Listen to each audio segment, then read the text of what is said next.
Just getting everything together because, well, my days are so busy. Oh my gosh. Just successfully getting things done in time is kind of challenging.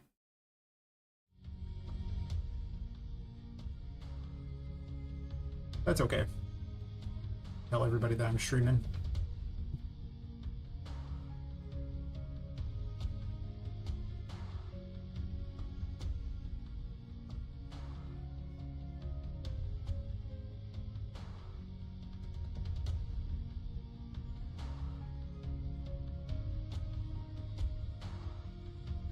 I'll stream to YouTube adds a bunch of extra work I often forget about.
That ready, got that ready.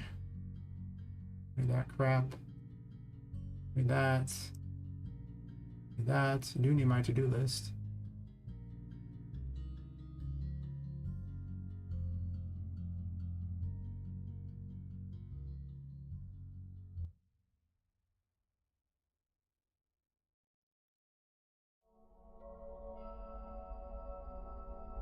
And I guess I need the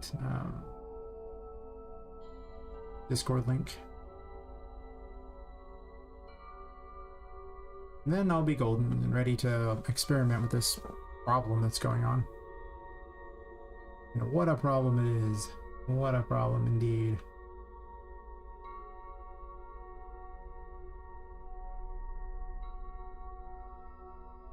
Weird that I can't type in the restream chat. I have to type it into one or the other. It's okay.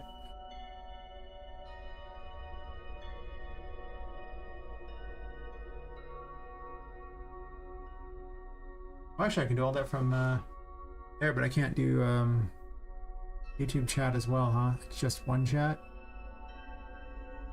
Yeah, it's just Twitch chat. Join the Discord. Hey. Are those listed as locked in here? Oh, well, that's stupid. We do it this way.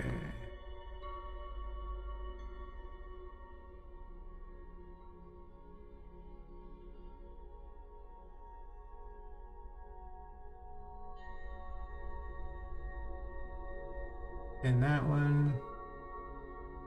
And then do the same on the other.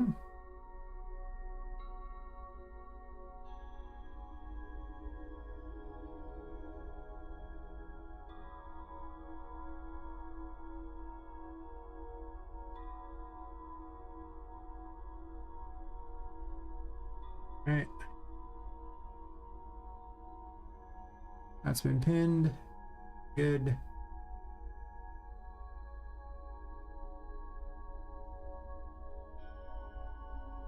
Looks like it is set up. Perfect. Okay, so right now I'm testing a speed thing here to see how well a different project works. I also want to see if the other project had the same programming issue. It does. Switching, migrating the project did not fix the issue. Which means that, yeah. Bad times, apparently. Bad times. I don't know what's causing that, but... I'll have to compare it against the old one and see what I've changed that could possibly affect such a thing. Because even the migrated version, it's not a particular setting. It has to be my code. I don't like saying about the nanite thing. It's basically all nanite for the most part. Yeah, it doesn't. This is with DirectX 12, nanite, and all that crap enabled, and you could see the FPS is just horrifically bad. Also, it didn't spawn all 4 of these pots. So, obviously, you know, this is why I don't use DirectX 12. You can just see the problem going on over there. But I wanted to see if maybe, just maybe, it would sort of work. As you can see, it's also too dark to actually build the game. DirectX 12 problem is a real thing. At least I know it's nothing to do with the project settings or a corrupt project or anything, and everything to do with how I coded it.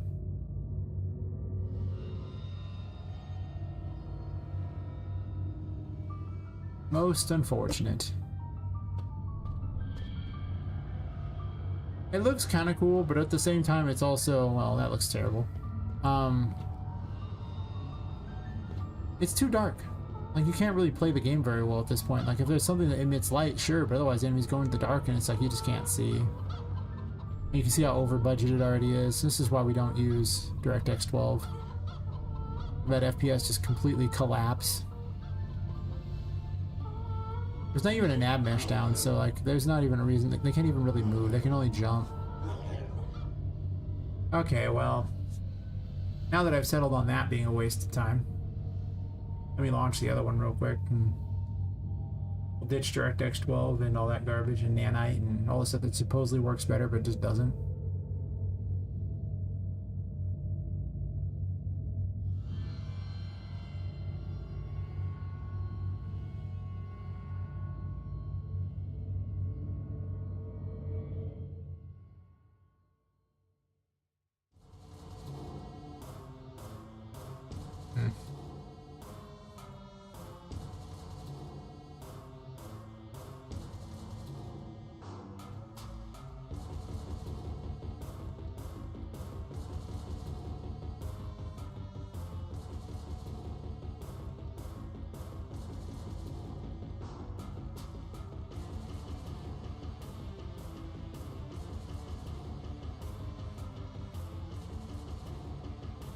It's loading it.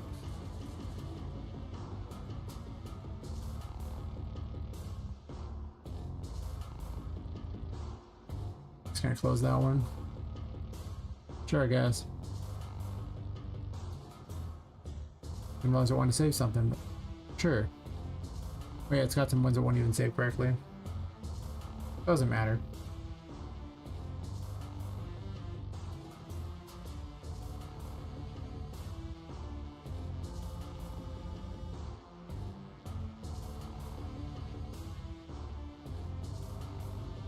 I'm just gonna put a bunch of pots on this one here,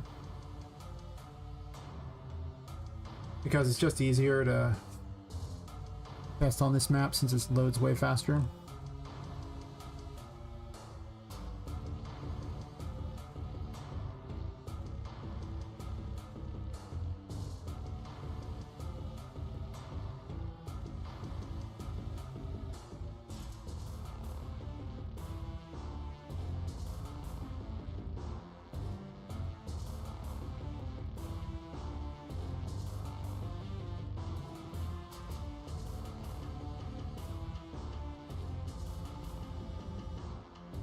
That's 3.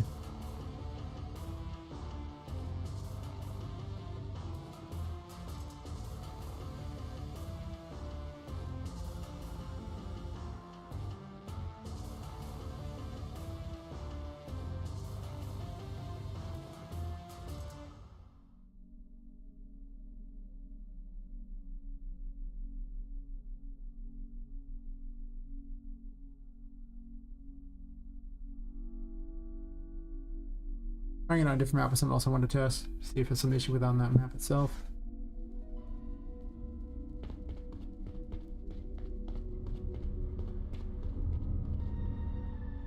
All 4 did spawn.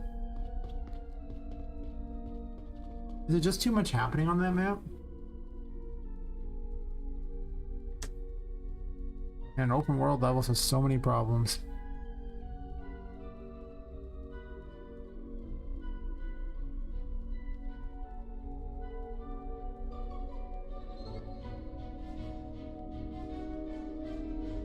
It's map dependent.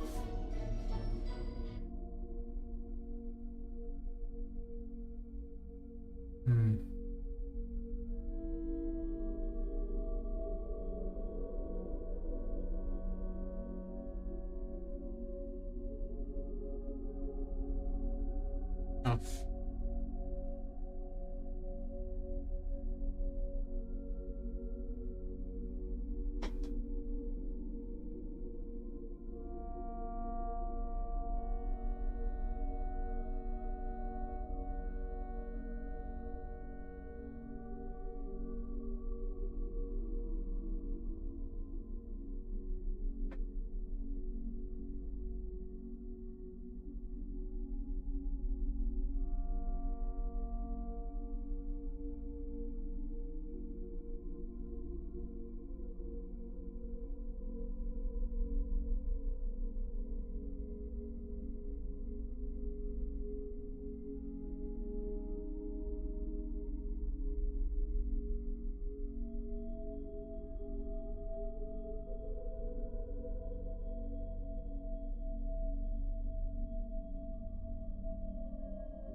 Technical error with thing over here.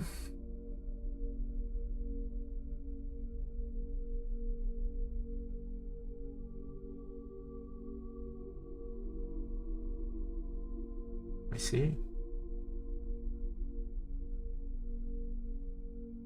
An old beat up tablet that I use to monitor the stream. See what everyone else is seeing so I know when the commercials are.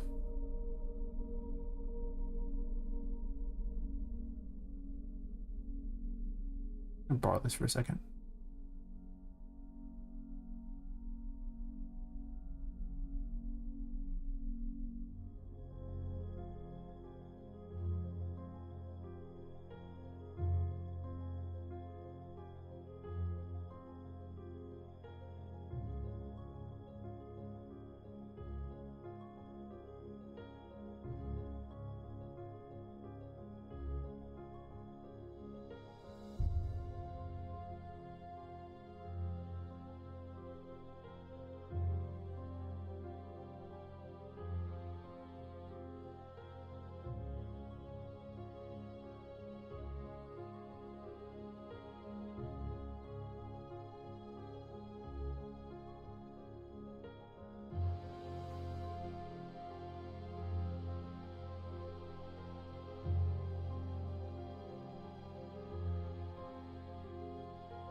Forever to load this level.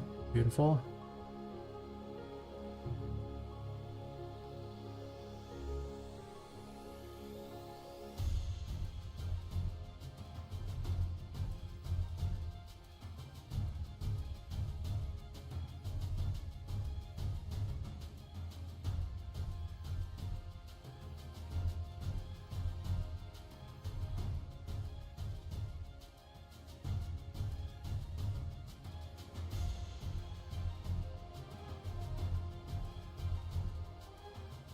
It's weird that it fades out. Can you delete it?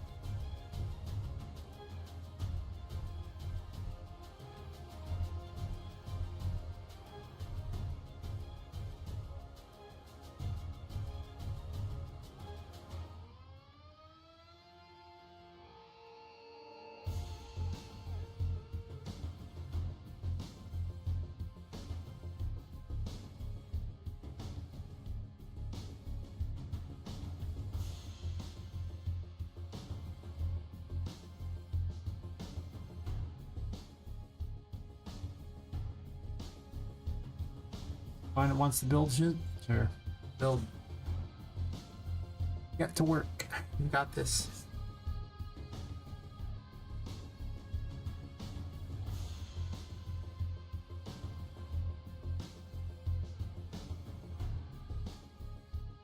Mm-hmm.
Happy now?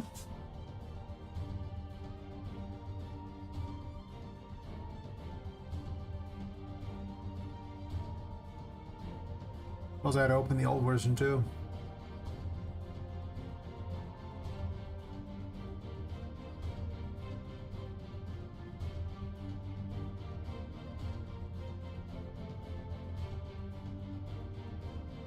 Just gonna go through when everything's loaded and see what actually is happening.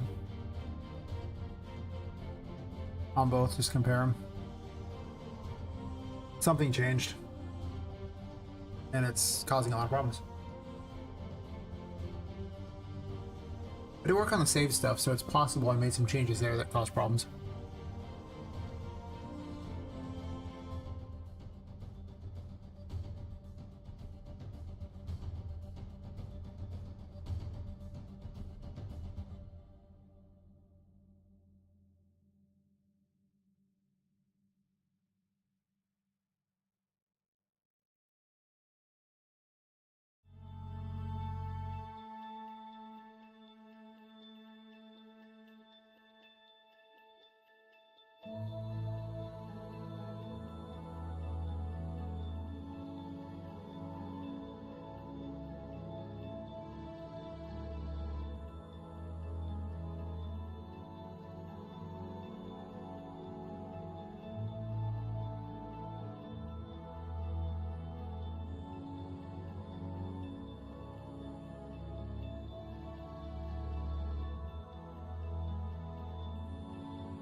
Oh.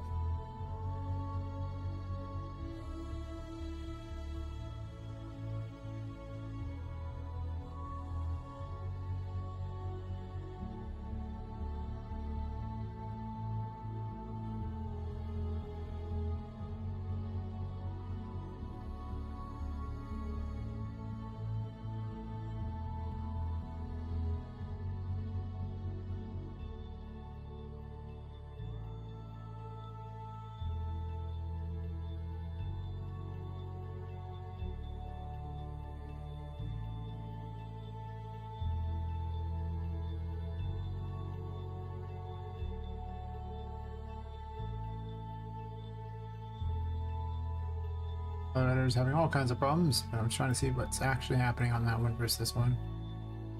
See where the mistake is happening. Because it should be doing it, but I assume it's just doing too much else.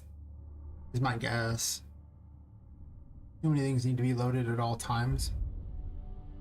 And it's just asking way too much of the engine, maybe. And most of the changes I made were adding in things like these. This too, so I mean, like, well, this was already here. But aside from that, I don't know if I changed the load anything so far.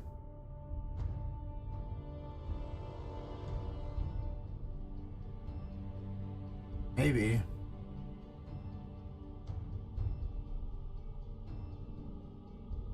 Whatever. It's gonna be a long night of trying to solve this problem because this problem is pretty bad. I don't know when this problem started, but it definitely started some time ago.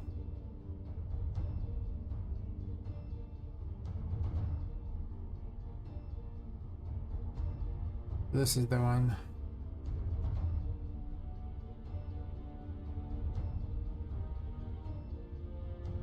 The old one over here. Yeah. So let's start with event begin play where all the magic happens.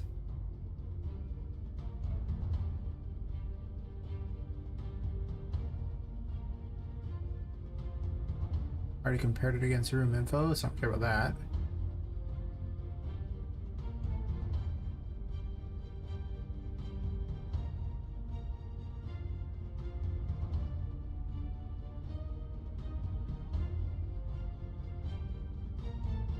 So what happened here? That's identical, though a bit messy.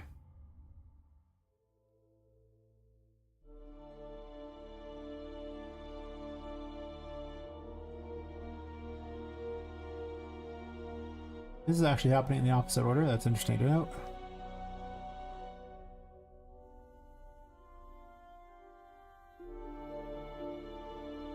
Just gonna do this so they're in the correct order.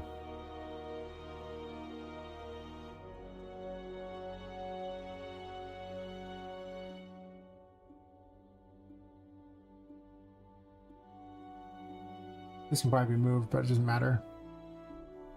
It's not actually different.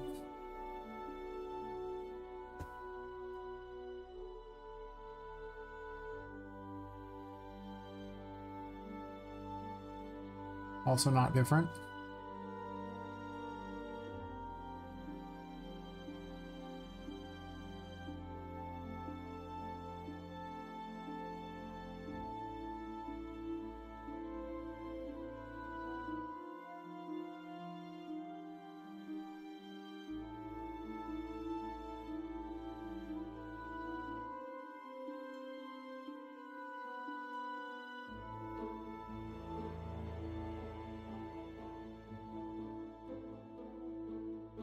Looks fine.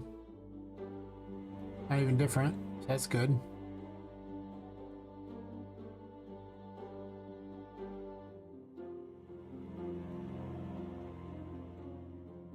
Here's the thing that enables strength. Somehow I don't think that's the cause. I get the sneaking suspicion it's not the cause. And then the rest of this is exactly the same. So the only change I've made is adding this one little bit on here, which seems unlikely to be the cause. I'm just incrementing a variable. One of their variables, no less.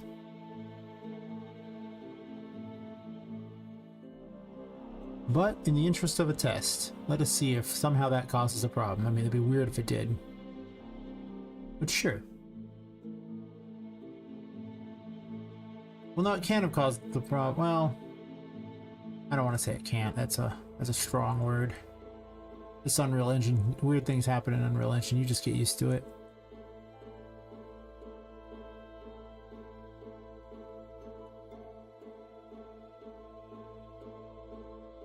Should be nothing that stops that from spawning.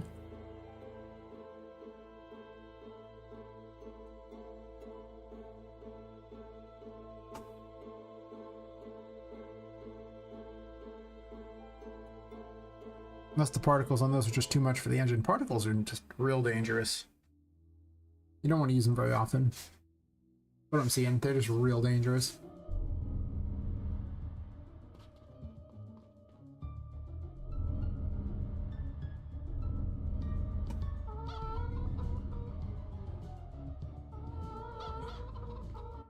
You know what? One thing I can do to reduce the issue here. Else that didn't seem to cause any problem. We'll put it back.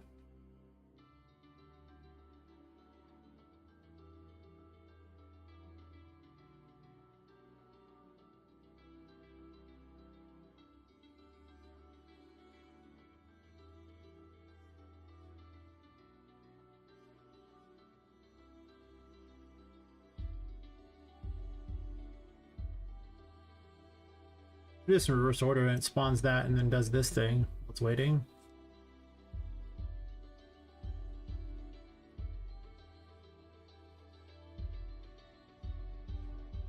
It's the opposite way I was doing it originally, but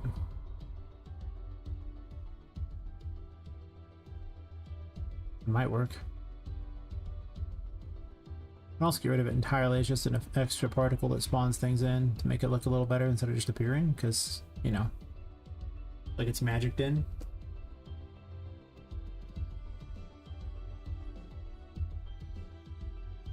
Oh, it doesn't even look that great. It looks okay. It also spawn things from a greater distance too, and then the room size.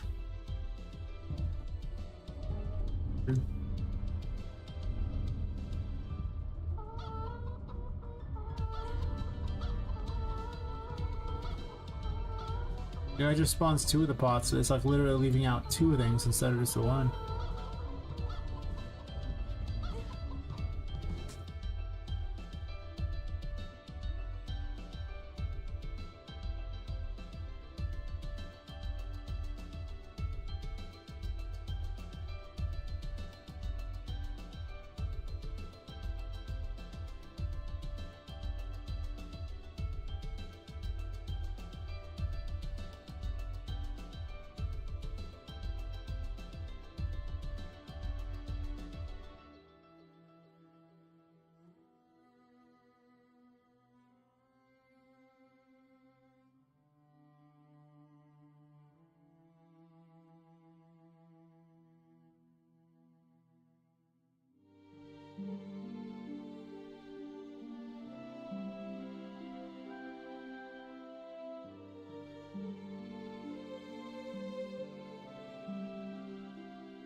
I wonder if it's worth streaming later, not earlier. Seems like nobody shows up immediately anyway. Yeah, just 2 of the pots spawn.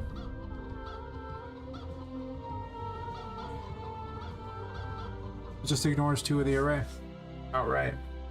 Instead of 1 like the other one did.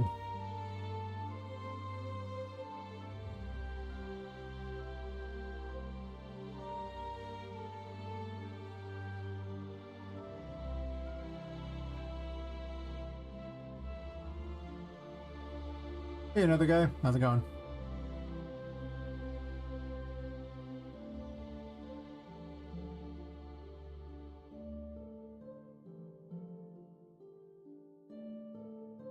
Arrived just in time to see me try to tackle the worst problem I think I have in this game, which is that room info thingy that doesn't quite spawn stuff in. Literally put everything in a different project. I migrated over just to test it and it still has the problem. So it's definitely my code, not project issue. One of them spawned in. 2 of them?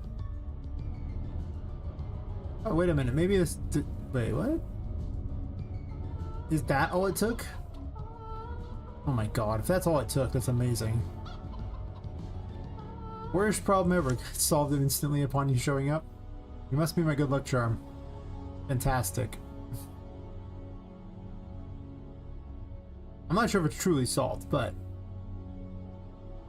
I'm gonna delusionally hope it is and call it square, right? Right. The power of delusion is strong. Do not question the power of delusion. Merely embrace it.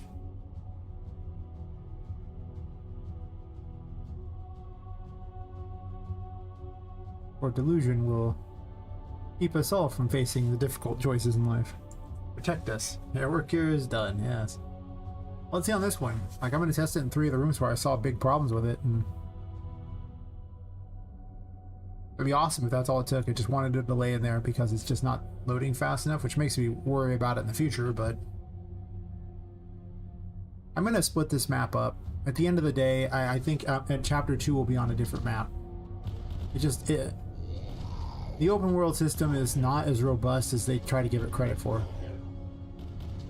I think they're all here. Now they are. Oh. Oh my god. So I'm probably going to need a different loading system entirely, really, with how the async works in this game, or in this engine. This stuff doesn't always spawn at the right time. Yeah. Yeah, I think Chapter 2 will be entirely on a different area. I think that it needs to be. I don't know if my computer can handle, like, more than 5,000 actors doing this thing. Oh yeah, so many things I'm using are considered experimental. Spawning in?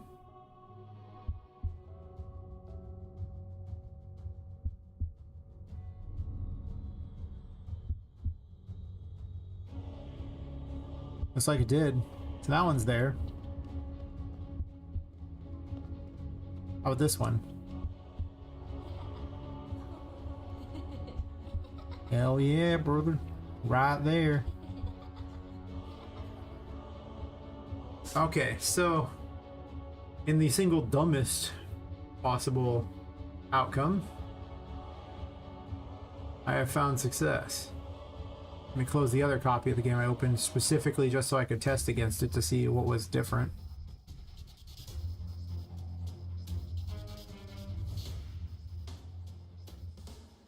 What's happening is not, this is, they're spawning if you've entered the room like that. What it's looking for is, if you see this, it's looking for you to overlap this cube right here.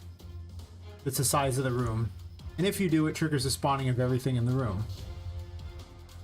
And then there's a despawn distance that's pretty far out, as evidenced by how far it is away here. And if you go beyond that, it'll start despawning everything in that room.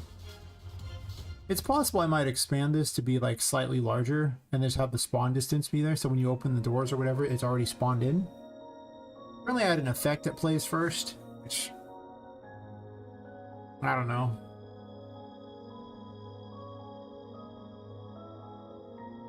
It looked better when I did it this way, waiting for the thing to spawn in first and waiting for it to async load, and then it plays this, and then you have enough time to do stuff. Yeah, I don't want all possible actions. I'm just trying to connect this here. Good job. And then it should do this. But the only change that really made the difference here was adding a delay right at the start. Yeah, this is my, because the H load sucks. At the start of the stream, I had actually moved everything to a new project. Migrated everything over and tested it, and I had DirectX 12 enabled and Nanite and all that. There's a reason I went back to DirectX 11. DirectX 12 is not production ready. It's just really very simple. It's just not production ready. Oh my god. It's such a catastrophe. The FPS is like, it makes this one look like it's, you know, running at 120, because that thing is just dumpster tier. Like half the time it's single digits. You're like, it's bad. It's real bad.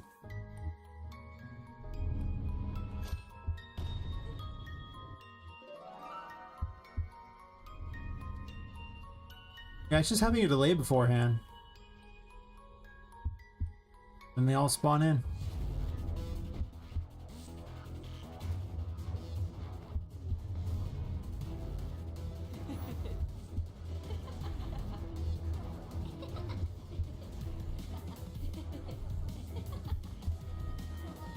I could actually just use the smoke as the thing, and the smoke just appears, and like, vanishes and the enemies appear. I don't know if that worked too great, but it might.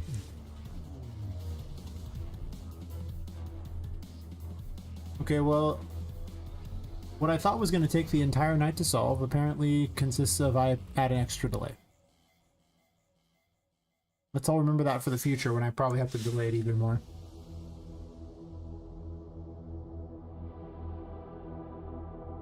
Yeah, one of the things I've been doing is removing all the stuff and putting it into these so that they aren't even stuck in these things here, because you know, every time I load in a breakable object, that's not free. It's really not. Like, even though the HLoad says it should only load 9,600 in distance away, every new object on the map slows it down more, regardless of how far away it is. It's so weird. Like, let me rephrase that. Every blueprint slows it down more. If it's a non-blueprint, it's just a static mesh, it doesn't necessarily. It's pretty old. Let me load up the other game so you can see what the game looks like in DirectX 12, because, yeah, I might as well show you the gloriousness of DirectX 12.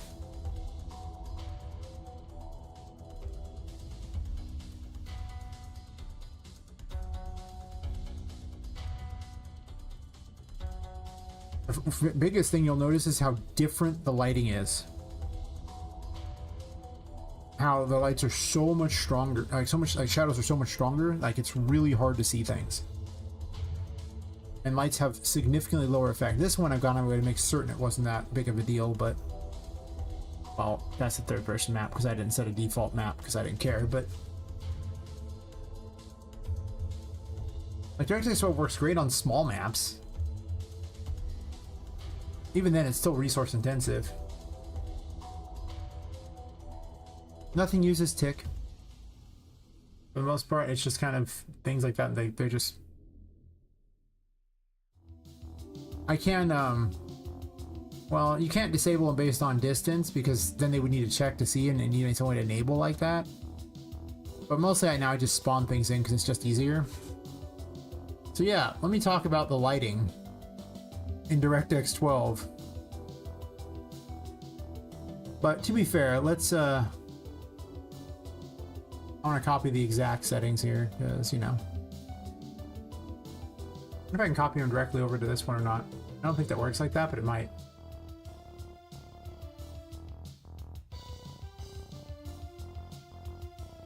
Because I want to have a fair comparison. That's weird. I actually kind of lit it up more in a way.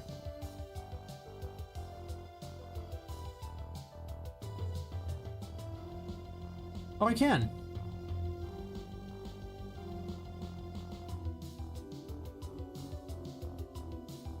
Okay, so the lighting out here looks fine, but then you go inside here and you just see how much darker it is with the exact same settings, right? I could go comparison here. Let's go take this one here and go inside the same area.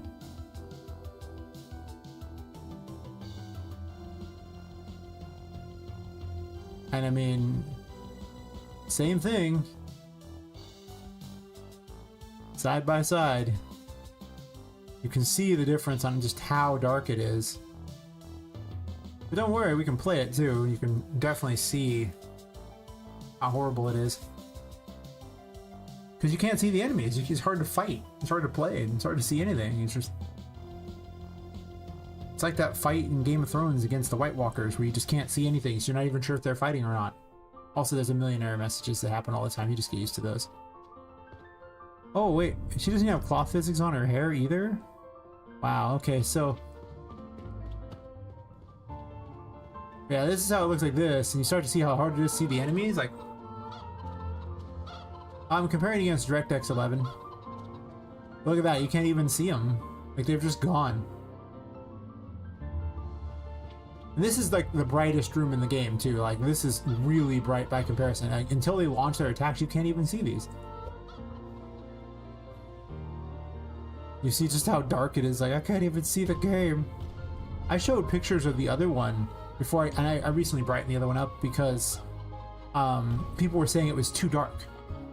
Even before on DirectX 11, they were saying it was too dark. Could you imagine if I showed them this? How ludicrous that would be? Like, Like, there's a collectible here. Can you see it? I bet you can see it right now. Like, it's really dark. Like I said, these are the same settings. I can sit there and basically keep making it brighter and brighter and brighter, but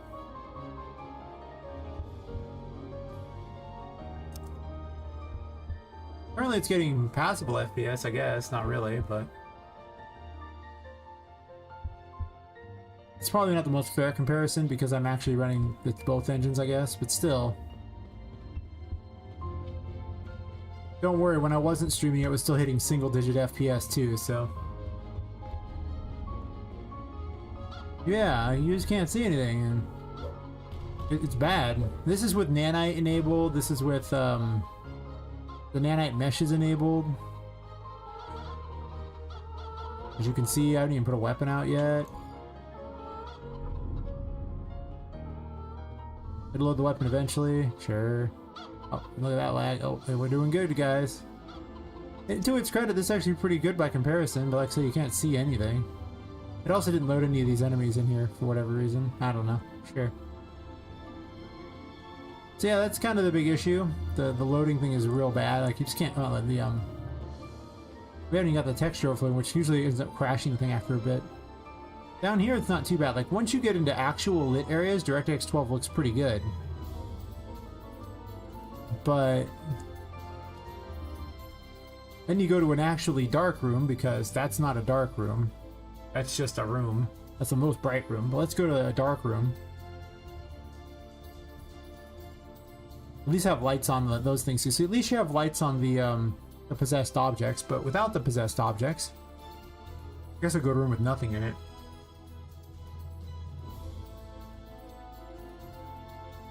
It just becomes a very different game. For DirectX 12. Like, cool, what a great looking game. Hey, wait a minute, where is everything? Man, this is so good, we're running in the darkness. Neat, I hope you want to randomly look around. Just look around like crazy like this, because you are always running into, you just can't see anything. I don't know if people would find that more fun. I think if it was a horror game, that'd be a lot better, but I get the sneaking suspicion that people wouldn't be very excited. The actual, you want to almost be insane because the insanity things actually light the area up a little bit. And the FPS is still sitting at a comfortable terrible. But when you load anything. But if we flip this light on, see, like, you can kind of see now. You can't see low, but yeah, definitely. You know, you can see that how little light these provide too. It's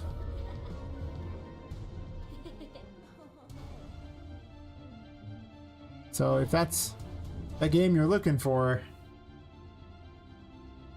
where you just literally can't see anything at all, or God forbid you go in these things.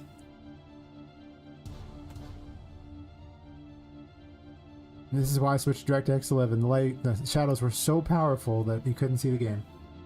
I could sit there and play with Ultra Dynamic Sky to see if I could help it out.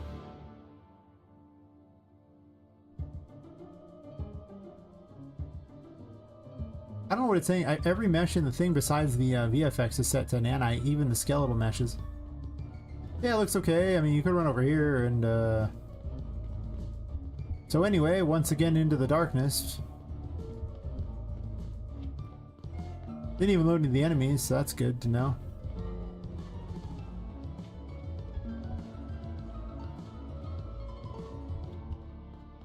You run through the pipes, you can kind of see because your light, you have a personal light that reflects off the pipes, right? Oh, wait, I guess you really can't see, can you?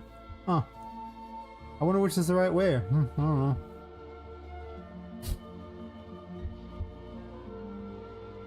Somewhere up here is a pit, but you can't see it, so, you know, you probably just automatically fall in this pit, because who can see any of the thing here? I can't even tell where the pit is, because I can't even tell it to any of it. Yeah, the pit's right there. Oh, what, you didn't see it? Really? How could you miss it? Well, I guess it did load them. They're just kind of down here. So yeah, like, you just can't see. The only light you have is, there's a curse light on Poppet.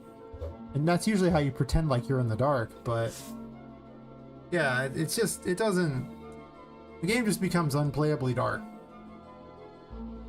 But we can sit there and adjust the brightness like crazy. Overall, oh, this is actually pretty high. Overall intensity even higher, night brightness. Man, that did so much. I can finally kind of see now. See, not bad. Like you can sort of see. Oh, I guess not, huh? Huh, that's kind of a bummer. Maybe adjust the light for the day too, so it's I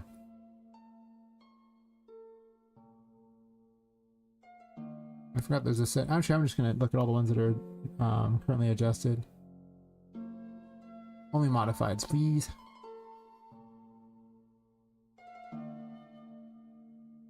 Yeah, it's just, it's ridiculous. You just can't see a damn thing. It's like, cool, guys. This is so neat. I'm so happy. Can't you tell about how wonderful this thing is? And then eventually you would get rid of the dark entirely because of the fact that you've tweaked it to the point of not existing. I can make it where it's not cloudy out. That helps a lot. Clear skies should make it slightly brighter. Think. Yeah.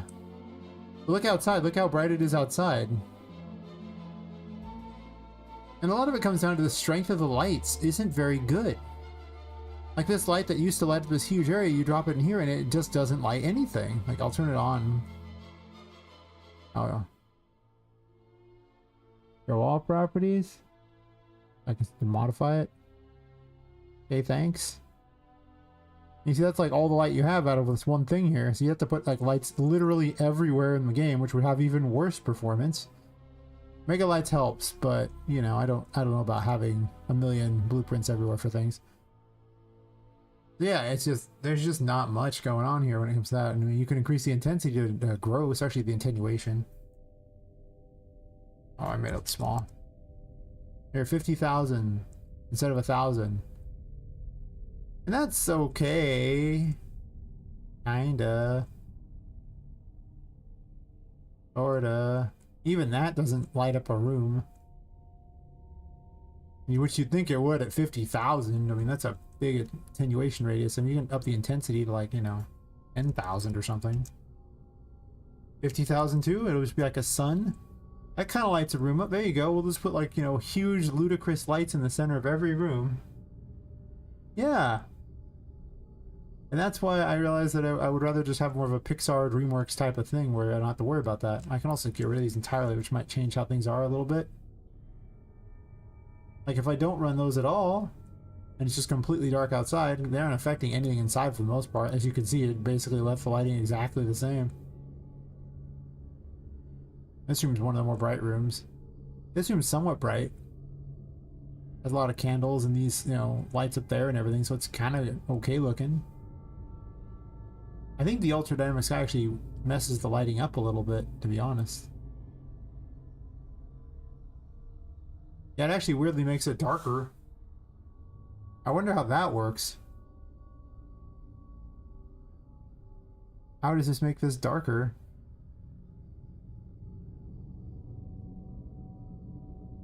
I have the brightness set to dumb. I don't know.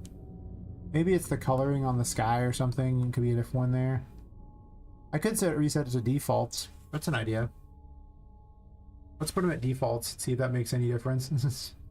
I mean, I might as well play with it a little bit. I'm obviously not gonna stick with this because it's just too much has to be done to try to make it sort of work, and it runs so badly with terrible FPS. I gain nothing, and Nanite does not help. I thought Nanite was some sort of savior. It doesn't even work with DirectX 11. You have to use DirectX 12. And DirectX 12 has terrible performance even with Nanite. That does not help. It does not help at all. Night brightness up. Fog set to low. Overall intensity up. Time of day is actually set to daytime. Just saying, this is daytime brightness, and that's the dawn time, I think. So you would think that it would be better, but like moonlight intensity. Adding a light doesn't help. I mean, out here it's freaking might as well be daytime. Terrible. It's terrible. Yeah, this actually made it darker, as bizarre as that sounds. You'd want to get rid of it, and then you can't see anything outside now because it's ridiculously dark, but you could see a little better inside. Obviously that light's ridiculous, but to the credit of that room, this light is sitting here and this light might be helping somehow. Let's get rid of that light just to make it fair. Oh, this room's pretty bright, but consider how many lights are in this room. They're everywhere. There's so many lights in this room. And you get rooms like this where it just doesn't have it, or God forbid this room. But yeah, the ultra dynamic sky actually does make it worse. That's interesting to note.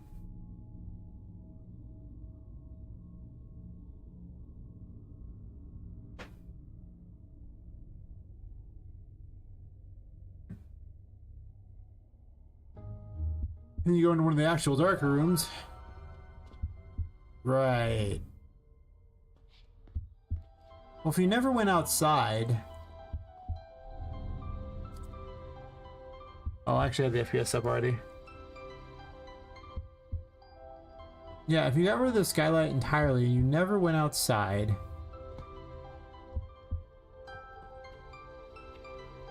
And do keep in mind that Poppet has a light on her at all times. If I took away Poppet's light... You know, because... we're cheating in order to make it look like she's in the dark.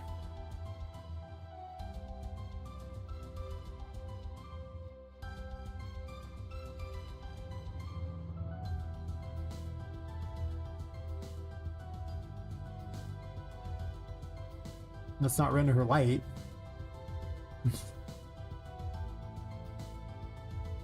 It's going to be really bad. You wouldn't even be able to see Poppet anymore.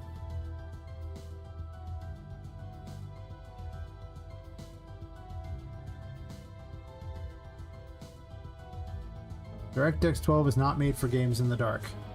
So anyway, let me tell you about why that light's really important on Poppet. You probably thought, hey, it's not so bad. That's because Poppet was cheating. That's why you were able to see Poppet. You can't see Poppet now because Poppet doesn't have a light. What a great game. I love DirectX 12. You like DirectX 12? It's pretty cool, isn't it? Yeah, man.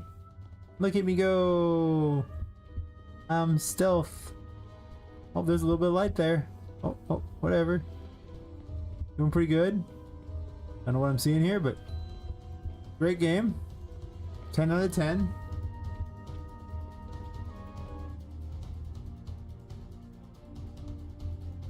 The memes are strong. I mean, this room might be okay. It looks better without the stupid ultra dynamic sky. Until Poppet goes in the dark. Yeah. Yeah. There's a lot of little things to make the game more playable, because being a night game is pretty bad. Oh, I'm sorry. You probably thought you'd be able to see in here. That's adorable. You can sort of see her. Poppet's in the dark. That's pretty good. Let's just go on a little trip. Yeah, it's a little easier to see the enemies now because the ultra dynamic sky is so in this really bright room. I don't think the game looks better in any way, shape, or form, but you know.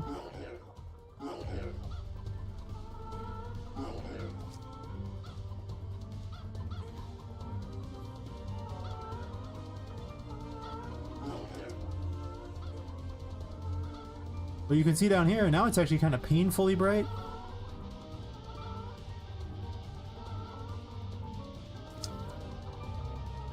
That's because there was post-processing on the ultra dynamic sky to help out. Without that, it's real hard to see. But once you're down here, the game would look okay, I guess, right? So if you're playing in a very well-lit area, I think that DirectX 12 is probably okay, but clearly it's a little less good in those. And obviously when you go to a completely dark room, it's just impossible to see. Actually, this room's not even dark normally. Let's compare. Just for fun.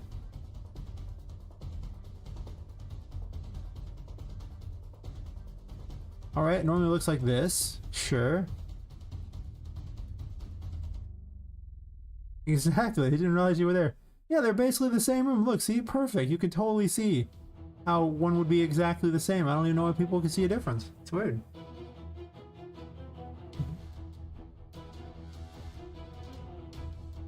This is all the time I would have wasted on fixing that problem, but apparently a delay fixed all that, so, you know. Oh, what a neat room. Huh. Hey guys, how you doing? I think there's enemies somewhere here. Can you hear them? They're coming for me in the dark. Oh, look at that FPS. Look at how crap that FPS is. Even though you can't see anything in the first place. Like, what is that? Why is it so bad? You can't see anything. So yeah, without her light on, Pop is almost invisible. It's just terrible.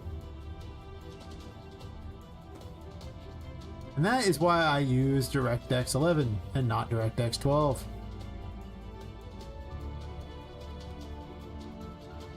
And why I made everything blue instead of, you know, black. Exactly. Can't even see a difference. Literally, I cannot see a difference. At all. Huh. And then the void came. And if you stare along to it, eventually it stares back. We're waiting for it to stare back. It probably stares back already, and I don't even know. I was kind of hoping some eyes would appear or something for one of the enemies, but the enemies are too dark too, so you can't even see them. Cool. But you could run around and swing the Fool. It does make a little bit of light when you swing it. Right? Little texts make noise, things there, so you could kind of see. Also, when Poppet's lit up due to her being hit or being like that, it does provide a small amount of light.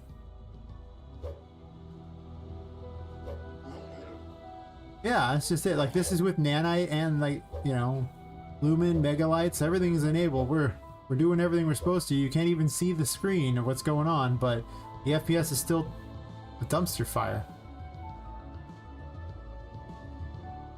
Yeah. I'm not saying the other one runs great by any stretch of the imagination, but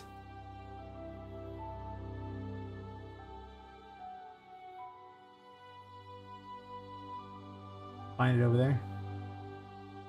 Pretty certain it runs better than that.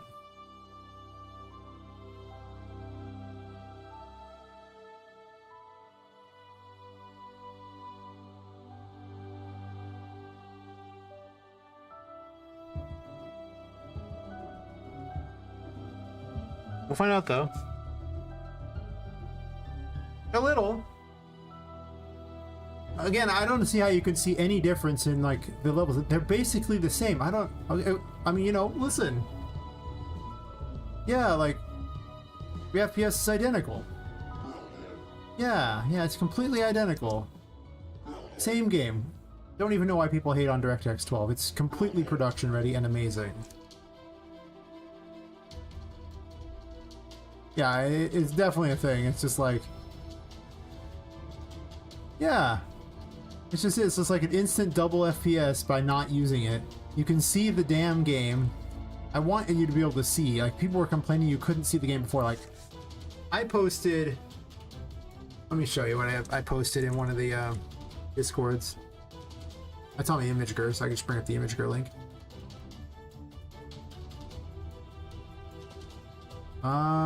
It was not that one.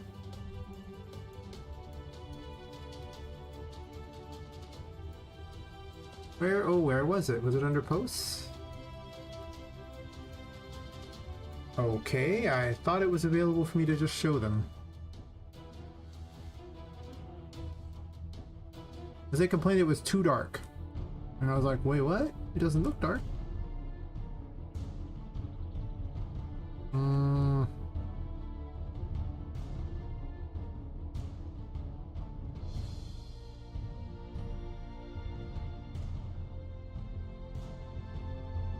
Oh, you uploaded it directly to Discord. That was the mistake. Well, I'll download it from Discord then and just put it back in my downloads and make it easy. So, this was what they said was too dark. They said they could not see it. I since brightened the game since this because of this very problem they were talking about. Especially because they were looking at a smaller image for the most part, and when you zoom in on it, it gets bigger, but it's still kind of hard to see. And even here, the detail isn't very good. Like, it's definitely very dark. I mean, the menus look great. You can see those, but so this was deemed too dark. Imagine if I sent that DirectX 12 stuff to them, what they would have said.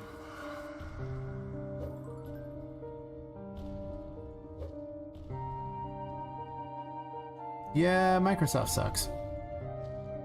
I dislike that company immensely. Yeah, this was too dark. And obviously now when you compare it against the new thing, it's not that dark. Why is it white back? What's going on? Okay. What is it even doing? I don't even know what was happening there. I don't want to know. And obviously now it is much lighter because they said they couldn't see. And changing that brightness up people's opinion of the game immensely. It went from people, like one person's like, yeah man, that's kind of cool, but I can't see it, to everyone loving it.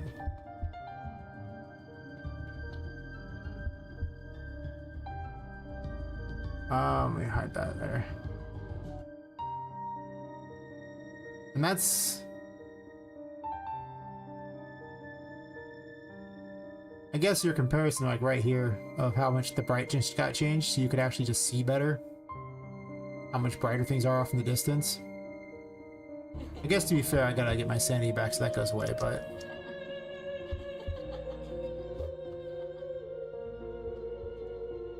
yeah, a lot of games are just automatically using DirectX 12 because it's enabled by default.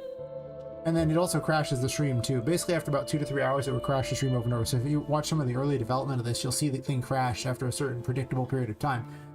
And it was DirectX 12.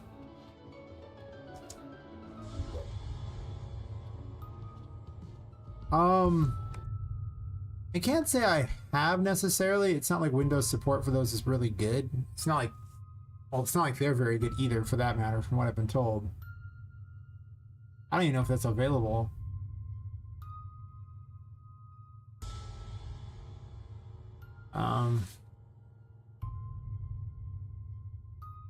Well, technically Vulkan is enabled as an option.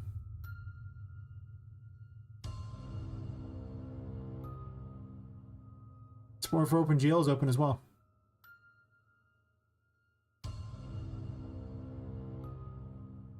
And of course,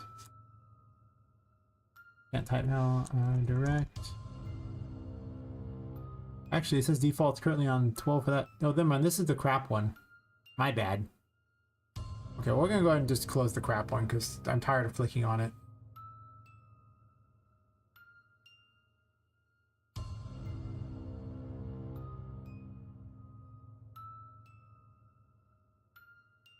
I see Vulkan's, I currently have it set for a 5, I think, because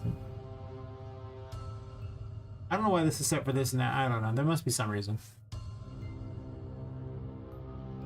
Now, I turned OpenGL off, I believe. Yeah, 11 there. But, I mean, I could give Vulkan a shot. It looks like you can't do OpenGL anyway. I'm not going to do it now because the reason why you don't want to do it now is it has to recompile every shader in the game to switch, which takes considerable time. Which is why I didn't normally show people how DirectX 12 looked, because I didn't want to recompile all the shaders for DirectX 12. But because I migrated to a new project, it was done. So I was like, well, I'm just going to go ahead and leave this because this was just a test to see how to fix this problem. I want to see if it was a different project would fix it. And now I know that that was not the case. It's apparently, I think this is going to be a problem in the future. The async load problem, I am almost certain it will be. But that's a problem for future me. But I may give Vulkan a test out since it's an option. You can enable support for it. Obviously I have that support enabled.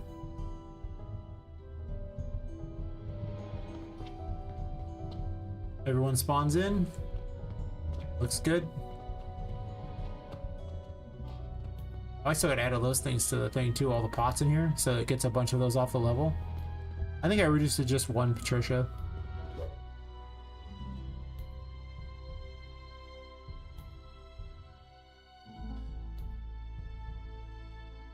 But yeah, it's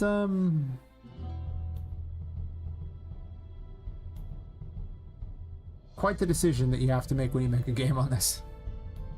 And your decision should probably be DirectX 11. Because that FPS is so good.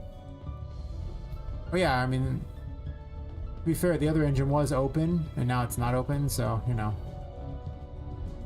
But they both have the same restraint of having the engine open, so it's not like it was unfair for one over the other. The FPS is even better with out that. But I only loaded one Patricia, it looks like. So maybe that didn't solve my issue. There's supposed to be 3 Patricias, I thought. Right? Oh, this might not have solved any problems. Linux, huh? Here's my problem with switching to Linux. There's a few of them. The first is, Unreal Engine is already notorious for being, you know, an experimental thing. And introducing the experimental version of, you know, Unreal Engine into the mix, because Linux is probably not getting the same level of support as Windows, is probably not something I want to do with my time. So that kind of sucks. You're always going to be a bit behind on everything like that. 2, Daz 3D doesn't like Linux. You can't do any of the cloth physics or anything in that. And it doesn't even run naturally in it. You have to do a bunch of things to cheat your way into even it running. Yeah, that's a problem I'm looking at. There's a big problem I'm looking at. Where it's just like, I don't want to use Windows 11.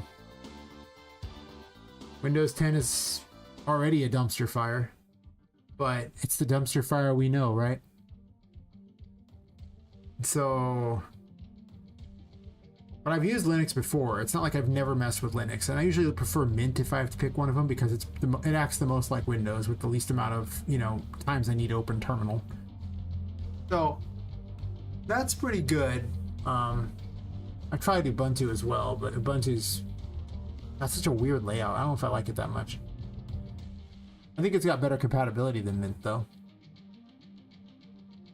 But the other thing I encounter is that a lot of small programs, like I can manage to get like all the big programs to run just fine. Whenever there's some sort of thing that someone made, some little program or something like not terribly supported, like I had like voice.ai to do like an AI voice changer thing, and something like that, getting that to run on Linux is near impossible.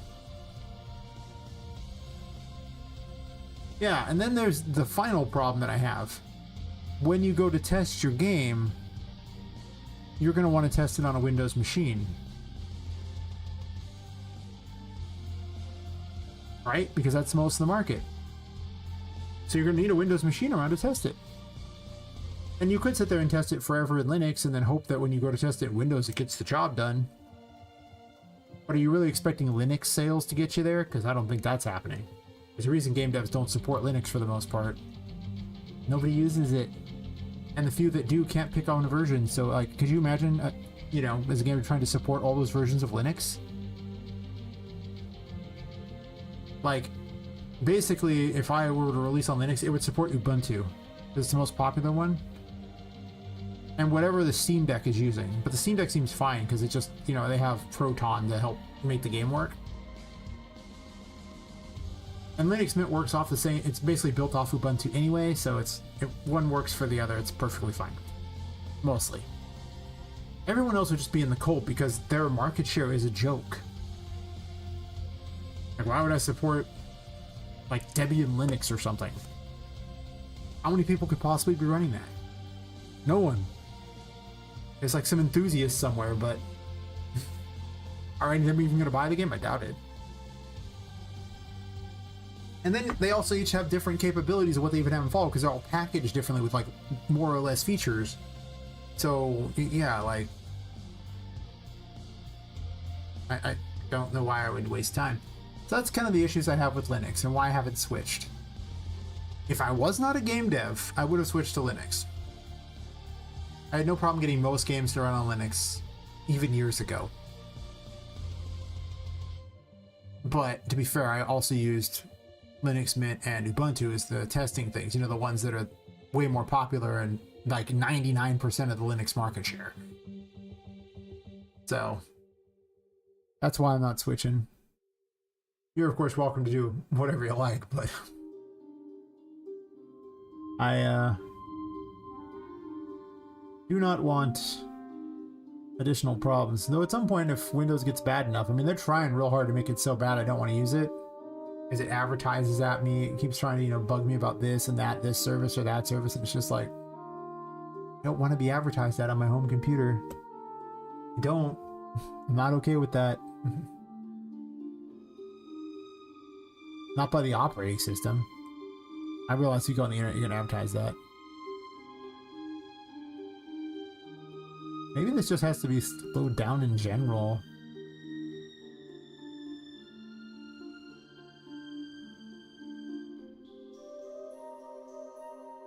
Oh wait. This got disconnected. That's weird. That could be causing some problems.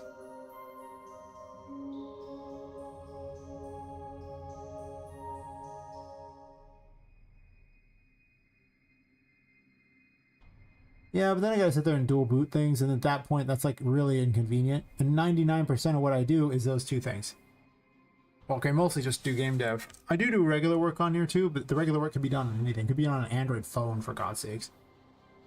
Like if I'm just running things on the internet, like flipping cards online or just selling things in general online, I don't care what I even use. But basically what I'm saying is Linux isn't bringing anything to the table. I would not even own a desktop if I wasn't a game dev. I just wouldn't. I would probably just own a phone and a tablet, maybe. That'd be it.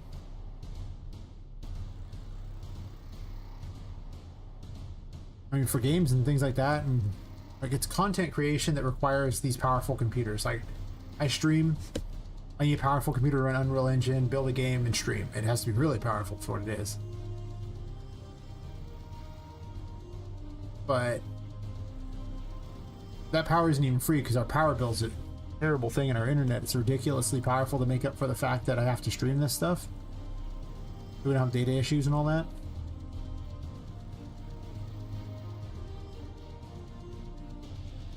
So I'm definitely losing money to stream it in the long run, but I already was building the game, so technically it's kind of probably helping, acting like a push, I think.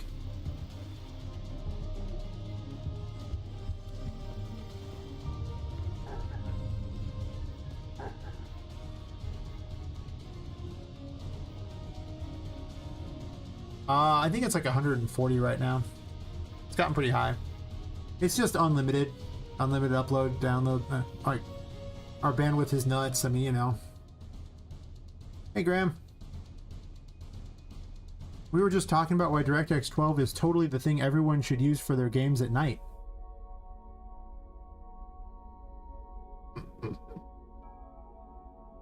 Oh, because I exported the game over into I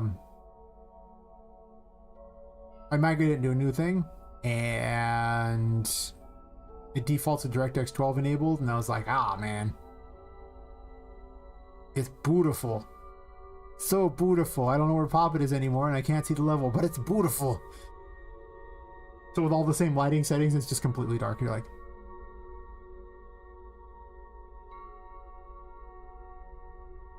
yeah. I'll open it and run it real quick in case you want to see. But it's beautiful. Why haven't you looked at it? It's beautiful. You should see it. You'll understand. Let me just load that level up so you can see both levels next to each other.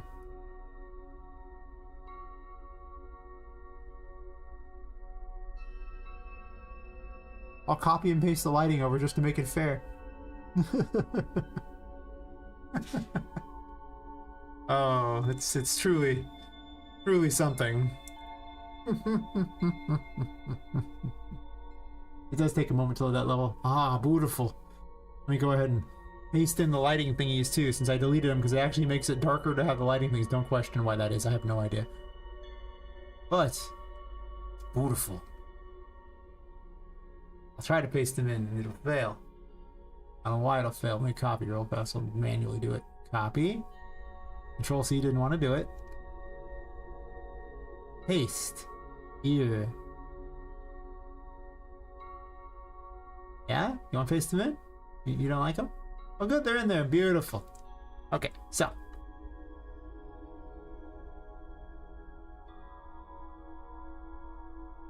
Yeah, I have carrots. So it looks fine outside, right? Everything's good. This is the city and the same lighting things. Pretty nice, pretty nice, pretty nice. Sure.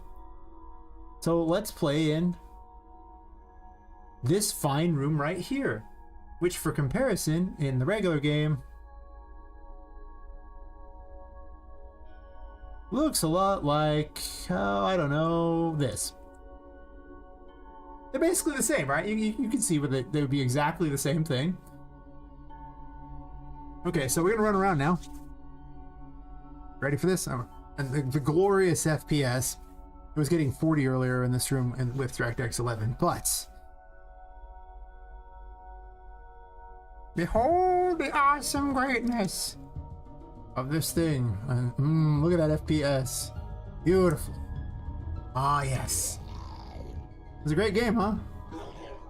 What you up to? You doing good things? Oh, I can see myself because I got hit. Neat. Cool. All right. Well, we're in stealth mode again. Oh, nope. I got hit again. I can see myself again. Cool. Beautiful game. You can start into the abyss if you want. Oh, cool. Neat. Oh, look. What a great game. Huh. Where is everybody? I maxed out the brightness on the thing too. You still can't see anything. You literally just can't see crap. That's the joke. This game got Game of Thrones, right?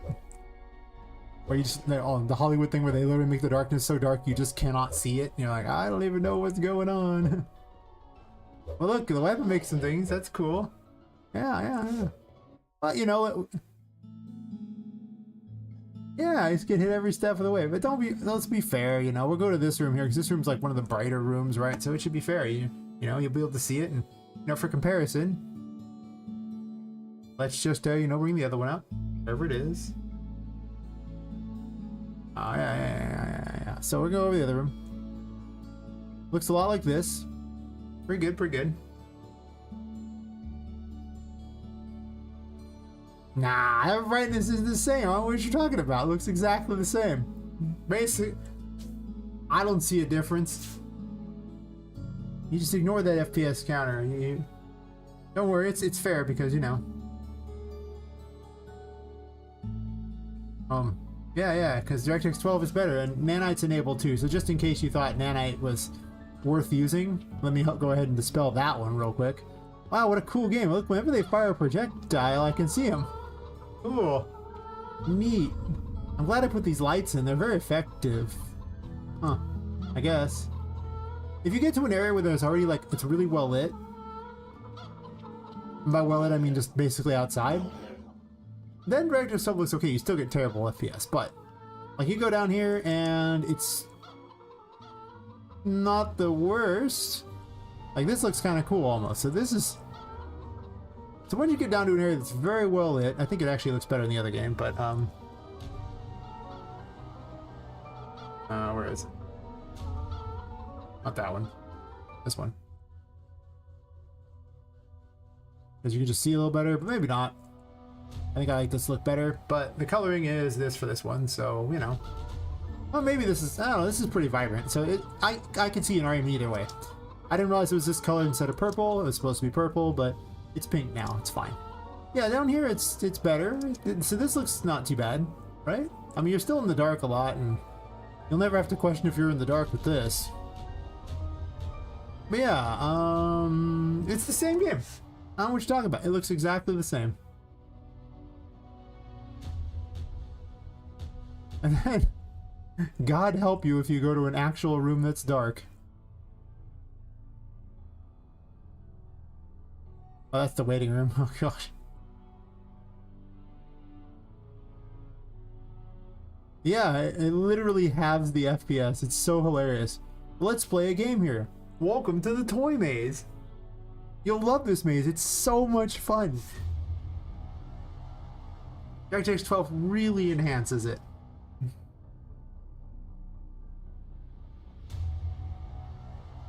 Yeah. I think they left out the IN on that. They meant inefficient. But look at that FPS. Oh, yeah. You know, I'm so glad it's doing whatever it's doing. I can't really see, so I'm going to go ahead and swing the weapon and try to figure out where I'm going now. You guys don't mind, right? Oh, that's back. I think there's a way this way. I don't really know. But I'm glad that my FPS is struggling horribly. Okay, well, I think I'm going somewhere. I actually don't know if I'm just caught on a wall at this point. Let me go ahead and use the Sun Tarot to cheat and see if I can see the way. Maybe? Good, the Sun Tarot has been activated. I'm going somewhere, I think. So as long as I use the Sun Tarot, which is just a literal roving light, I can see. That's so good. But if I don't have that on, well, apparently, oh, there we go. Cool.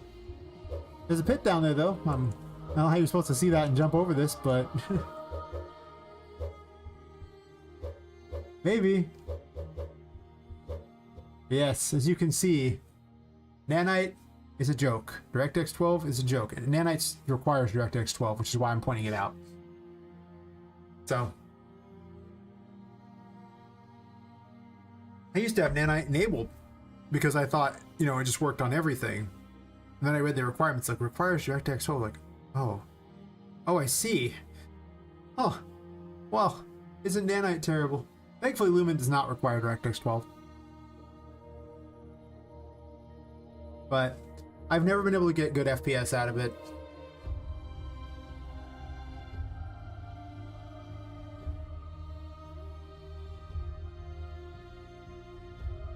Well, I'm kind of priced a little bit into Lumen because of the fact that, you know, my game is like about lights and there's a lot of moving lights and things like that, so it's kind of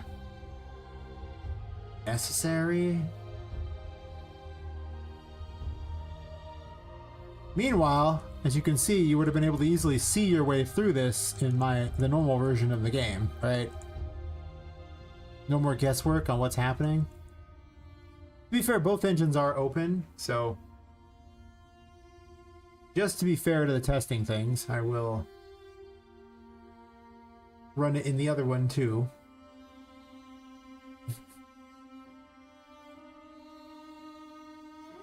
And sure, the FPS isn't going to be amazing because, well, it's still streaming it, but it'd be better than that. Plus, you can see the game. Like, the other one's eating all its FPS and you can't even see it. What is it showing? Man, I don't know, but I think the FPS is, well, it kind of dips a bit there, but goes back up, you know? Falls a bit. This is with both engines running too, so obviously, you know, the actual game will perform better without 2 copies of Unreal Engine open. However, on average, this one stays higher and does hit the 30s. The other one can't even get above 20 to save its life. So, as you can see, the performance is significantly better, and you can actually see your game. I know. That's weird. Imagine seeing your game. So, there's your comparison of the two. One gives you half the FPS and you can't see anything, thereby defeating the purpose of it even existing, and the other gives more. Pretty much. That was my exciting thing of the day, as I struggle horribly with the other thing. Without 2 copies of the engine running, I imagine it probably gets better FPS. Oh yeah, like 10 seconds to load the weapon. Yeah, I didn't load any of the weapons on the other one for the most part. Yeah.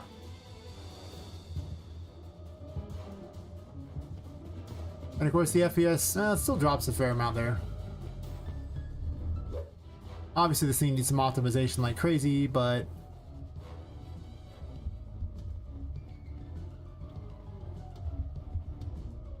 still got problems. But like I say, it gets higher by about 10 FPS on cap, and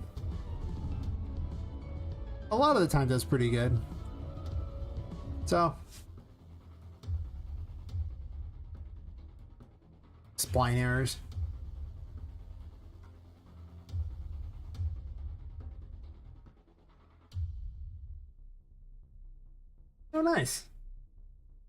mean, you know, that's why people do multiplayer, shared experience. Syncing music might actually let you have music puzzles or things like that, or just musical based gameplay. Could be fun. Or just music that, you know, fits with your gameplay, like Control did with the Ashtray Maze. Which I would show you, but because I'm streaming to YouTube as well, would probably get me a copyright strike. Hello, it's in a game. I always wonder about that. If it's in a game, does it count as a copyright strike? Guess we could try. I can always delete it later if they hate me. And remember never to do that again. I don't even want to stream to YouTube half the time, but... That's true. Like I say, it is in a game. But yeah, maybe I shouldn't.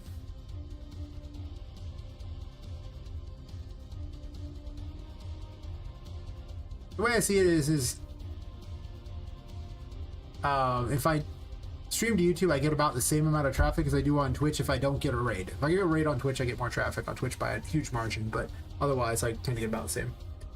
Some of your GPU, maybe. I mean, like I say, when the game is packaged and I'm not streaming, I get like 60 FPS, but again, my computer's only so strong, right? At the end of the day, it's just only so strong.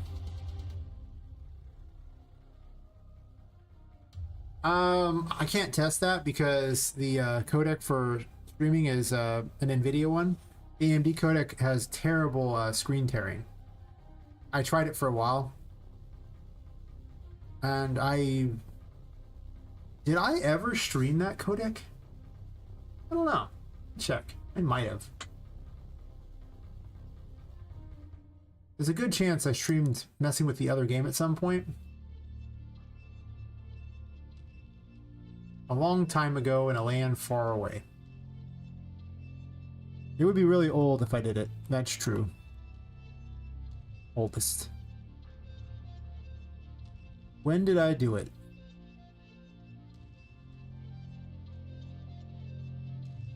Around here I clearly had the other project, because this scene was from the other project and I was just using it there, but when did I ever switch it?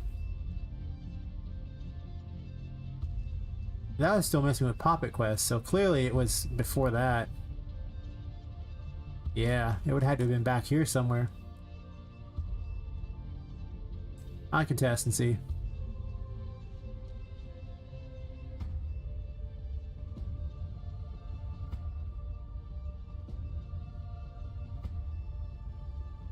I wonder if there's video evidence of the other project. I never really streamed it, but I remember showing someone on stream once it. And then why it stopped doing it.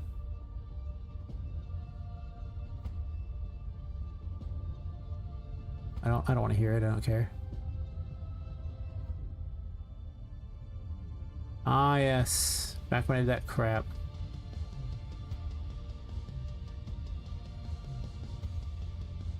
I don't know, I might not be on any... I'd have to spit there and try to find it. I guess there's no evidence of it anymore. Let's do this. Now. Yeah, I don't know. I have too many ones there. But, it would have been early on if I did it.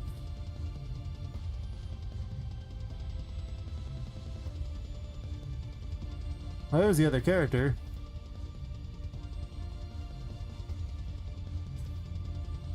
Did I have access to the other thing at the time?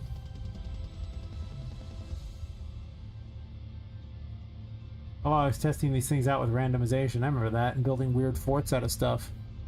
Oh yeah, the other character.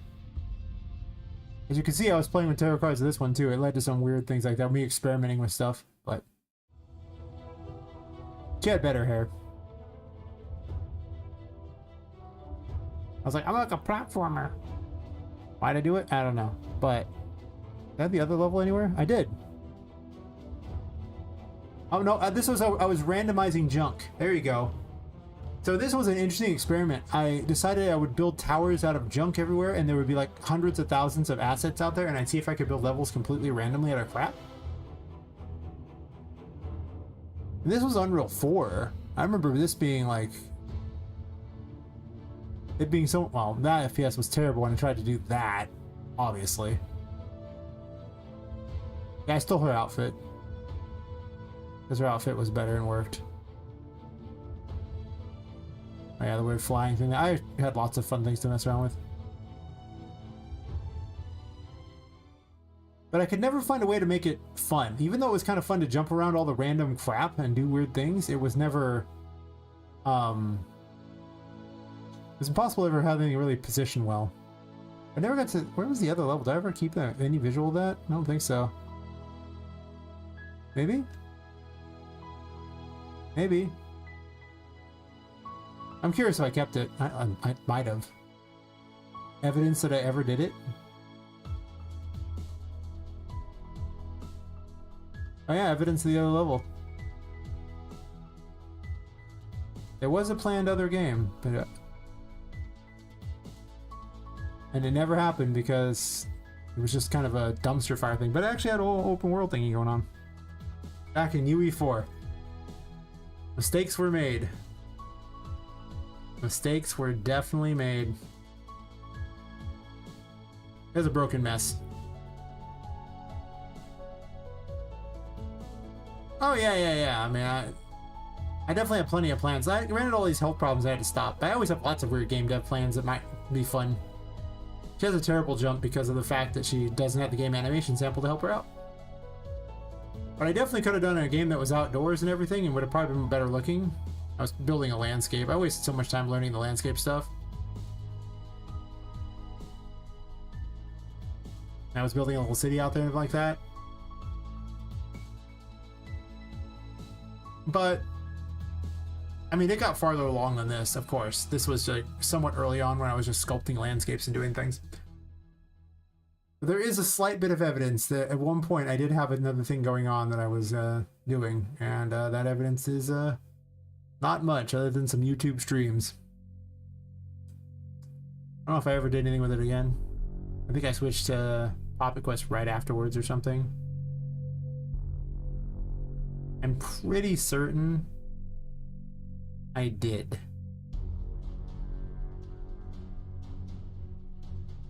Yeah. So I don't think I really recorded myself doing it except for that one time messing with it. What a shame. Oh well. I do have an idea for some interesting games. We'll see. We gotta finish this game first. Yeah, well, that was in UE4, and it wasn't even actually, I don't think it was even an open world map. I think it was just a giant map. I don't actually know what open world really brings to the table. I thought it brought a lot more to the table than it did, but it really doesn't. It's weird.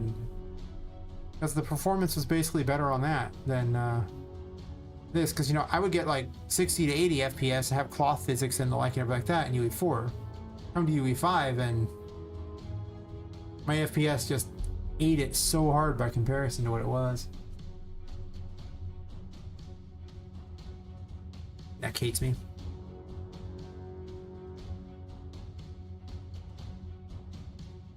So, I don't know.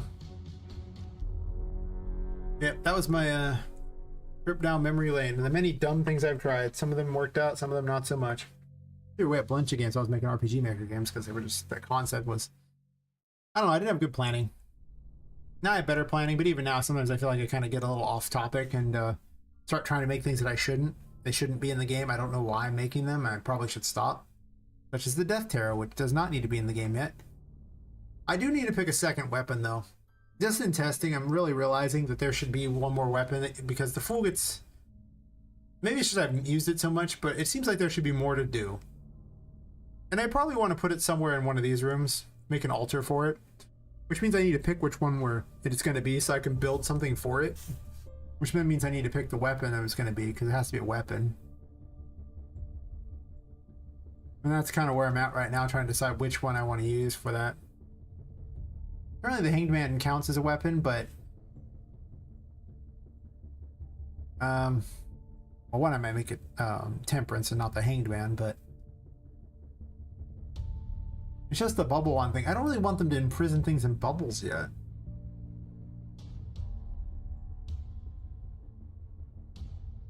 Or it just doesn't work on bosses. It's a little overpowered on things though that don't have projectiles. It also needs to be fixed in how it does its things too, because it's not. They get floated up in the air, but it doesn't really hit them anymore. I need to really fix that. Like once they float in the air, you have to like shoot below them because it's for some reason it's counting their capsules lower and not them higher up in the air. But yeah, that's kind of the thing I'm seeing. A lot of these things, like they're like we're just embracing all these like technologies that supposedly make it better, and I guess they make it faster to develop things. That's true, but the price tag is definitely shoveled onto the player, and at some point, I mean, I don't even know if I could run some games. I don't know. Probably. But I ain't buying a new graphics card unless I have to. And it's probably not for our game because I have so many games in my backlog as it is at this point that just some brand new game that requires a, $3,000 graphics card, I ain't buying that. I just ain't buying that. Sorry, I'm not. I mean, the engine has a lot of requirements, I think optimization thing, but also if you want pretty graphics, you're gonna need a lot. However, it really is a lot of the shortcuts that they're using to make Unreal Engine able to do all these things. So if you took away all those shortcuts like that, like, I mean, you look at the old Batman Arkham games, they were beautiful to look at. They were even at nights. They had a bajillion lights in them. But they had a huge team to do it, and were able to, like, hand make a lot of things and do a lot of tricks that would take a lot of time to make it work that now people just don't do because it's kind of well, I mean, it just takes so long. Like baking lighting, every time you have to bake lighting at a huge level, it can take, like, sometimes hours if it's really that big. You couldn't even do it in an open world area. It would just take forever. You'd never get done. So them having Lumen where you never have to do that is great, but then Lumen requires way more processing, so that's probably why DirectX, that's why Unreal Engine 4 ran so much better than Unreal Engine 5. I mean, I just would bake all the lighting, but every time I moved a single thing, I'd have to bake the lighting again if I wanted the lighting to match. Sure, you'd have some movable lights, but you couldn't have very many because they were so heavy. So you'd have like a movable light on like the player or something, and that would be like the gist of it. You're like, that's so cool. Huh.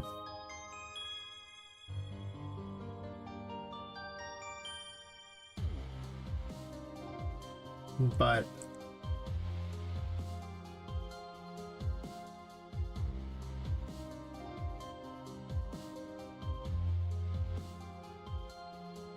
definitely a thing. GPU baked Lumen now. Wait, what? I've never heard of this GPU baked Lumen. What is this thing you speak of?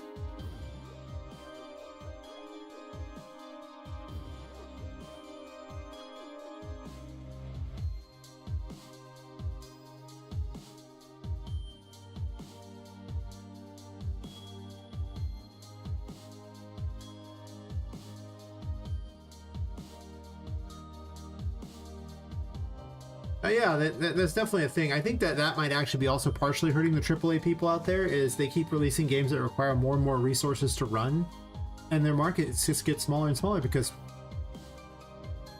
people don't have these.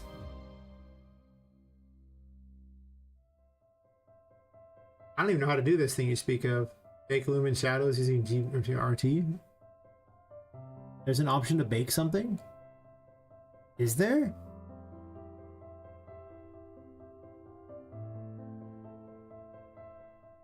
That's fair.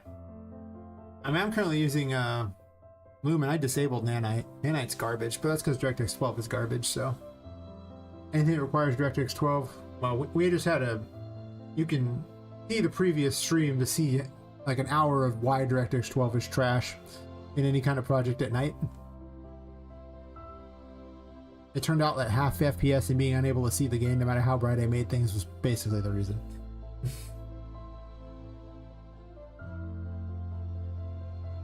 But I'll have to look at that if there's an option for that. Yeah, I don't use it. It isn't working for me. I get about 60 FPS when a game is packaged and I'm not streaming. Good enough. That's all I care about. Good enough. Everything else, yeah, whatever. Streaming, I'm happy if I can even hit 30 FPS because with not packaged and streaming, my computer is only so powerful.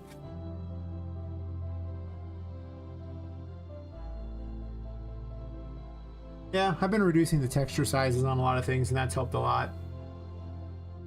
A lot of stuff does come from asset packs. I don't necessarily make things by hand because I want my game to finish some year. I make some things, but only the important things. Other stuff I can usually retool stuff to look like unique things. It's good enough for me, you know? I'm not like hating my life over it, you know? Yeah, I think in the future it could be good, but just like with everything Epic releases, they talk about how great it is, but it's actually all experimental and won't be actually good until many years down the road. And by then they won't even be talking about it because they'll have something better that won't work either. I liken it to that water system that they put in what, 4.26, and it still doesn't work right to this day. It's still listed as like, I think in beta or something. I'll have to look. It's so dumb. Like, you guys will fix it someday, I think. Did you ever fix it? Let's see. Oh, sorry, the water is still listed as experimental. My bad. Sorry, who would have thought it could actually make it into the beta after, you know, this many versions?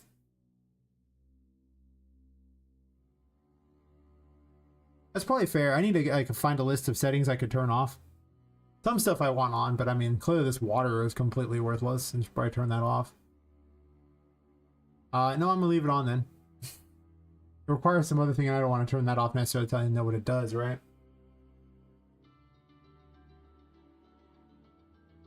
Yeah. But I'm not going to be jumping in the water. Well, I am, but you're not swimming in the water, so it doesn't matter. Yeah, and the problem with it is it's still experimental to this day. And it came out in 4.26.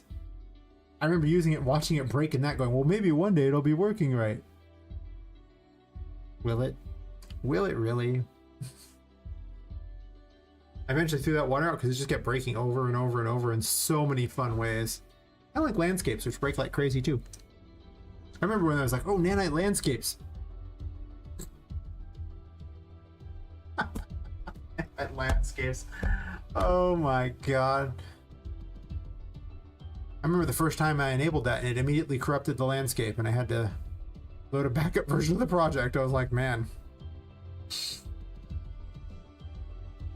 Yeah, exactly. I just have a splash thing. You aren't swimming. You can jump in the water if it makes you happy, but for the most part, you know. It just kills her to jump in the water anyway. In some of these rooms. And I just have a crappy splash thing that plays, and that's close enough. It really is. I don't need anything extra. I mean, eventually you'll be able to go underwater in some of these places, and then it'll be a little different, but you're not swimming, you're just running around under the water. Yeah. I rely on YouTube to figure it out for me, and that's kind of about it. So it's like,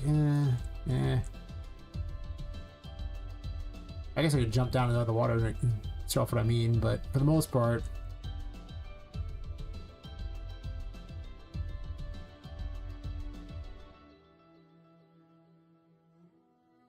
probably. I started at UE 4.26, then took like a 2.5-year health break due to all health problems making me take the break. Came back to UE 5 going, yeah, man, that's cool. That's cool. Yeah. As you can see, my computer is kind of a potato, running Unreal Engine plus the other at the same time. It's just a lot to ask in my poor computer. And streaming. But I get it. You know, it just happens. Yeah.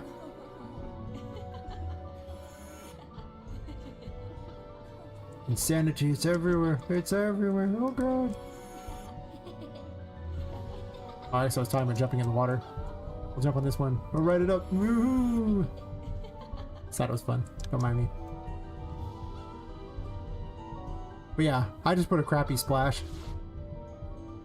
I don't even have underwater physics yet. I haven't even, like, I enabled the tarot card that protects you from it, but you wouldn't even have this at this point. You would just die by jumping in the water, so I don't even need to worry about it. But since I'm running tests right now on anything, I have everything enabled just to see what works and what doesn't. But still, it would be nice if there was documentation. It would be nice if things worked. It would be nice if, you know, I wasn't just always playing a guessing game on experimental features because, well, that's most the engine at this point, you know?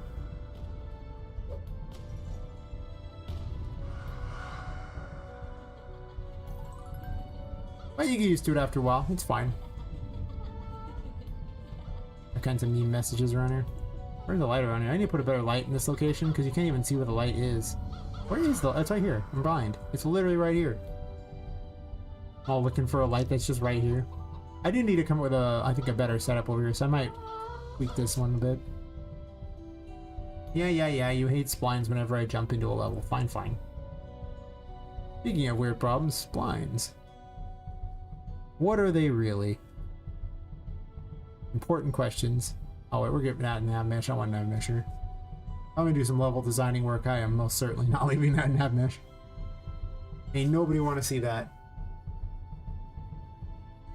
But yeah, I'm just happy. Like, I remember when the game animation sample came out, and I was trying to get that to work.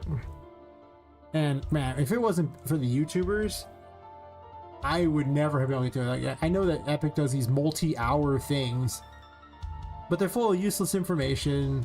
There's like 3 or 4 people on the screen who are talking that have nothing to do with it, and then one guy from India who has the worst camera in the world, you know, and they're taking up most of the space on the screen with these people. You can't even see what he's working on the actual, like, engine, and they're like, well, this is what you do, and it's like, I can't even see it.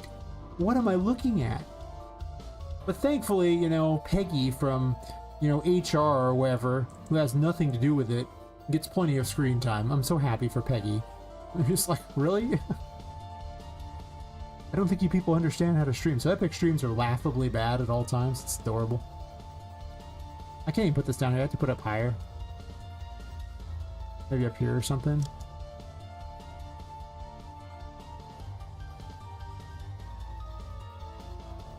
Where would it look good? Oh, there's an option. Unity. Oh yeah, Unity is garbage. No thanks. Yeah. Godot is for people who don't want to make a game ever. That's my explanation for Godot. Like, you have to do everything yourself from scratch. It's just going to take a million years, and I think that's great if you really just never want to release something. But for all the, you know, crap I give Epic, their engine does a lot of work for you. You don't got to do it yourself, and that's a big thing. Like, that makes a huge difference, especially for a solo dev, because, you know, I would never have been able to make this game in one of those other engines. It wouldn't be possible. So while I'm making fun of them, gotta give them some credit. They, in fact, do have the best engine on the market, and it ain't close. Plus, it's free. Unity is not even necessarily free. I mean, I guess anything over, you know, $1 million, you gotta pay 5% for Unreal. But if I make $1 million, I don't care. I'll be happy giving the money. That's $1 million. I'm just saying. If I make $1 million off a game, I'm happy to give them a chunk. That's actually anything over the $1 million too, so you get to keep the first $1 Okay. I think I'm just gonna get rid of these little crappy lights. I don't really like them very much. Unless I want it over here or something. They just seem a little weird. I actually kind of want to... You know, maybe I don't want this to ramp down. Maybe I want stairs here, right? That'd be better. Like, I had it turned all the way over here, but what if it just came straight down into here into, like, a little area? Well, now I want to try. I always thought this section was a little wonky and weird.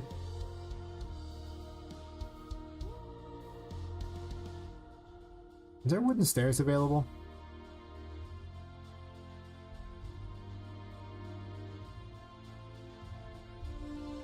Okay, well, nobody likes the content drawer, okay? It's annoying. I hate every time I click somewhere and they click out, you have to bring the content drawer up over and over and over and over. I always just sit there and yank it out every time. It's just so stupid. It's just like, but why? Why do I need to do this? It's annoying. Stop making it annoying. I don't have wooden stairs. I can use the wood mesh on there though and just use the other stairs that are metal. I could have sworn I had wooden stairs somewhere. Didn't I use wooden stairs somewhere? No, I guess I got rid of them all for splines. I used to use these bridges, but they're pretty bad.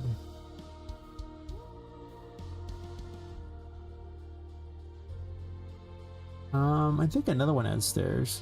If I still have it on here, I might have gotten rid of it. The Magic Forest one.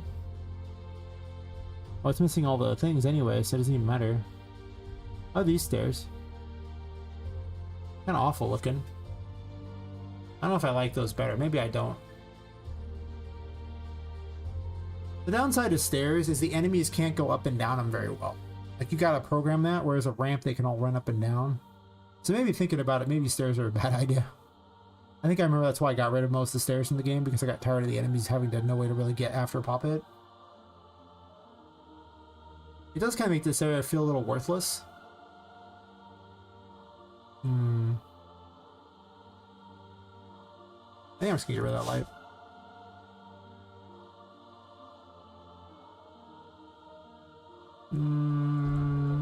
Nah, maybe not.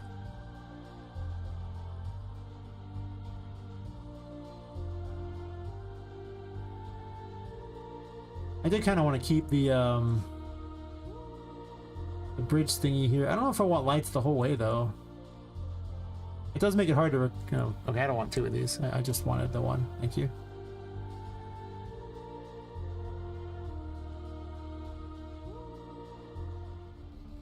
Hey, The Rock. How's it going? I can see comments.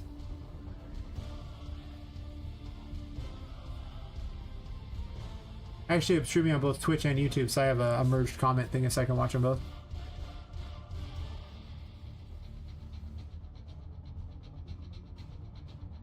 So how's your night or day going? It's night for me, but I'm kind of in the past, so, you know. It's probably day for you, but eh.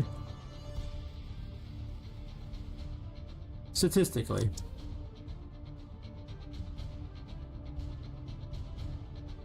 Let me just shrink this sideways a bit.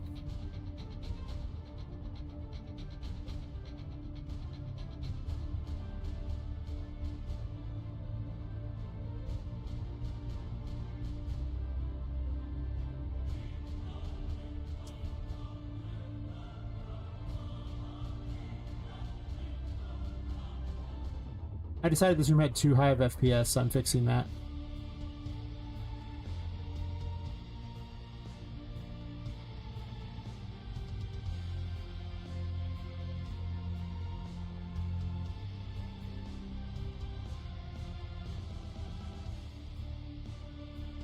Is that better? Kinda. At this standard, I should have one here too, just go in the other direction, because kind of act as like little tunnels for them to go through.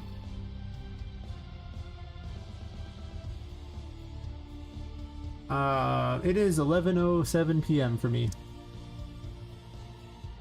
I'm over in the Pacific time zone, putting me basically behind the world.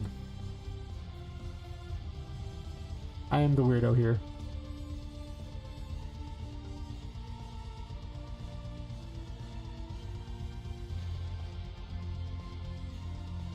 I'll probably move this over a bit.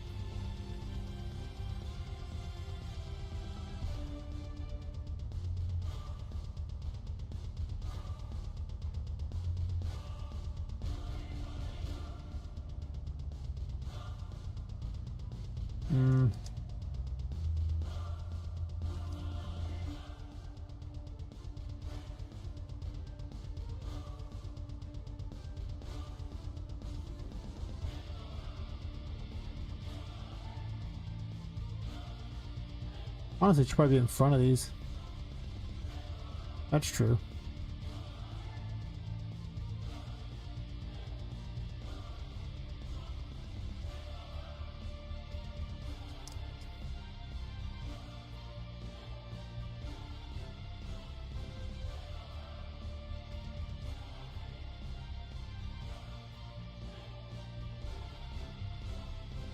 Well, the farther west you go, the more behind everything is in time, right?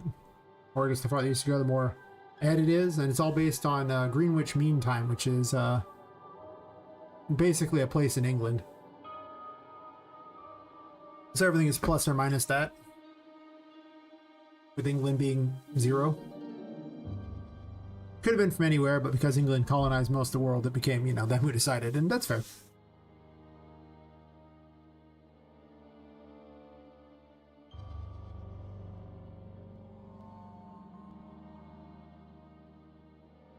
Not too bad. I guess I kind of like having him here. Obviously, I got to look at it from a Poppet perspective because, you know, everything looks normal size right now.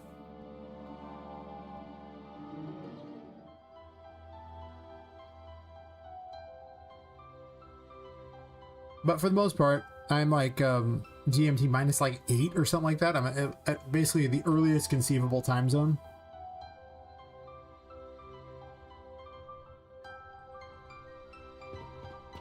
It's not too bad.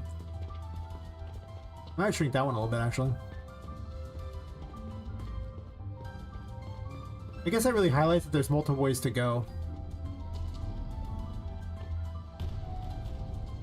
Yeah. Yeah, I think I like having those up above. It also highlights where the lights are because you're walking down so you can see where the lights are. Even though there is a light there too. Very laggy with everything open, but I need to optimize anyway.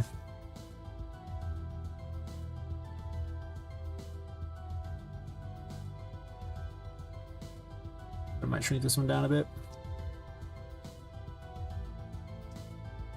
You can tell when I don't feel like programming something, I just sit there and redesign things to make them a little better. But to be fair,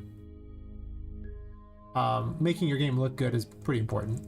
You want your game to look good. If the game doesn't look good, you should probably make your game look good. Just saying.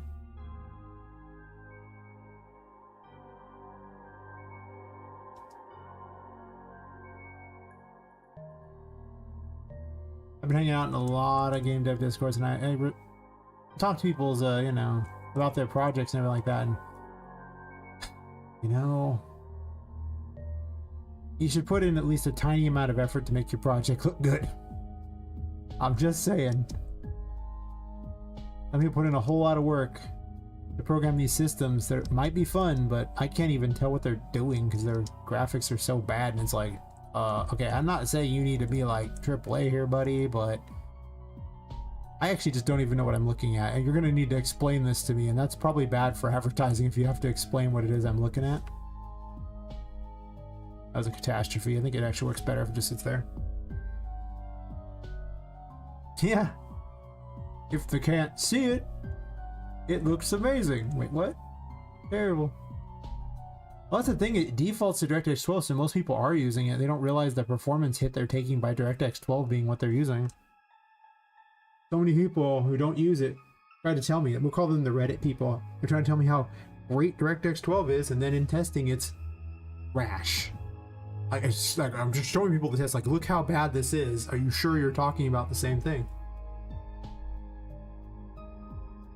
And my answer is usually, it's better because blah, blah, blah, blah, blah, blah, blah. It's like, well, I just showed you evidence and you just said because blah, blah, blah, blah, blah. So we're going to go ahead and ignore you on this one and move on. The number of people who think that their opinion matters more than evidence is weird to me.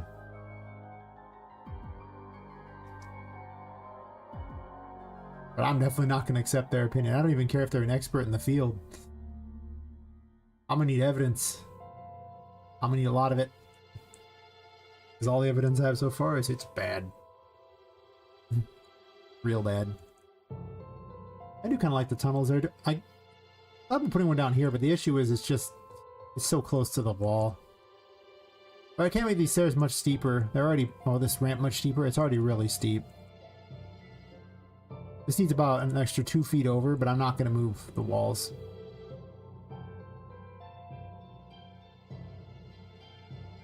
But yeah, I probably should block this off so you can't see it, and then just make 2 levels and put everything on the other levels for chapter 2 down there, and then chapter 3 down there, and just basically break all the chapters apart. So every time you go to a different chapter, you would have to load the stuff. Because I just don't see the open world working.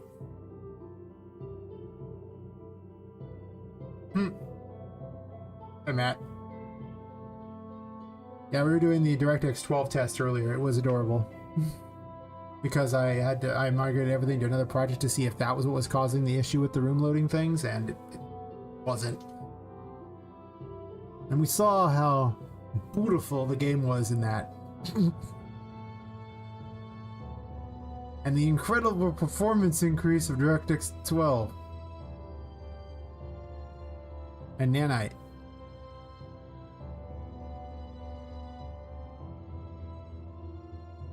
Ah, yes. And that's where you learn that if your game is at night, you should never ever use DirectX 12 because you won't be able to see it. And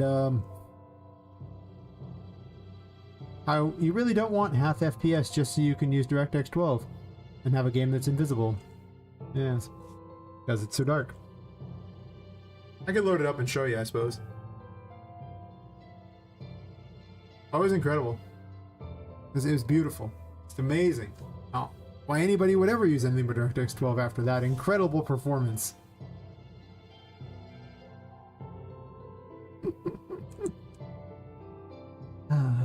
It is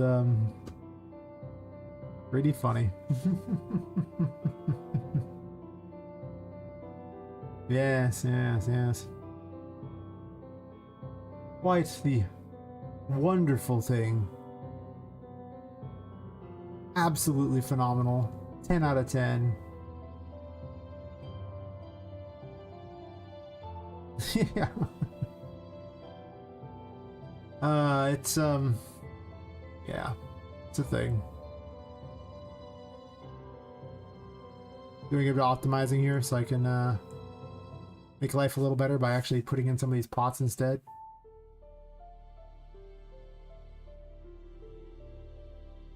There's at least 5 in this room, right? Yeah. I don't know if I need 5, honestly. Oh, there's at least 10 in this room, my bad. I don't need 10, but I might also put some different ones on top of the shelves there, but we'll see.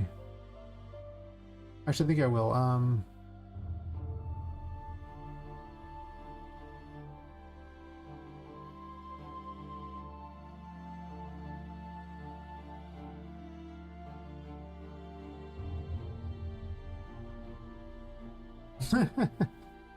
Yes, yes indeed. Yes. Well, I mean, I'm a villain, so I'm just saying. It's in the name. Once you have the name. That's right. Everything is in a name. Apparently. Maybe. Just saying. I need more destroyables, these suck.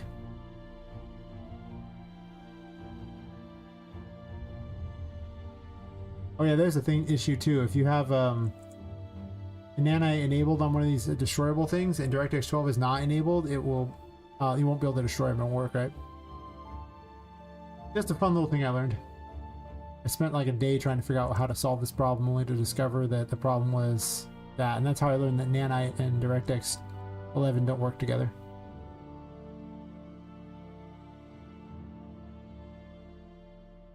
For the longest time, I just believed nanite was the chosen one. It would bring balance to the game dev.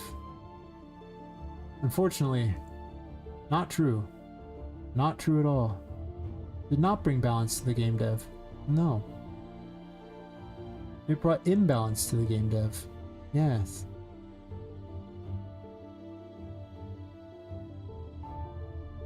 Zero out of 10. Do not want.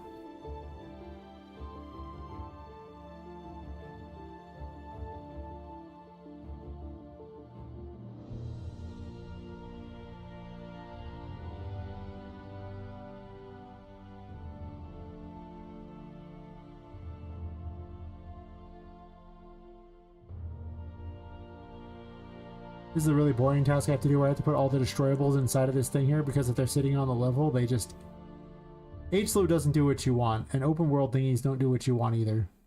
You really want to spawn everything in, and basically open world is literally designed to have space and a landscape on it, and then some kind of weird forest setup, and that's kind of about it. Like, every time you put a blueprint anywhere on the map, doesn't matter what the H-Slow is doing, it's still got to keep that crap in memory. It's still not doing what you think it's doing. And you can instance them, but not blueprints. You can instance like some static meshes in the lake, which leads to problems, to say the least. So as I've learned that, I've been learning more and more that things I thought were great in this engine turned out to be hot garbage. And other things that were, you know, hot garbage turned out to be complete trash. There you go. But most of the stuff, it still gets the job done, so it's not... I'm gonna hate on it a little because I'm a terrible person, but, you know, we won't hate completely. Okay, maybe a little. Did the music finally end? Wow. That's okay, I can just click it again. It randoms through like what apparently is like, I don't know, 15 hours of music or something.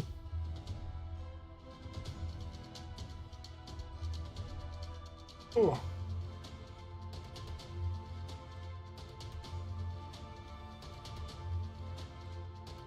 Oh, dude asked on YouTube if I could see comments. Never asked anything after that. That's adorable.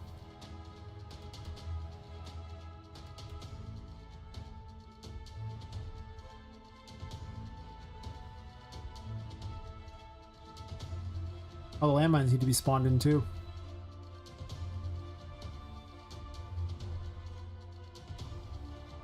The problem with the landmines is they don't really block anything. They were just a fun experiment, but they're not very good at doing anything. So it's like, okay, cool, but how cool is it really? Migrate that to the side a little bit, and then I'll do the next one, just paste it right on in. Grab it and migrate it over here. Next one, just paste right on in.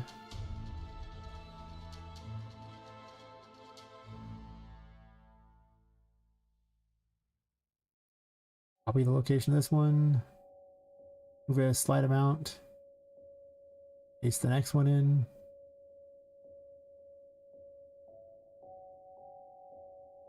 And paste this one in. Perfect, perfect, perfect.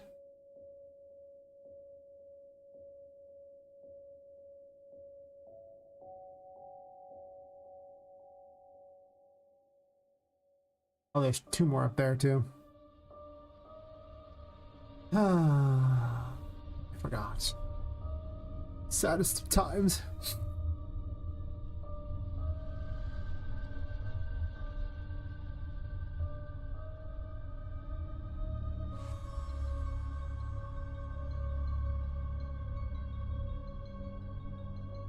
I want to leave that open. I almost want to random these into a location.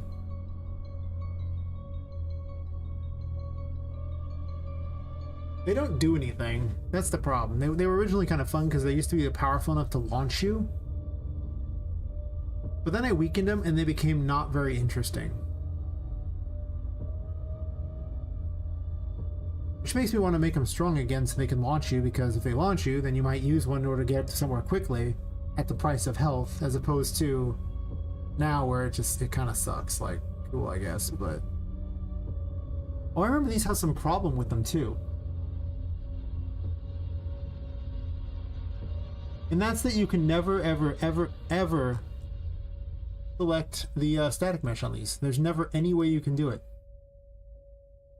And if you try to make it larger, it won't do anything. It's weird. I also make it 5. And look, you still can't... you can kind of see it. Barely. Can you get to it? No. Let's make it like 10. A little bigger, but I just can't ever get to it. It won't let me move in on it or anything like that. I can't get anywhere close. For reasons I don't understand.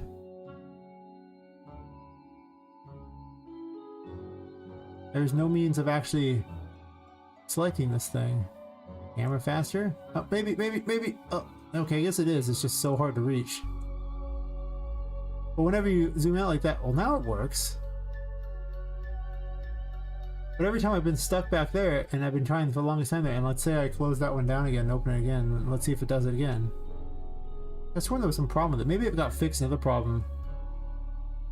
It always zooms really far out, but at least I can reach it. But now it's like huge mungus, and obviously it's ridiculous sized and not gonna work out. Actually, I do the default thingy. I can set it to not 5. Wait, do this to 1.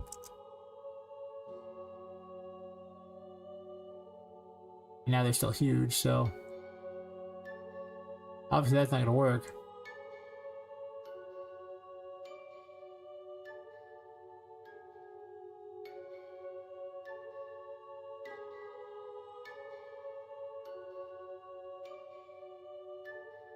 The fact that it zooms you out is so bizarre to me.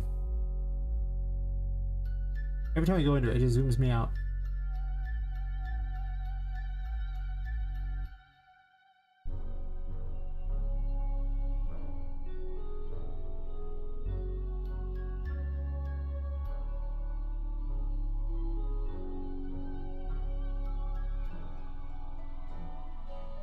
Now worries about this one blueprint that it behaves so weird. All the other ones don't behave like this, but this one just behaves a little weird.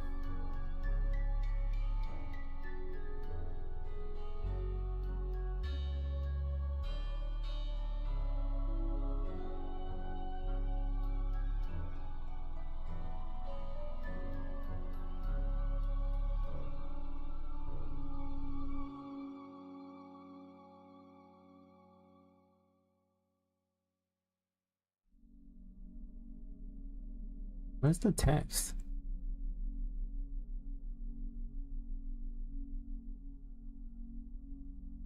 Gotta rescale the text too, huh?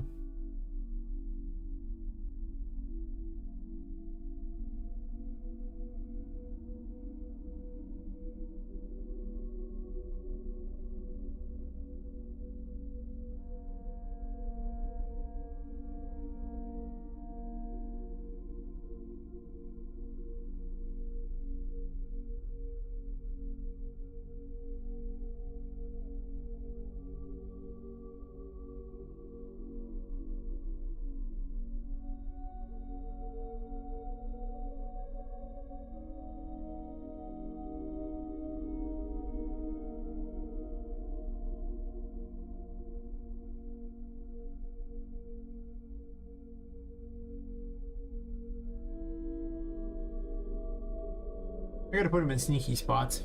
Be helpful. Yep.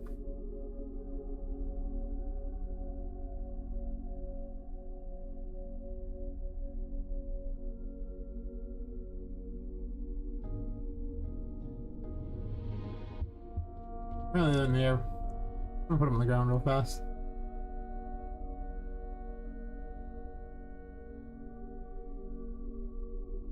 Yeah, I'm probably gonna increase their strength so if they launch you, because it's more fun if they're a launcher. You can pay health to get somewhere really fast if you really want.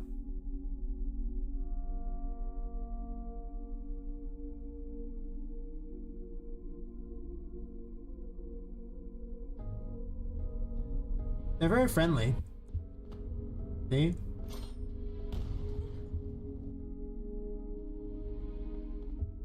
I can make some other things too. Fun, that beer. And it's a box bigger. Apparently the box is kind of tiny. Almost got me. It's a quick way out. Oh my god. Yeah, customizing, you can just change wherever you want. Instance like that, so. I'm a terrible person like that.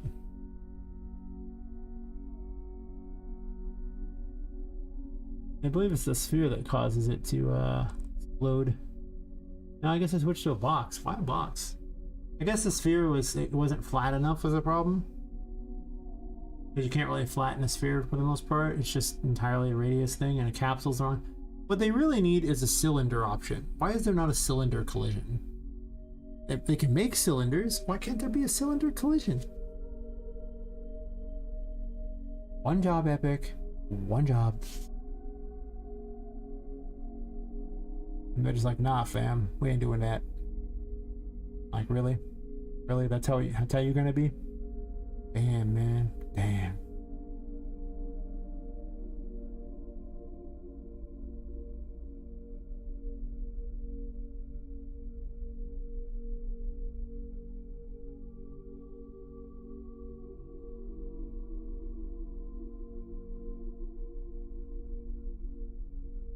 But the sphere goes into the ground too. It's pretty bad. It's not that good. What's actually on this? What I needed.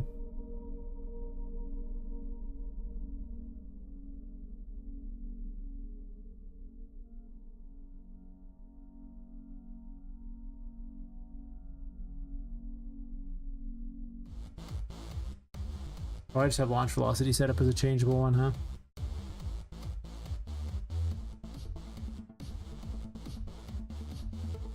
Not 200, 2,000.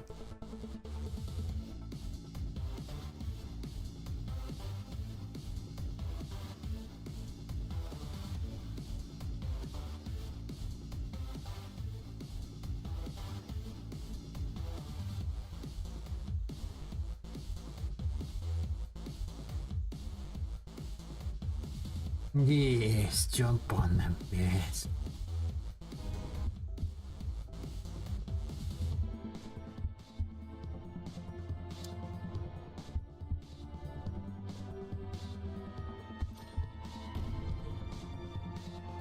That's what we want. Something absurd, right? So you can pay health to get up to things like that instead of, you know, having to do it the manual way.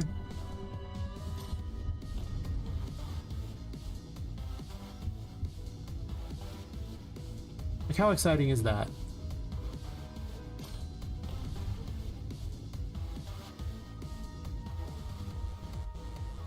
See, now they're fun. Before they were lame, but now they're fun. They run out of health.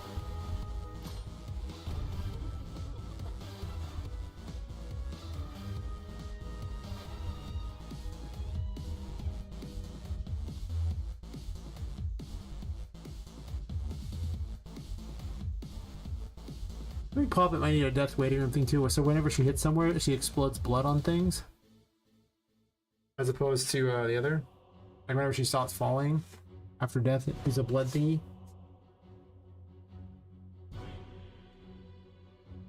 Because I think what it's doing right now is it does it immediately upon her dying, which is kind of lame. So if she gets launched, then it won't do anything, or if she's currently dies in the air, it just won't show anything.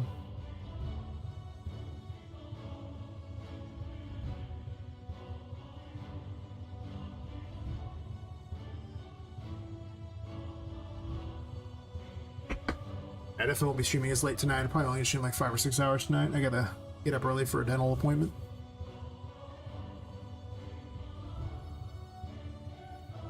But I mean, that's still like another 3 to 4 hours, so it's not like I'm leaving immediately by any stretch of the imagination. I'm just, you know, realizing that tomorrow I do actually have to go there for that.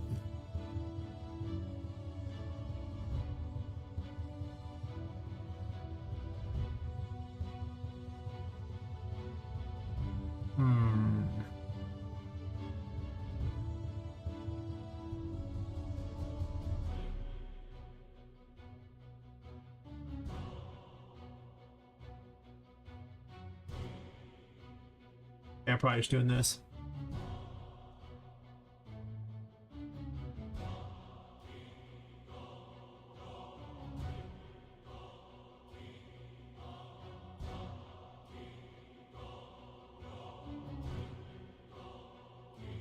Boom.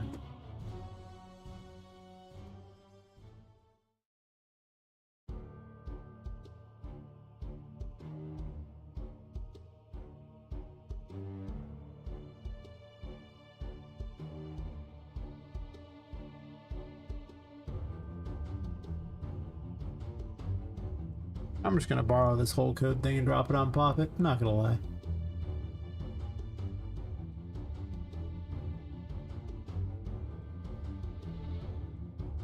Because a lot of it is gonna be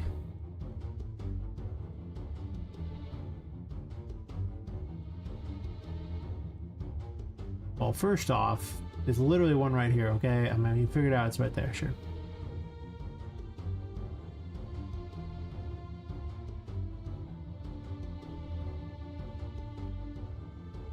What's probably going to happen is...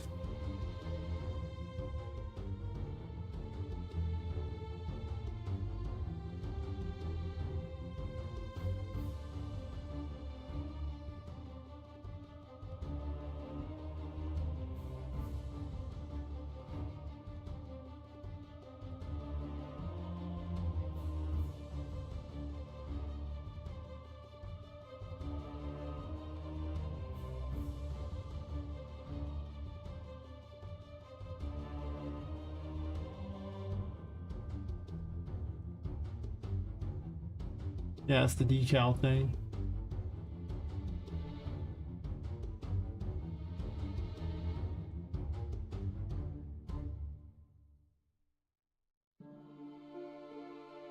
Oh yeah, this is a play rate of 1 with her just dying.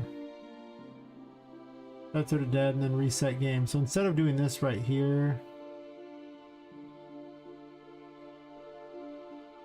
let me get rid of this thing from the... But she still has a foot scene as a thing. Oh god, that's the old tech. That's terrible. Foot scene is dumb. I set this over here though because I might want to remember it for later. So instead of that, we're going to run Death Waiting Room.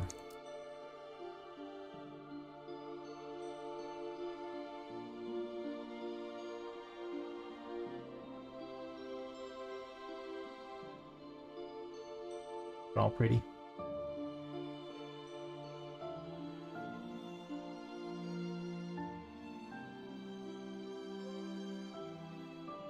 Poppet does not have an alternate death. He only dies one way.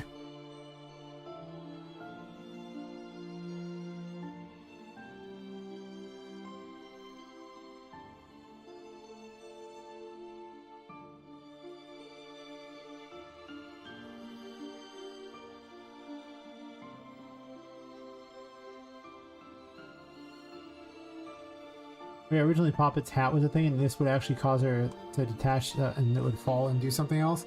I think I just get rid of that though, I don't really care about that. She used to be a witch doll. She used to always have a hat. She no longer has a hat, and I'm going to deal with that by looking at whatever she has equipped and destroying them then.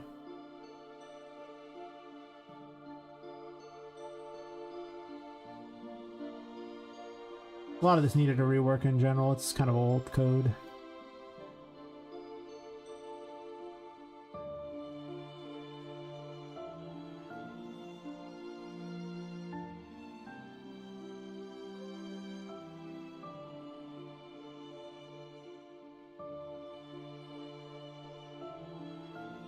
Disabling input's pretty good.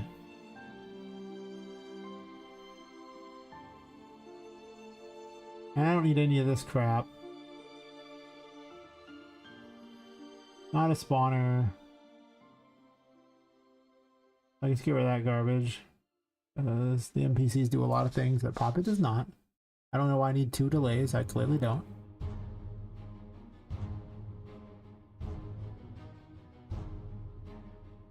Yeah. I'm just saving because it won't let me delete this for some reason. Sometimes that fixes the bug.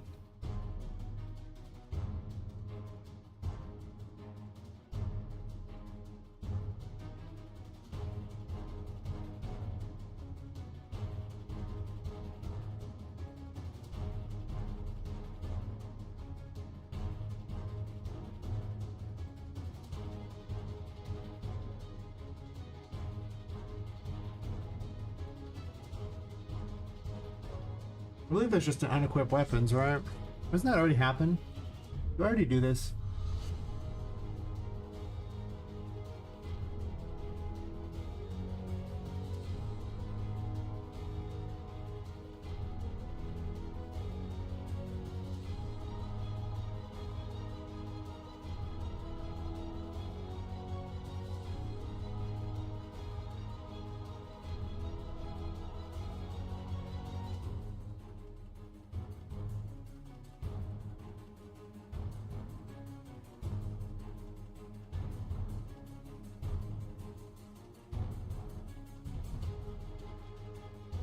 Sure.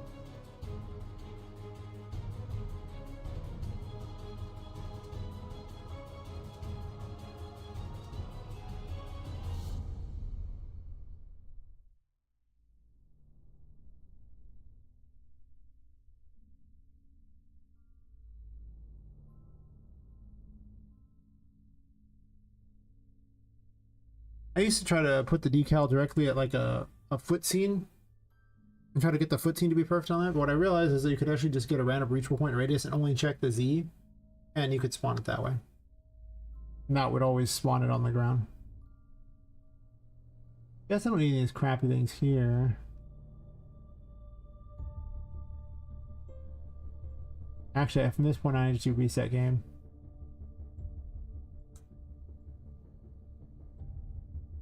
The rest of this crap was unnecessary. It's just from the other. I just was copying the death waiting room stuff. Yeah. I could destroy her weapons too, which I might do. But mostly this code just waits for her to have a low enough velocity that it will then spawn the thing there. So if she gets knocked around and dies, she will wait and hit something and then spawn blood. Hopefully. And he just keeps looping until he does that. Let's go get blown up a bunch. Should probably work. It's the same code from the other one. I took a bunch of crap out that was unnecessary because Poppet doesn't do any of those things.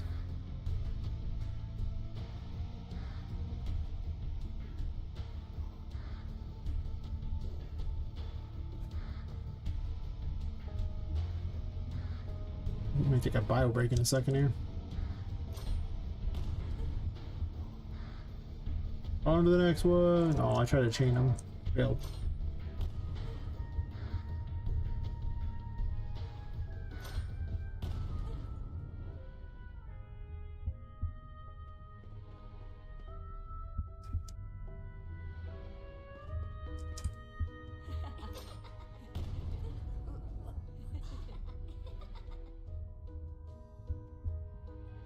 Didn't do what I wanted at all.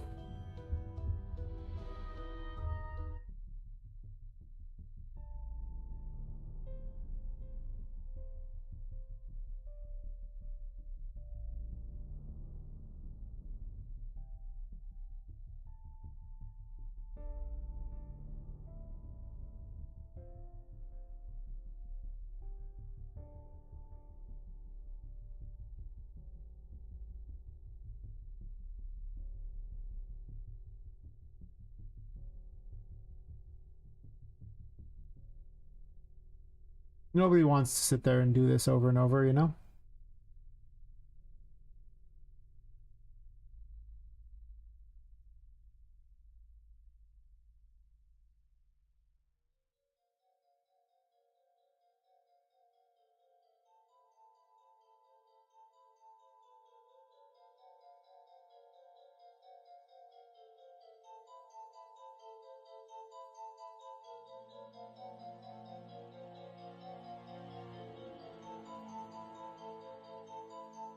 Well, first off, we'll see if it plays the thing hitting the ground anyway.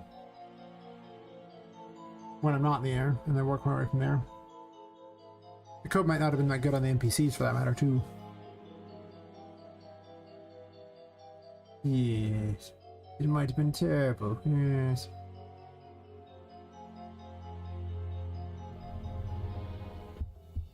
Have to pay respects.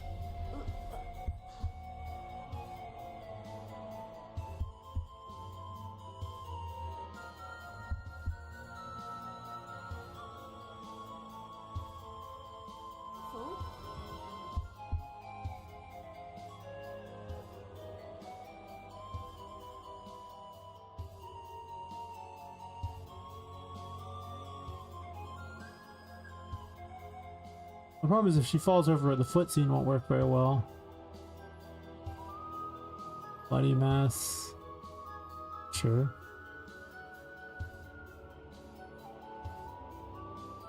There's, you know, it's going to be always at a funny angle, right?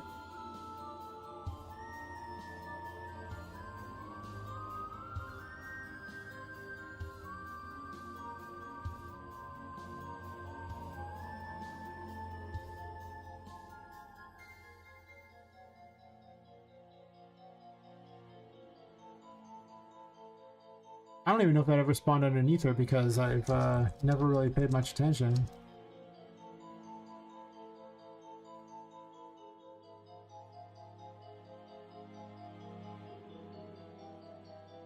It might.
I guess I want to see why it happens here.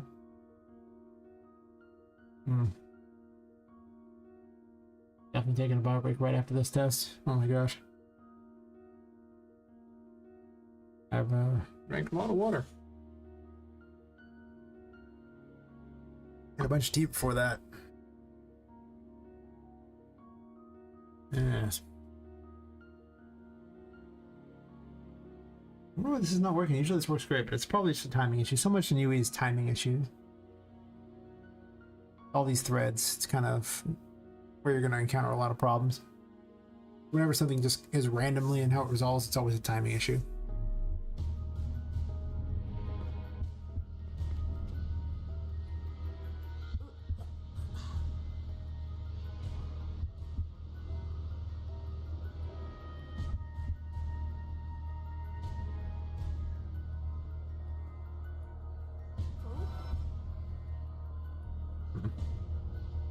There, I'll be right back.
pick myself up sandwich thingy, so in the middle of streams I can actually munch a little bit of food instead of going for like 8 to 10 hours of eating nothing ever.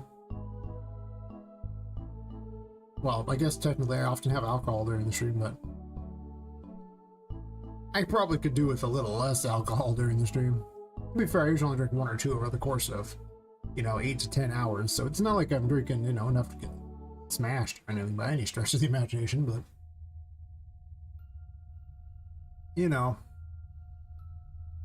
probably not the best.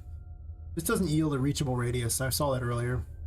It just doesn't, so I assume that's actually an AI thingy, and the player can't do that. I can't cheat with the player like I would have normally been able to do, so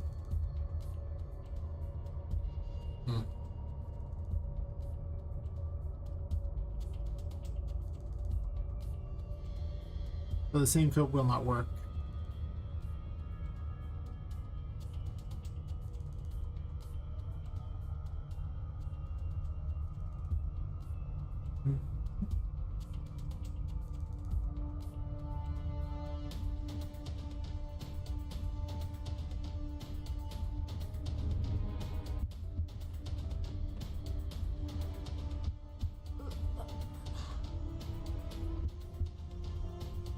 Yeah, it doesn't.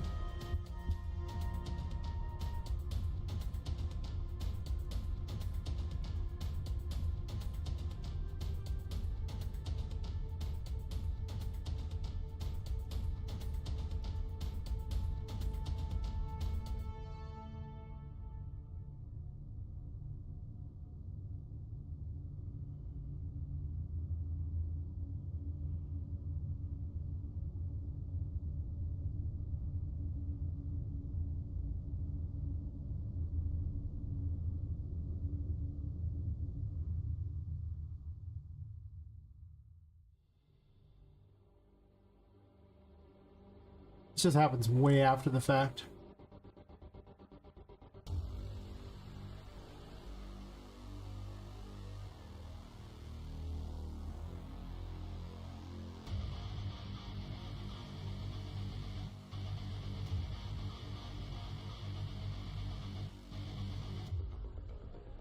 For her, I basically have to use the foot scene.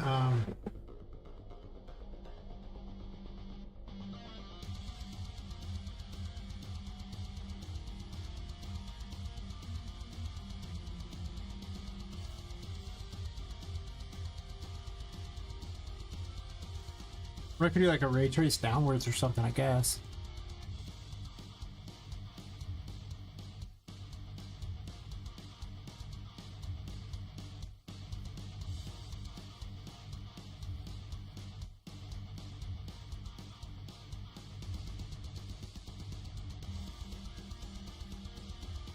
Instead of doing that, you could just do this one instead. Actually, I'll just relink these together. Oops. Undo that.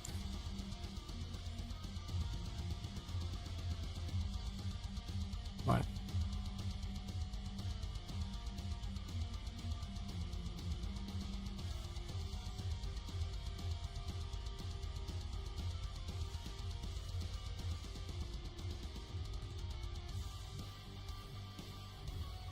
Might be kind of a bizarre thing, just in case you happen to be launched. I mean, it is a thing. Maybe.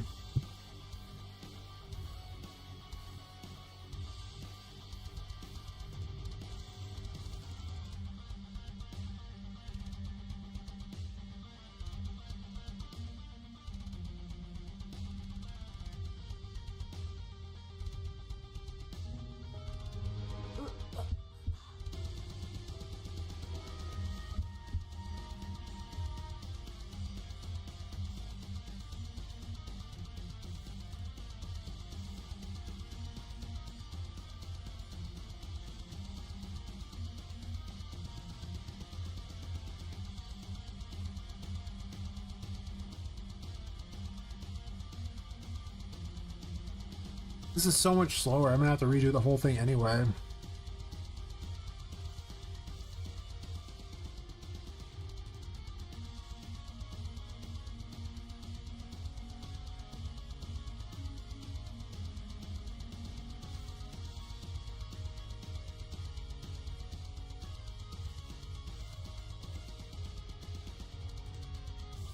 the foot scene on the mesh? That's a below player scene. Really not. So the animation shouldn't really affect it. It should always be basically where at the player's feet. Oh.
Hey chat, why his name is so long?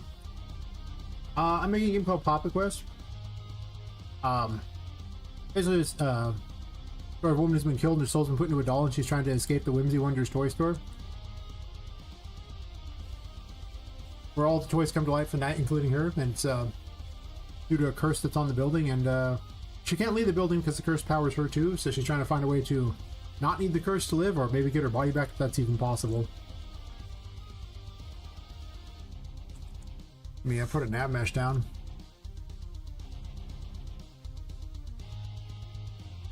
See what the combat looks like.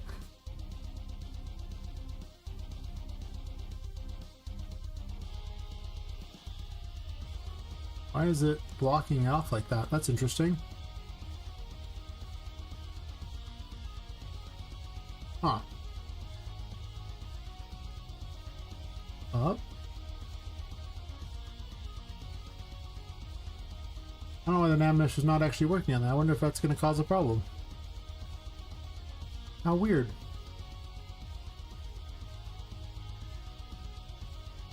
I will see if it causes a problem or not. Whatever. Shouldn't. Well, I mean, it should, but we'll see. It's found something it doesn't like.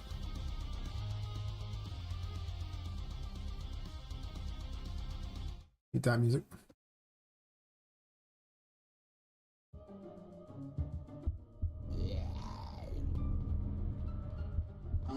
Yeah, I think it's blocking him.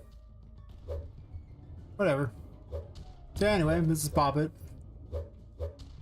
The main mechanic of the game is, well, this is just dodging. It's not the main mechanic, but if you're in the darkness, you gain curse power but lose your sanity, and if you're in the light, you gain sanity, but you don't gain any curse power. And curse power powers all of your abilities.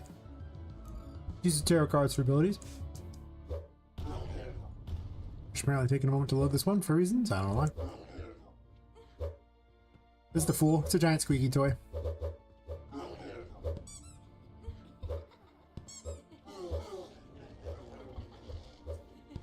This is the insanity effect. It shows my sanity is going down.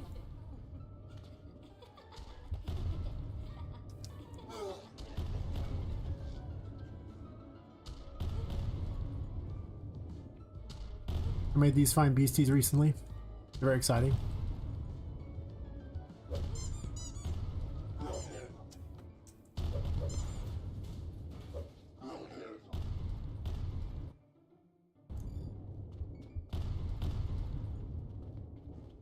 Here's the Empress. It's got a few abilities. This one here makes mushrooms, and when they count to 10, they'll heal anyone who triggers them nearby. And has the reverse, which causes damage to everything nearby. Yourself included. Do not blow yourself up. Just because I gave you explosives does not mean you should use them on yourself.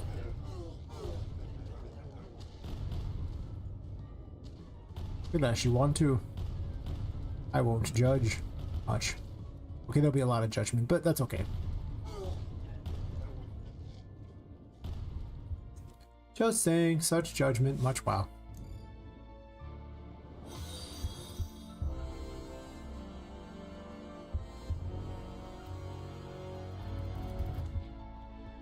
Huh.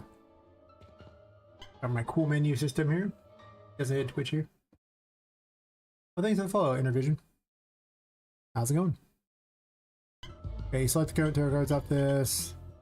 See the mapping system like that, which shows you where the rooms connect and everything. Not everything's been put in the game yet, obviously.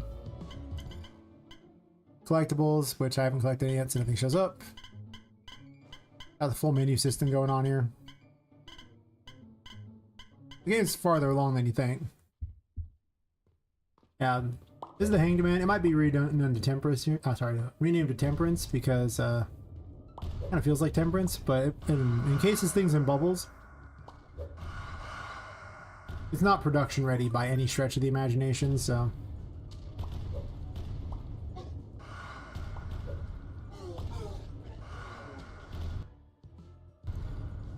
It's a magician. It does things like pick up small objects and let you throw them, which can hurt enemies, but all the enemies are currently dead in the room. Well, down here. It can also be used to manipulate objects in the environment, such as drawers, cupboards, turn on lights, manipulate door handles, especially if you have a key. Strength is actually double jump. You wouldn't normally have it here. I usually try not to use it for purposes of testing this room, but every once in a while I accidentally click it a second time and double jump.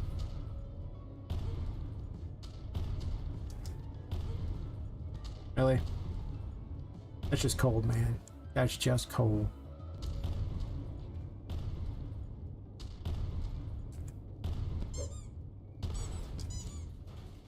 Yeah, it has a supernova where it grows really big.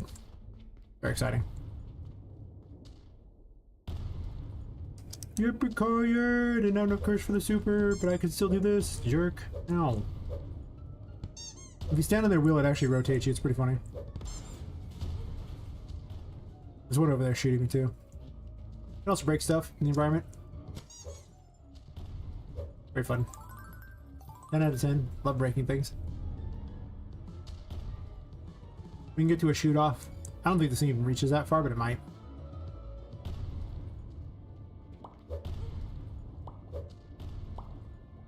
They don't reach that far. Damn.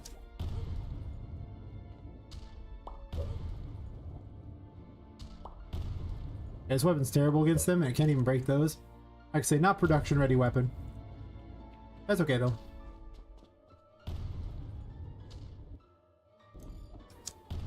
I could use a star. Star currently trades sanity for health and health for sanity. It might become the Wheel of Fortune soon though. Probably will. More fitting. I gotta make all the major arcana, so you know. Eventually. It'll do something. Star is overpowered though. That's why it got kicked out of the demo. It was too good. Actually, I'm gonna jump up here.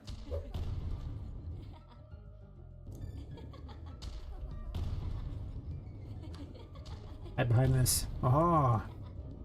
Hello. I'll place bombs by him. He knows what he did.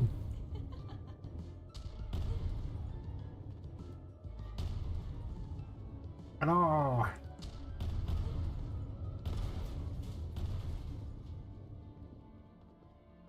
Exciting. Technically, I had a double jump to get up there. That's cheating. Whatever, I'm cheating.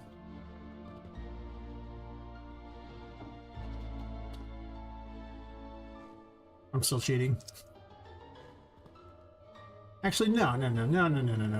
If we're doing it right. There's now a new way you can go in with the bouncy couch, so let's use the bouncy couch. It's important. Don't question the bouncy couch. Apparently I could just jumped on it. Boing!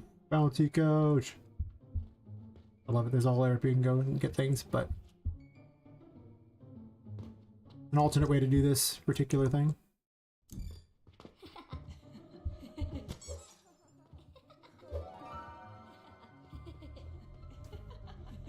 You can go outside as long as they attach to the building, so you can go out on the pipes around the building, just you can't leave the area. Look at the city briefly, woohoo. Run back inside because I'm running out of sanity. All like an idiot. Perfect, that guy jumped out. Nobody liked him anyway. I didn't like him. That was Charlie. He always shows up late to game work. It's terrible. All the other toys don't even like him.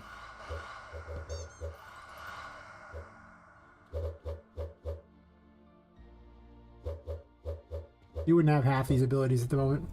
This is actually the first room in the game, and you go back up and go to the second room, then come back around and get into this room. And you would only have the Fool and the Magician at this point, so I'm just cheating. I'm just outright cheating. That's okay.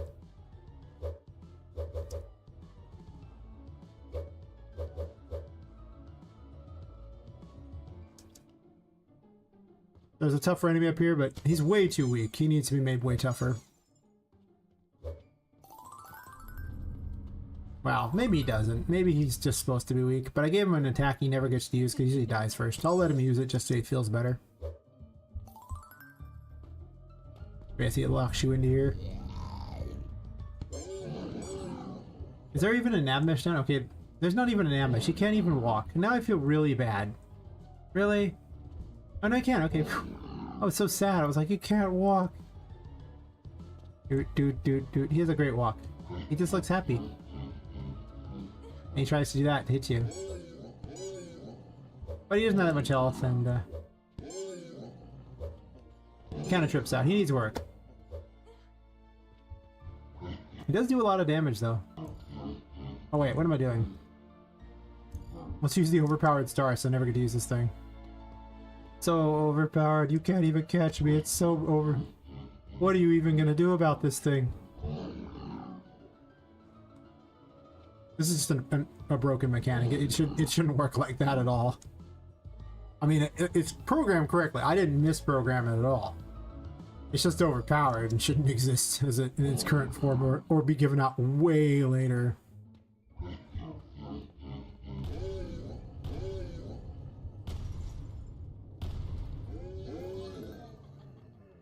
He died. I imagine this guy would be very susceptible to the Empress. You're not supposed to have it, so. Woohoo! We're doing it backwards now because I can.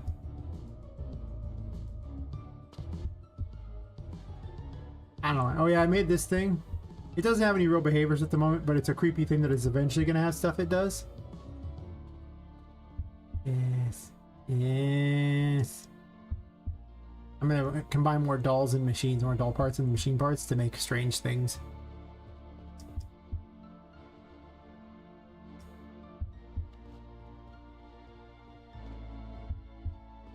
I never use the Empress to open these, but technically it can.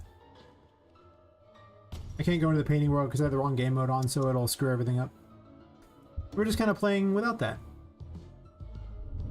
Technically, this is where you get the Magician, but since I have all the cards enabled and I didn't disable them, you would get up here, probably from jumping onto that table, then hit the button, and then you can jump in there and grab it. But if you happen to have a key for a door, you can open the doors and go through. New Game Plus for this is going to be wild. I can already see it now. You just get all the things. It'll be just basically be like this, except for you'll have every card available.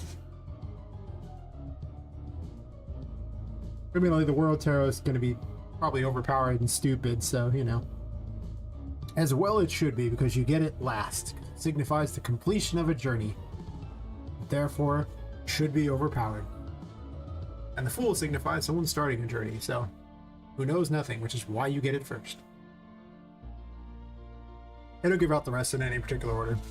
And then I give out the Magician, then I give out the Empress, and then I give out the Hierophant. I don't even have the High Priestess in here yet, because I'm not even sure what I'm going to do for that one. It's about knowledge, like inner knowledge and things like that, so I guess it's going to be something that reveals secrets in the world. I guess if you look at the Metroid thing where it had the little laser thing that you could aim around, it would reveal hidden areas. Maybe that kind of thing. You know, something that's a limited time thing where it reveals secrets within an area. I don't know. You really want to limit such an ability because that takes a lot of fun out of the game if you just reveal where everything is, so. Yeah, I haven't enabled quite a few of them yet. I have some ideas on a lot of them, but I can use the Sun Tarot here. This one's not production ready either. Basically what it does is create a mini light that follows you around. Which apparently will just be outside of the thing and won't even work too well because it's too small of an area, so that sucks.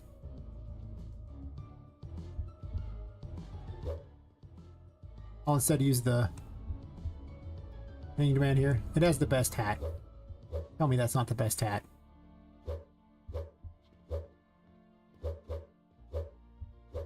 It's so adorable. I'm probably going to recolor it though because, you know, I don't like the color of either of these particularly, and they probably should be recolored. They look like cheap plastic basically, and I'm more about metal and, like, you know, materials and things. You know, because it's a steampunk game, so... Well, plastic does exist in the world because it's, like, late 1920s type of era. And it is somewhat mass-produced. It's not as mass-produced as you might think. Like, it's out there. Actually, I had to rechange some of the time period of things because some of the assets were only fit in certain time periods, such as having, like, a Ford Model T car. I'm like, going, that it did not exist in Victorian steampunk era. Originally I was gonna have, you know, the Chariot be like a little car you could drive around as one of its things, but this game just isn't built for cars. Like, it really isn't. Like, I thought it'd be cool. I programmed one in, I drove it around for a while, and I was like, you can't really do anything with it. Like, if you could drive it through these tunnels and jump through things, it'd be kind of sweet, but it's just... It doesn't have the handling to do that. So I might just give out the trait later and make it like some sort of flying vehicle, like a blimp or something. Normally you pick up a toy and rescue him here, and then you would take that toy to the thing. I can't actually beat this area because if I go into the painting world, I won't be able to go on. I'll pop back into the world in a random location. I guess I can roll the dice and hope I hit one of the, no, 1 out of 8 for the right location. We'll see where I end up.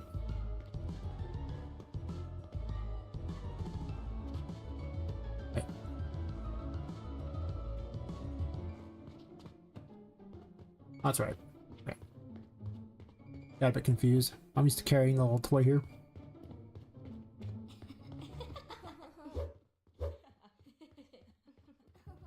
Yeah, normally you carry the toy through here to the maze there and you throw him in the painting in order to save him. And this character, her soul got stuck in the paintings. Like, you know, all these women got sort of souls stuck in toys except for this one stuck in the painting, so she floats between the paintings and lets you travel to the painting world. Which I have to change the game mode in order to make it so that you can go to the right starting point. Otherwise, this is just going to send me the wrong location when I return. But I have all the toys saved and everything like that. Every time you unlock a painting, they appear here. Every time you save a toy, they appear here. They're all marked as saved for testing purposes. There's space for the pictures. I haven't put pictures in yet. Oh. Oh, I was testing and killing the character off for things, and I forgot that the F key is also how you trigger talking. Anyway, I guess you can probably get the idea of what's going on. Pretty funny for the test. I forgot that the F key is set to do that, and that the F key also. I'm like, oh, let's use the F key because, you know, press F to pay respects, and your character just falls over dead, which is, you know, fun, good, clean, wholesome fun for the entire family. I was trying to make it so that when the character gets lobbed someplace, she spawns like a decal on there, like a bloody mess type of decal, so it's like blood everywhere, which I thought would be cooler. And, you know, the timing is terrible so far. It's definitely not there.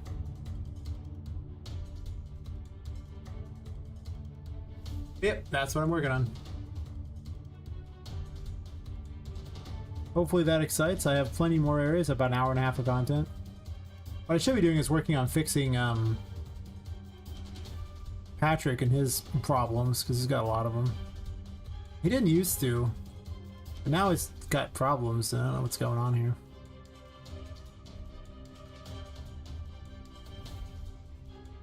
I think I'm gonna get rid of a couple of these. They're only fun if they're like an actually useful thing to do, like they can get you up places, and I probably want to put more of them in various locations.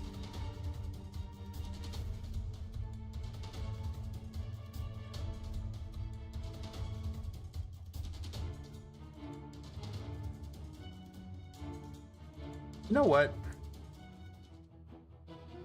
I have an idea.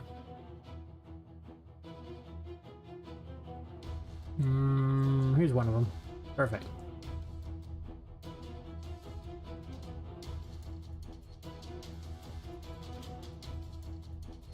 So when you spawn in here, there is a secret area back here. Let's not spawn on top of that because that would make it take longer to show.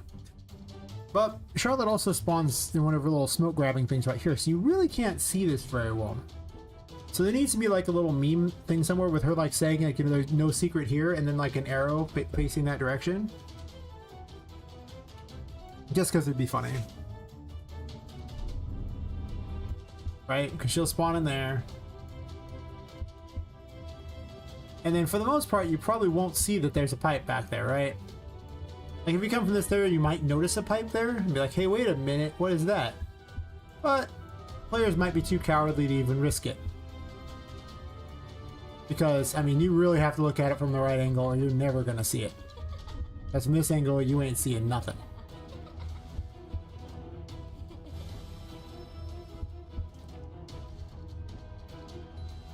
And of course, if you try to go in there, you're not careful. She has a weird spin sometimes, I don't know why. She'll try to grab you. Apparently a lot. But then you could run through and jump in and you'd be able to find your way here. But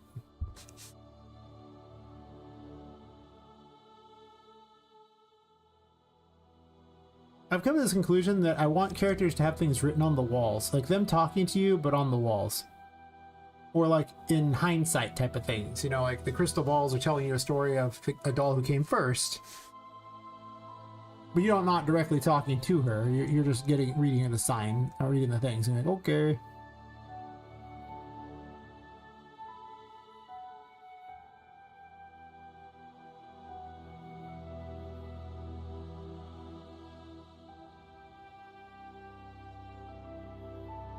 And I've come to the conclusion that, well, Charlotte is like a ghost girl like that. She's really just trying to play with you, so she's like playfully funny.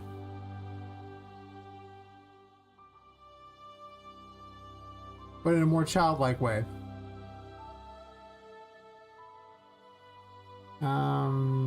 Yeah, playfully funny.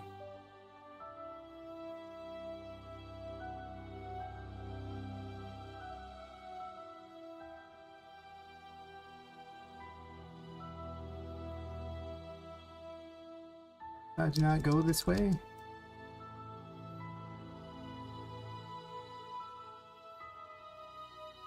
Actually, can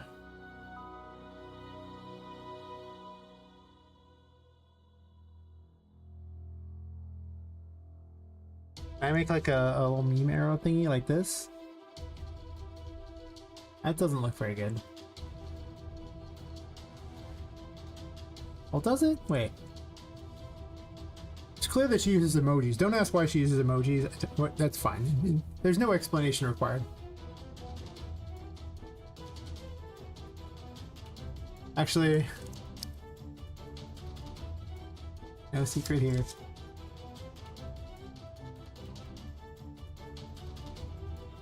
Oh, it's too big.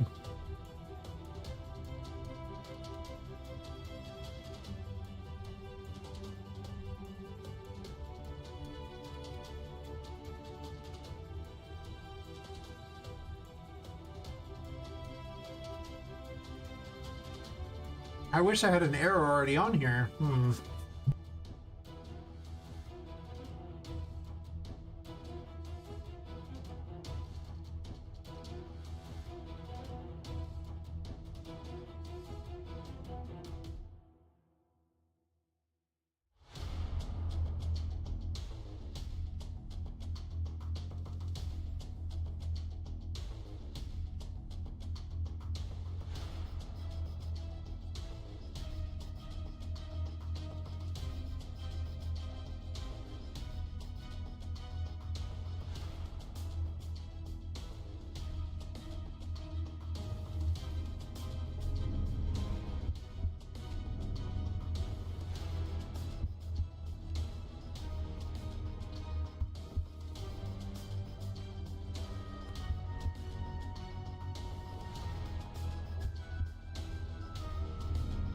I guess it works. You look at it directly from it. It says there's no secret here, and there's a little arrow. You look over here, and you'll see a pipe. Normally, I wouldn't do that, but it does hide like in a whole room that you could go down. I could also just leave it. I'm half torn between, you know, Charlotte being, you know, having weird messages on the walls that are playful, and, you know, just saying, eh. It would be kind of a great mystery, though. Like, rather than have that, the knowledge that they have to look at the map and try to find the solution to it, maybe they notice there's a way out there, because otherwise there's just not a lot telling you what to do, right?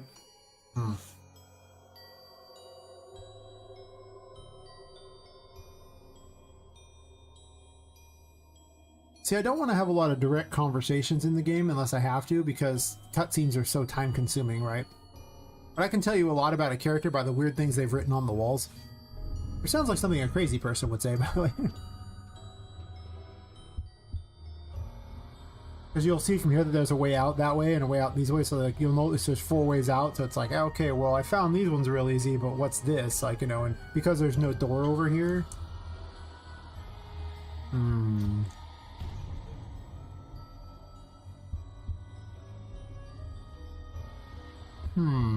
Also need something over here. This room needs a lot more work, but this is also after the thing too, so I don't even want to spend much time on it.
There's some the whole transform. I don't know why I did that way, but whatever.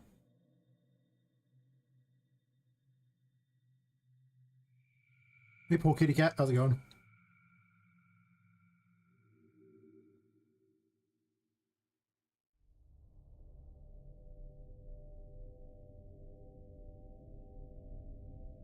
I need to make really bright emojis. I'm seeing this. Like, I need to take every emoji I make and just make it super bright. Because I have, like, you know, it's set to night mode, as you obviously should. And, you know, my emojis are not as bright as they could be. So.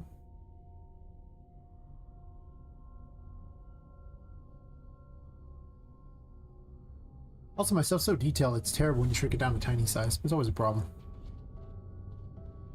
I will solve this mystery. Alright. I put a death button in.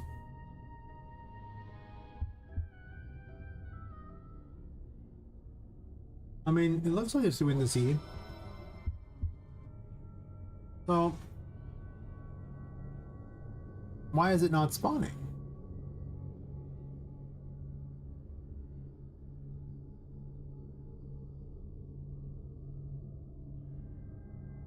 Not pretty good. I'm playing around with this is already visible technically, but scenes can't be visible. Of course they can't.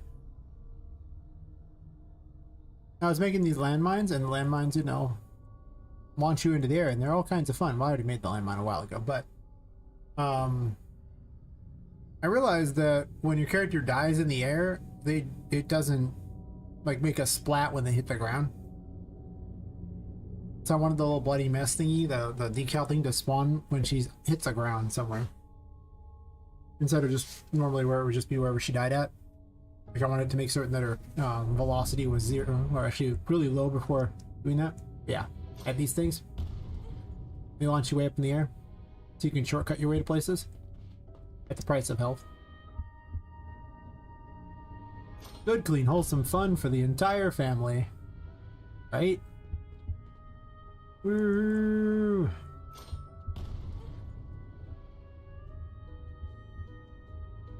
Or she kind of bounced off some things too. But of course, if she dies, she just kind of falls and, you know. Yeah. Yeah.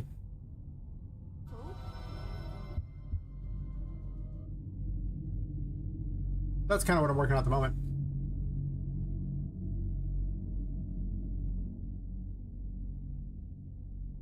Doesn't seem like a particularly important thing to be working on all honesty. Like, I probably could live without it, and it wouldn't make a big difference. The enemies have it, but the enemies have a way they can actually get the ground much easier than this one. Because I should have compared the ground against this to see where they were at numerically here.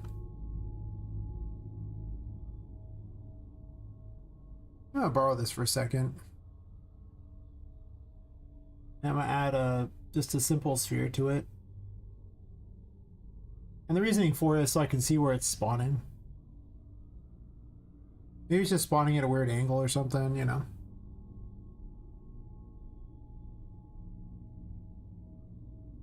Thankfully, I just have an F key to just kill the character, so. As evidenced by the dialogue earlier where I tried to interact with someone with the F key and it killed the character. Hey, Gunslinger Girl. How's it going?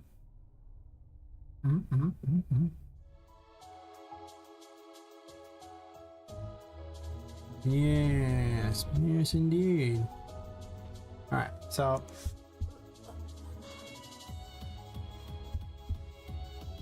it does spawn it, but too low.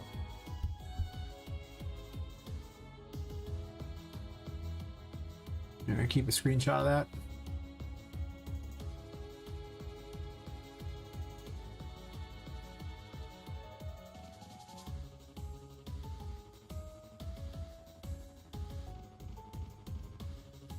Wait forever for this thing to open.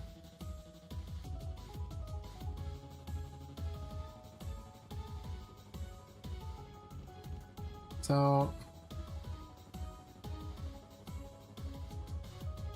it spawned at 1049, actually 10,491. So like it's like almost like 150 too low.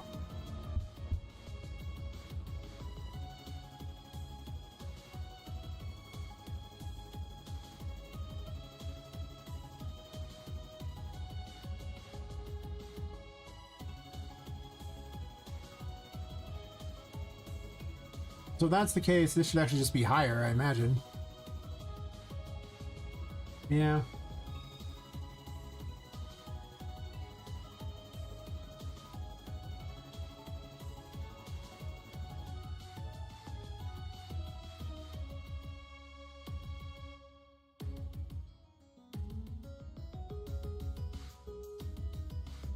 Yep, that's been my excitement.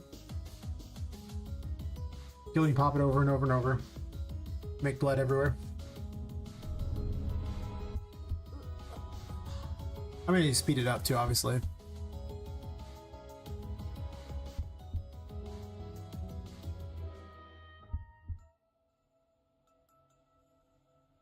Okay, well, that had the opposite effect of what I was hoping for. That was... it was about 160 higher. But the floor is lower than that, not higher.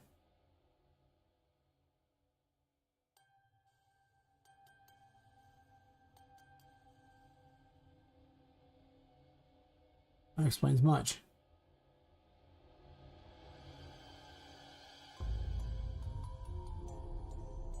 Maybe I make it lower than that. 120 or something.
I got crap on my food from, or got crap on my mouse from the food. It's like, no, mouse, it was innocent. No, why? It was sad. That did not really lower it much. That actually almost made it higher. Did not.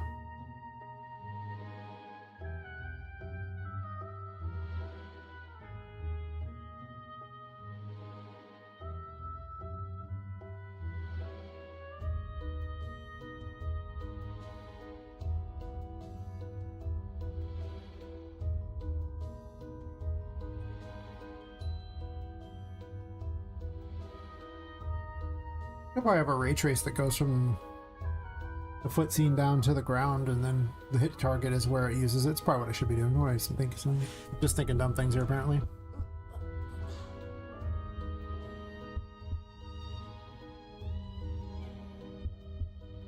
Oh, they're both tied to the foot scene.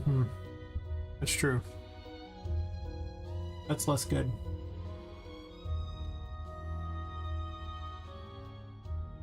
Right, you're tied to the foot scene as well? Yeah. Now minus 89 is fine for that. And then what I'm just gonna do...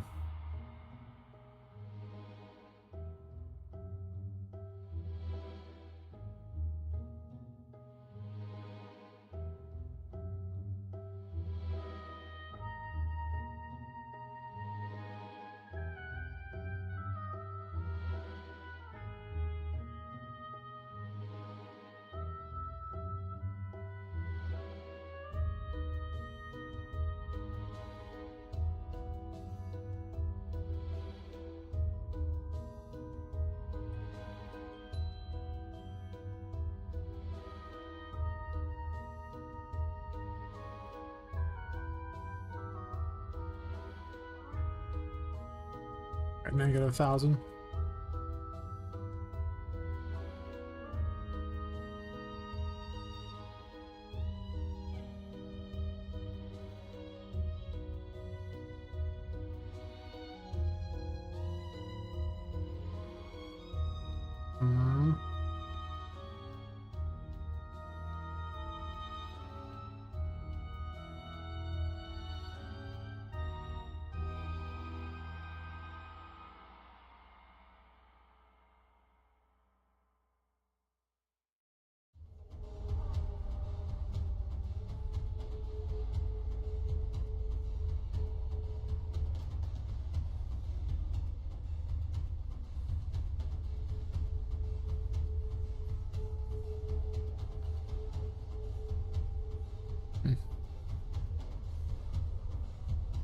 Thought someone messaged me, but they did not.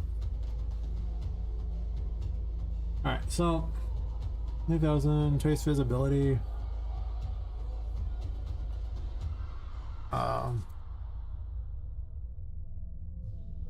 Array. North self.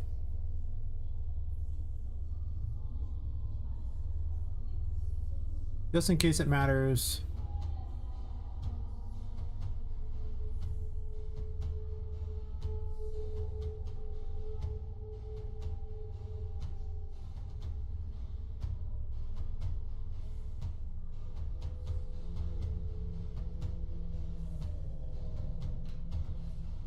Ignore all this crap too.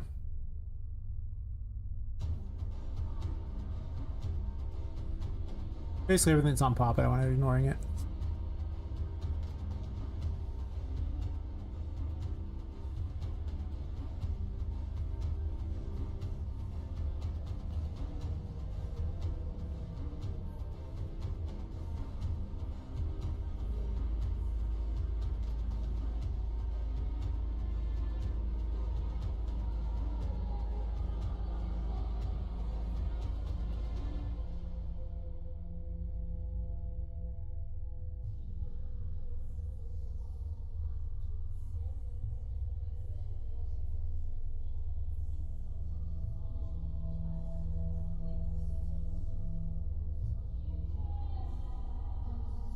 Oops. Don't do that.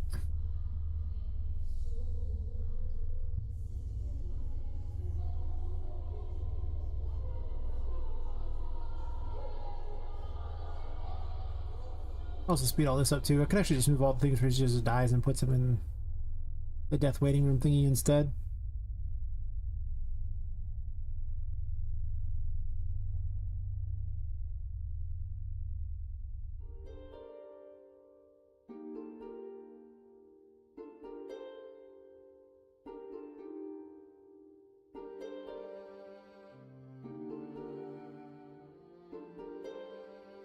I don't know why I need an extra 1.5 second delay on that, but I'm getting rid of it.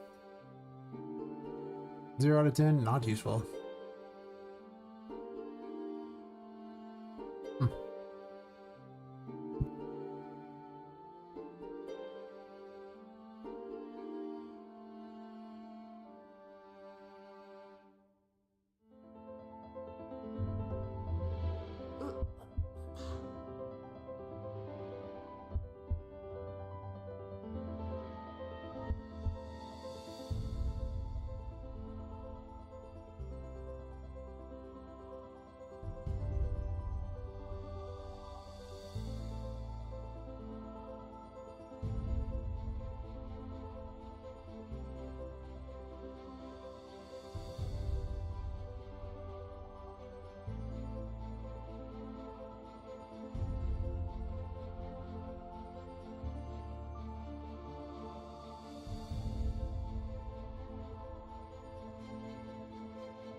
Well, obviously doing print string because I didn't include that in the thing. Awkward.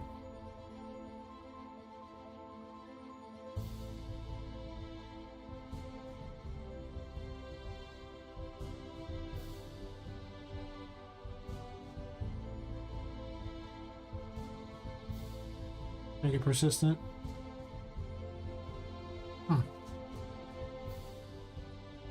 The things we do for polish. I should be polishing up Patrick instead. Be working all his code.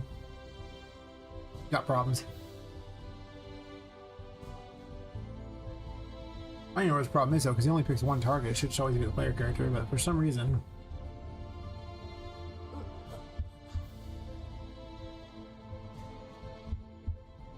Okay, well, that's all zeros.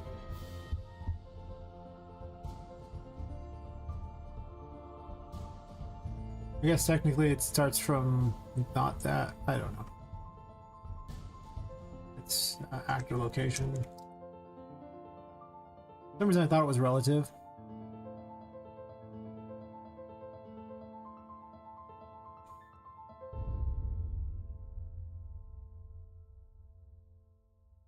Maybe it's not.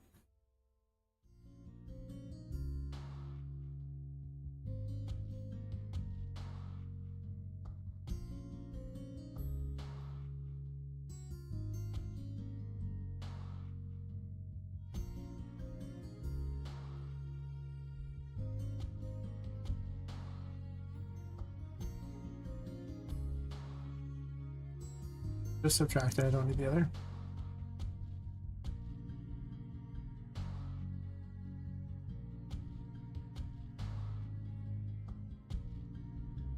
I often forget some things are relative and aren't. It's just hard to remember.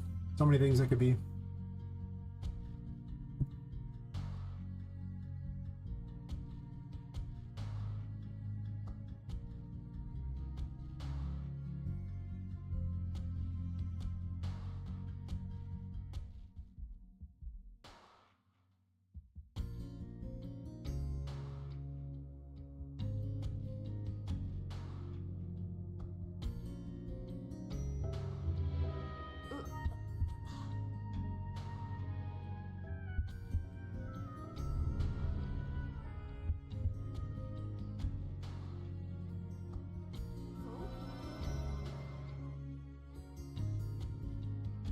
And it worked.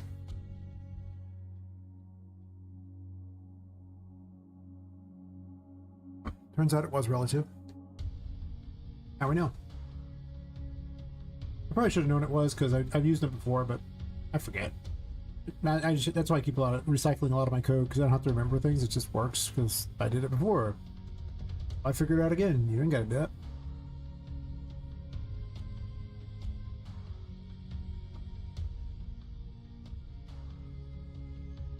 Now it's a question of timing. Like, that was almost good enough timing.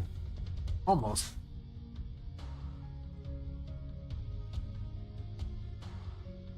It's only like 0.8 there. The other test is to have the character die in the air. Oh. Let's get rid of this crappy sphere. Right?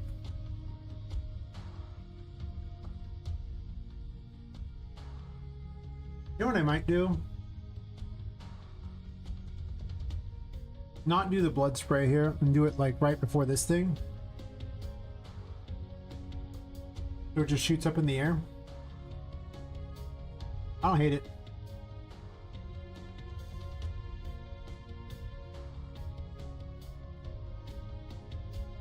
Let's do another one.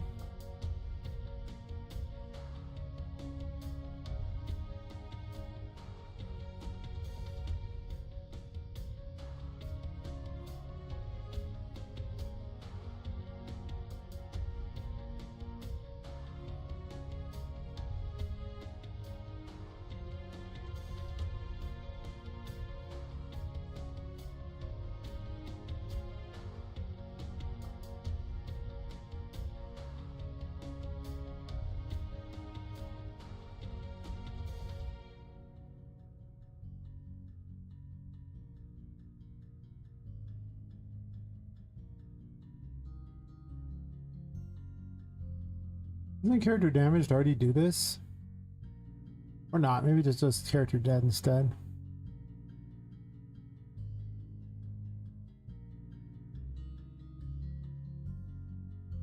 Maybe it just plays an animation when they die. Maybe like player damage, I think, is the actual interface thingy.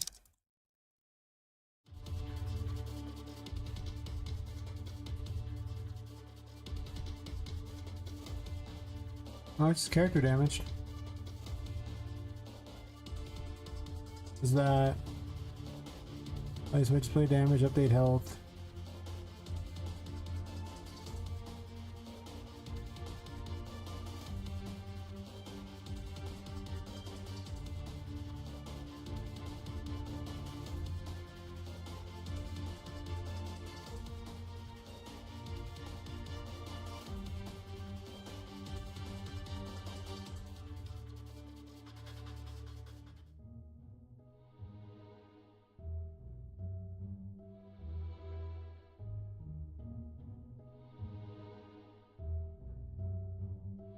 The jump scare thingy.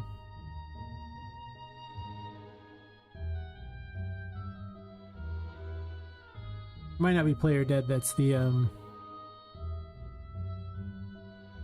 one I want.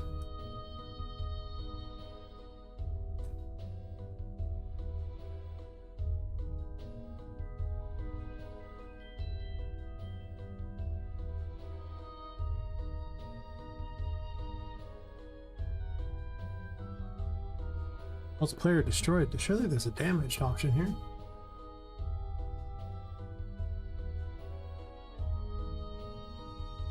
Almost write down the workflow of how each of these things goes so I know what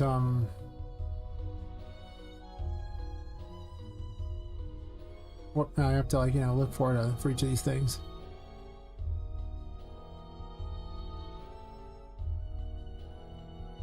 I thought it was like player damage, yeah.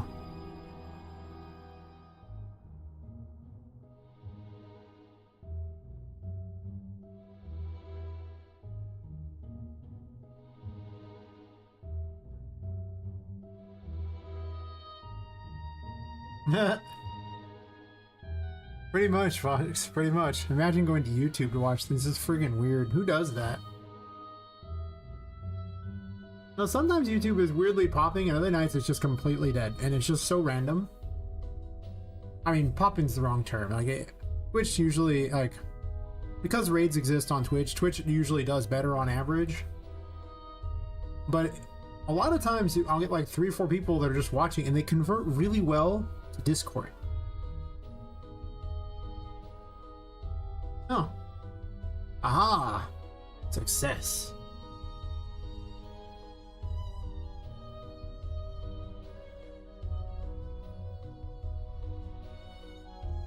Yeah. It's definitely bonus exposure. I definitely think that streaming to YouTube is good as long as you don't have to worry about copyright. The copyright thing sucks, so I can't watch like any videos of people like, you know, I have to ask them, do you have any copyrighted music in your game video? And like, do I? I mean, I didn't really fix my hair too much. I'm looking terrible. Ready for the catwalk? I'm ready for my close-up, Mr. DeVille. I'm never ready for my close-up. Never. Maybe it's the didn't bother to get a haircut ever. Maybe, you know, a VOD track, I suppose.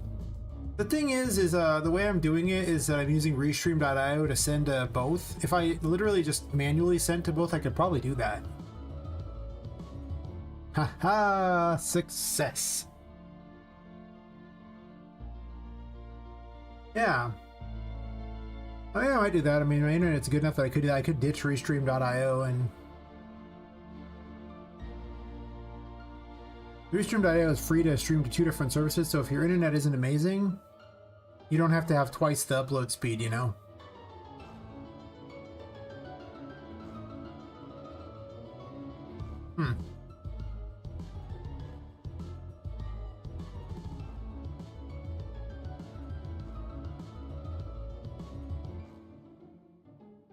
But the people can still hear it? It doesn't get added to the recording? Like to the VOD later, you don't have the music or anything like that?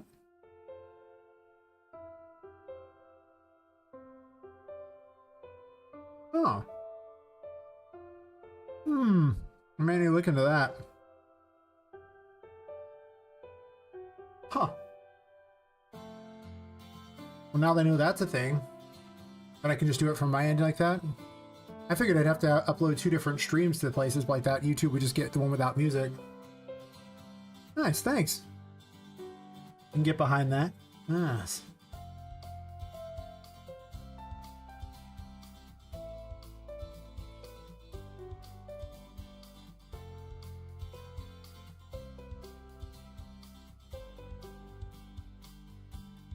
What was I even looking for?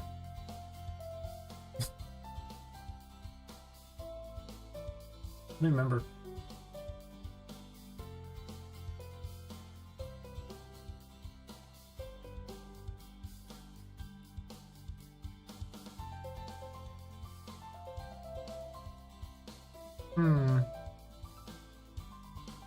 Oh no, I appreciate the distraction, always. Yeah, I can't change the streams over. Oh. I'm always happy to chat. I was killing Poppet off, but I decided that she needed to leave a bloody thing when she impacted places. Now I'm kind of playing with timing.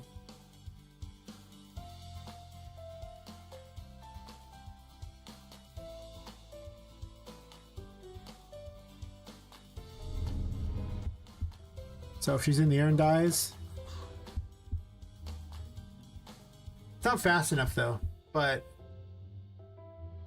it does spawn when she hits the ground. It just needs to spawn a little faster.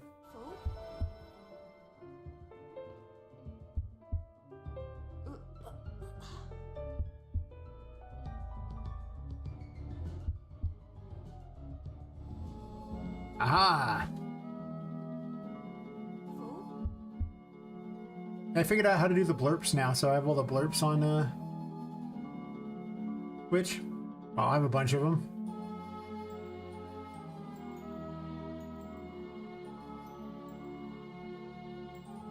Good news, I found out the source of my problems. The bad news is that it's me.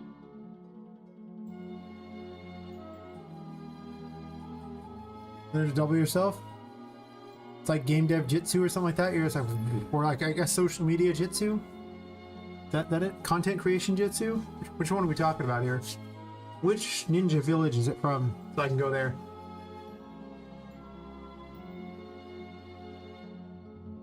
I realized later on that I could have just set up the things directly through Twitch, but listen. Yeah, alert jitsu? Yes, I can get behind this. From the lurker village. Very weird ninja village, but I guess it almost fits in a way, you know? Saying.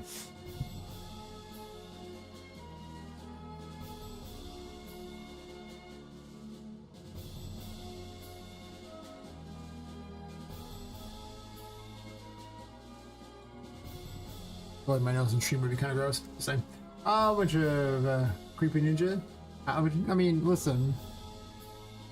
If you're in like the shadows and you're a ninja, I think you're no longer considered creepy, right? Isn't that how it works? I guess someone would have to test that, right? Like, let's say that they're like, you know, lurking outside some person's house like that, and that's really creepy. But if they put on the ninja suit and do it, will they be called creepy later? Or weird instead? Or maybe just normal because it's a ninja. Ninjas are the original peeping Tom. That's true.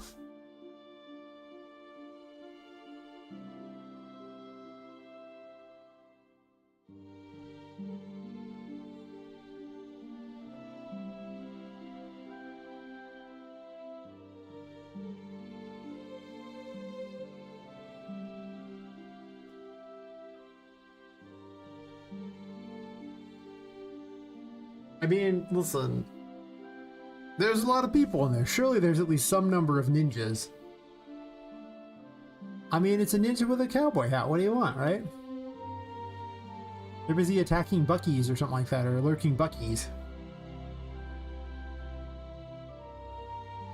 Well, I mean, you know, if you try to take their maple syrup or something like that, the Canadians might turn into ninjas. I mean, I guess. I think a lot of people call themselves ninjas who probably aren't.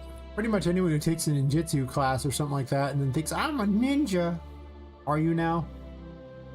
Are you really a spy for a feudal lord? Are you really, you know, out there killing people? No, probably not. You probably took a martial arts class, and that's cool, but... You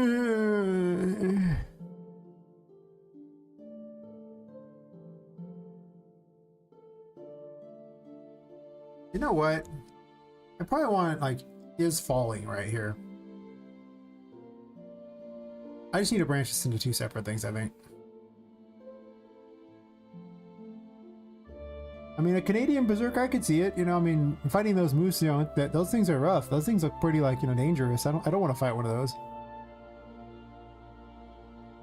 Pretty certain it would be bad news for me. That's for certain.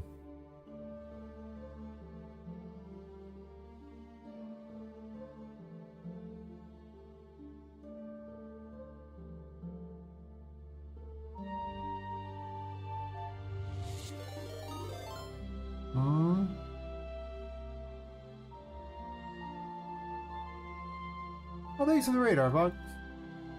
Thank you, thank you. How was your stream?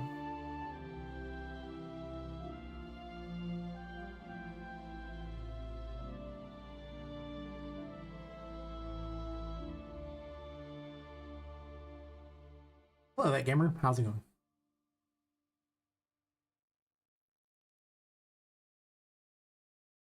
Bluetooth settings for Android. I thought it just automatically consumed all Bluetooth devices nearby it. Your neighbors even. It's just like... And that's that. That's the end of like the Bluetooth. We were talking about ninjas. It's important. You gotta do your weekly drive soon. Oh my god. Side world. Getting into alert mode. Fair enough, fair enough. Yes, ninjas. They're important. One must discuss ninjas. Because, you know, they're not going to discuss themselves. They're ninjas. They don't really like to talk about themselves. I mean, people should really get them to open up more. I'm just saying, like, does anyone care about ninja feelings? Really?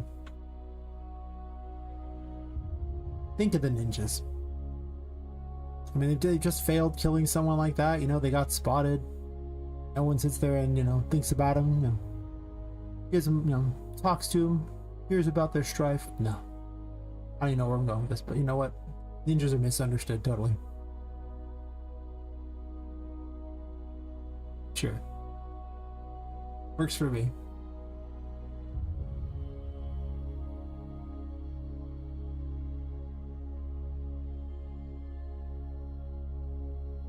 No, want to do it in this order here.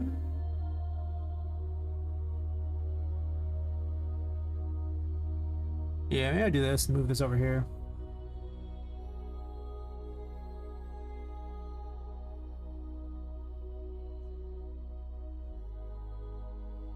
Here.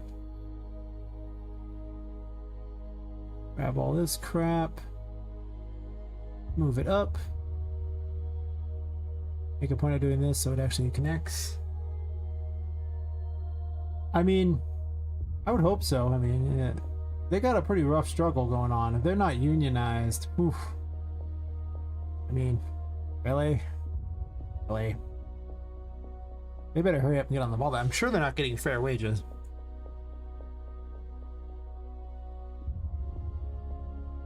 They're probably just, you know, doing it for honor or something for some feudal, or actually some, yeah, feudal lord basically. Feudal Japanese lord. And they don't even get to take credit because, you know, I mean, they're ninjas, so they just have to hide in the shadows the whole time.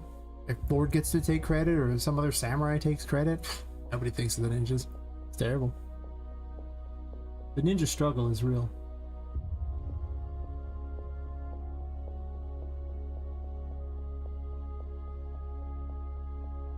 That's fair. I mean, you know, at least they're getting pizza. And for what it's worth, you know, I mean, they don't have to serve any particular lord or anything like that. They just kind of, you know, run around and beat people up and eat pizza. How do you mug a ninja? That's a good question. I see. Fair enough. Yeah, that did not do what I wanted at all. I made it worse. It worked better until I did that, and now it works like crap. Crapola. Terrible.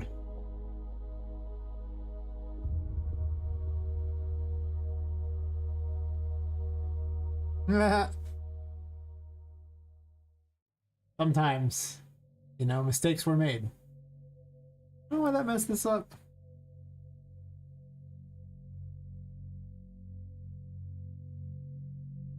Those mistakes aren't going to make themselves. They need your help.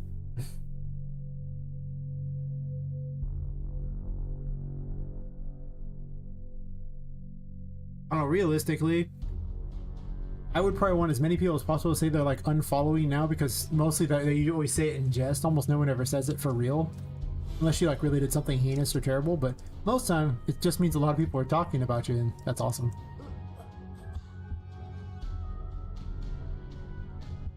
Yeah, I think it's actually better if it happens first. Then it happens like twice though. I guess it doesn't need to splash. Sure.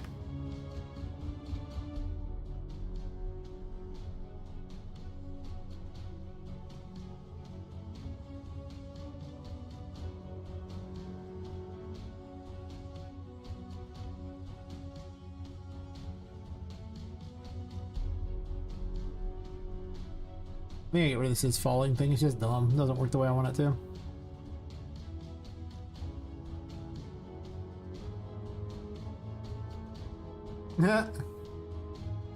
Exactly. Well, that's half the fun of Twitch. You just go down dumb rabbit holes. I'm just saying. I don't even care if I get a lot of game dev done. It's probably better just to chat with people anyway. Whenever I chat with people, you know, it's a lot more fun and entertaining. I haven't even been drinking yet, and we're already on the weird. Imagine if I started drinking too. Usually I've already started drinking by this point, but today I didn't.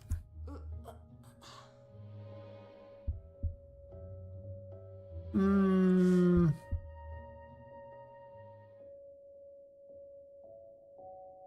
the timing on this sucks. I almost want to play the animation in here and have it play after this, right here in the death waiting room thingy. Maybe I try that.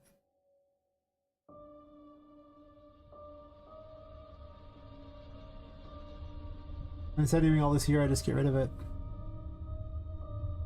Makes sense.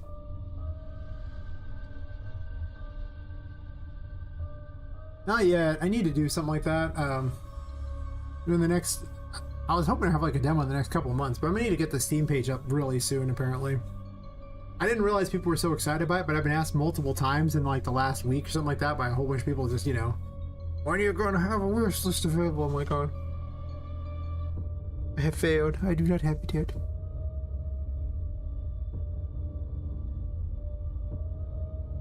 Yeah. Well, the reason why I wasn't so gung-ho to do it was that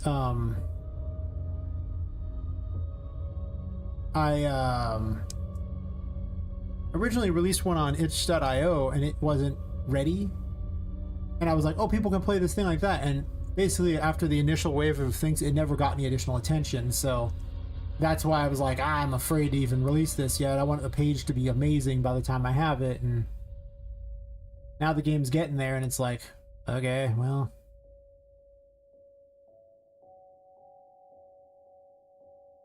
Yeah. Well, the most powerful thing so far is mostly that people just show up to the stream and watch me build it. Nope, I don't want to do that. Don't put it on top of there. Put it down here and I'll just cram it in here.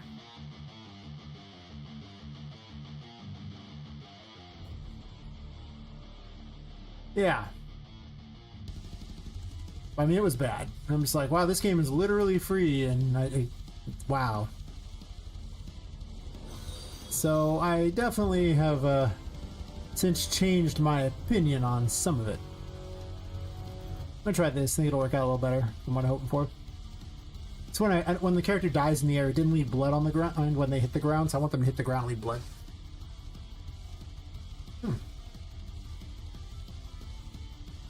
Thanks for the follow, Arva. Thank you, thank you. Yes. Yeah, the best way to keep up with the game right now is either checking out the stream, which I pretty much stream 5 days a week, or the Discord. But I am slowly starting to advertise it. Before I didn't really have anything to advertise. Yeah. My game already has pretty good art in general, so... And I have, like, dad's things and stuff, so I can make pretty good art if I want to.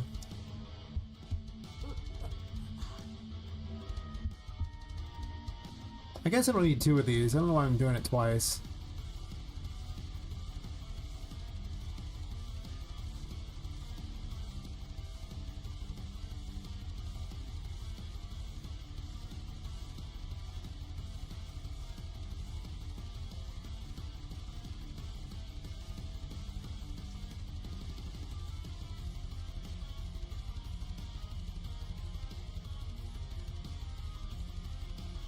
Probably do this beforehand. I'm making a mess, don't mind me.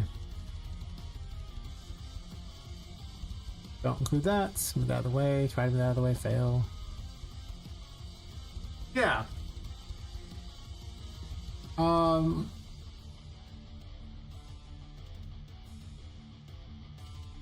will show off assorted art thingies I got because I do renders of things, so see if I can find a better art. Where'd I put them?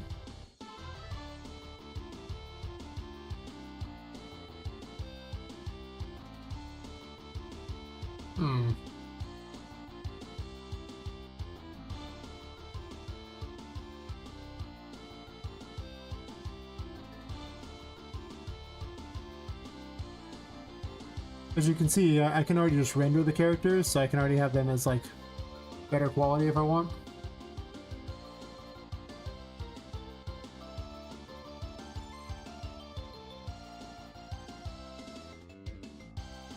Yes, the blood is good. Where did I put the other images of the characters? I had a whole bunch for Poppet and her tarot cards.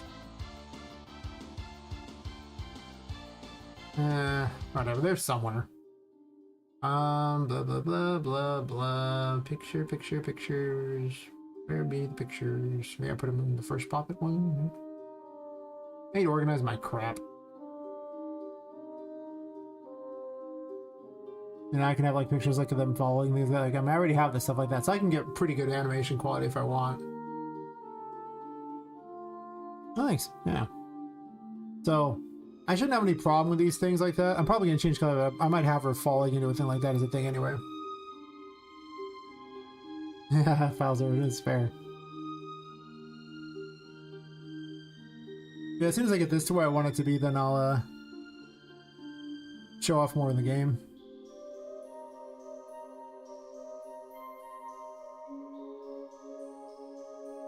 Mostly I just wanted to move this to a better location, so now it plays the character dying noise. I don't think it even needs a delay. I think it's just gonna play the noise as it goes.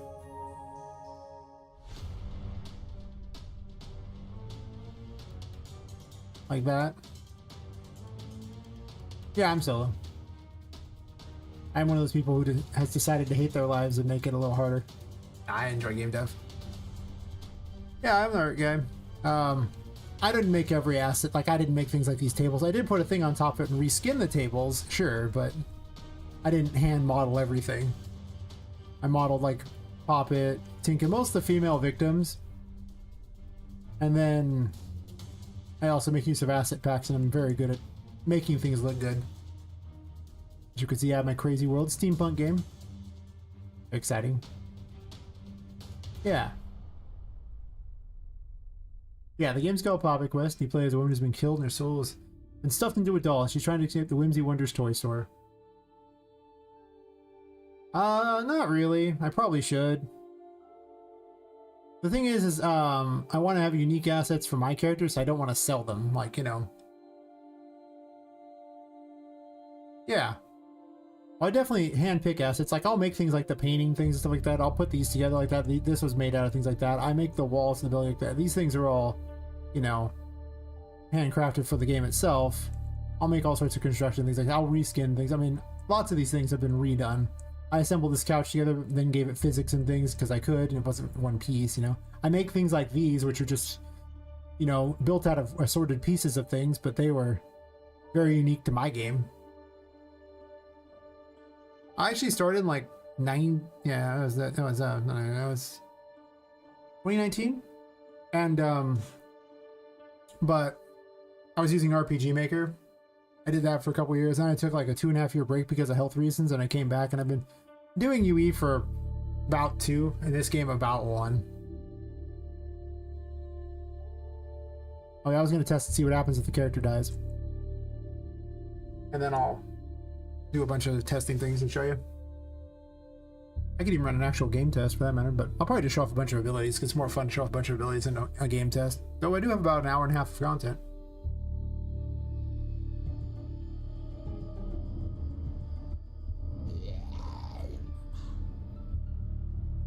It just needs to happen faster. It really does. I'll get better on the other side, I guess. Oh, that's what I was gonna do. I was gonna put it on the other side, right? Yeah, that was what I was gonna do. Instead, I moved it and put it right back where it was. Beautiful. Fantastic. The skill.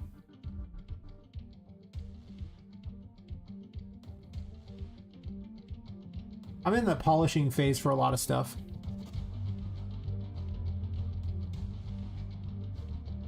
Oh, fair enough.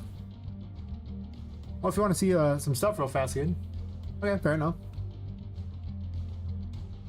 Catch you later. Thanks for the raid. Yeah.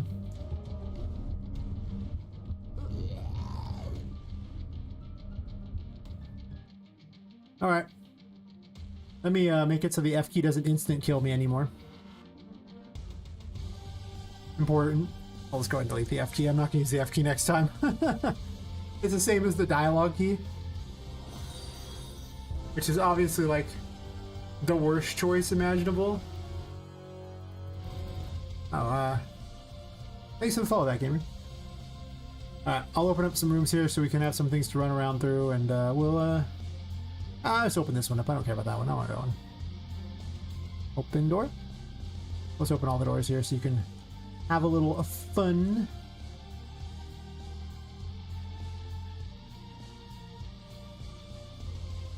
Play around a bit.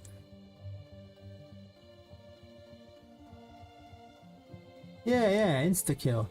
We'll leave that one closed so I can go get the thingy for it, I guess. Sure. Alright. Mute the music. Off the boat.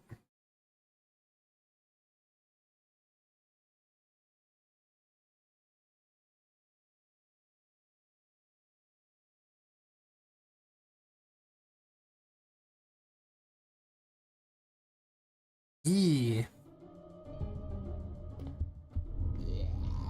It's to help me, I'm stuck. It's to help me, bro. No, it's to help me step bro, I'm stuck button. Yes. Alright. Don't crash, don't crash. Alright, I don't know why I'm equipping anything like that. Anyway, so the main mechanic of the game is, this is just through dodge. You're in the darkness, you gain curse power, but you lose your sanity. If you go to the light, you gain your sanity, but you don't have any curse power. And curse power powers all your tarot cards, which are your weapons. Just saying. I made these fine beasties recently. This is the Fool, it's a squeaky toy.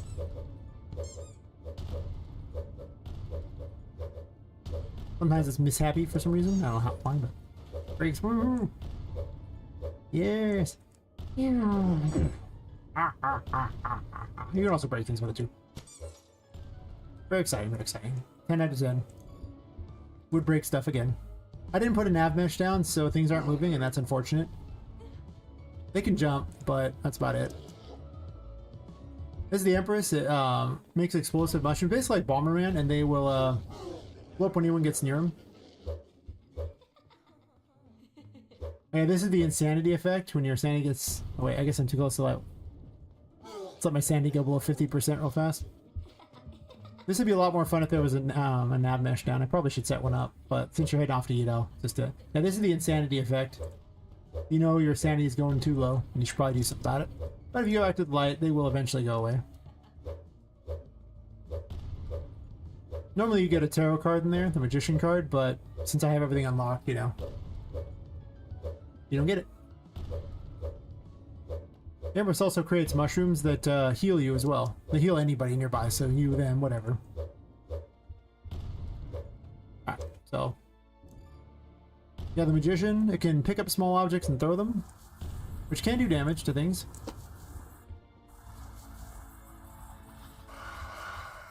You can also manipulate cupboards, drawers, turn lights on and off, and manipulate door handles. Basically, it's telekinesis. Being shot at. No. Very mean.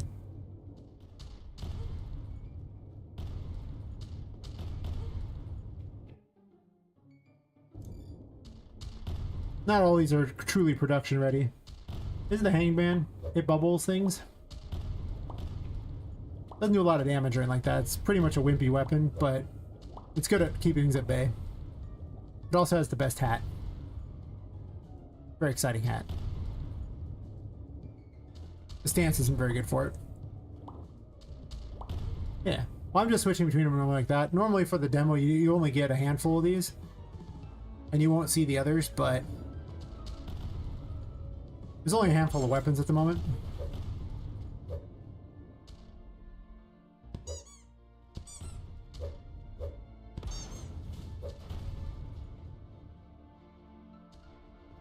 Just to give you an idea of thingies.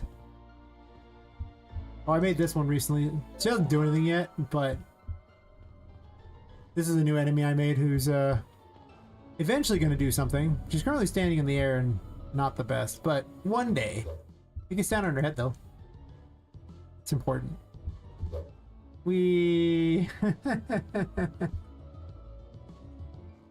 Actually, well, have a great night and all that, and thanks for dropping by. Thanks again for the raid, and enjoy your food. 9-hour streams are long. Oh, that's right. There's no instant kill button anymore. I'm so excited by the instant kill button. It was the best thing ever. I don't get out much, okay? It made me happy. Do not question. Or do, you can question if you want. Probably should.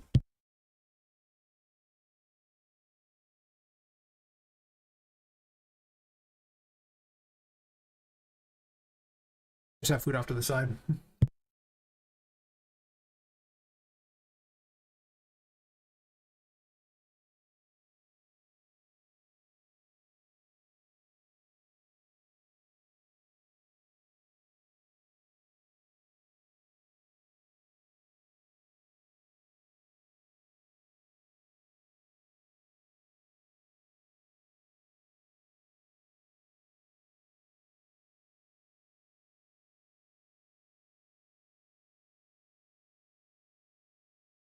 Close all the doors so I keep the player locked in place. So they've earned the right to go to the next room. Yes, yes indeed.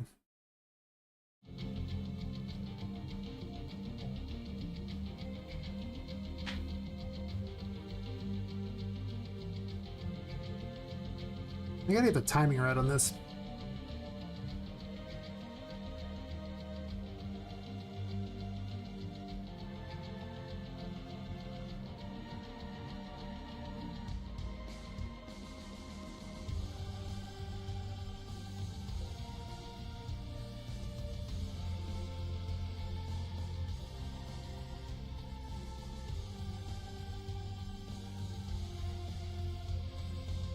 Honestly, this should probably be last the animation thingy. This should do all the other things first. Thinking about it.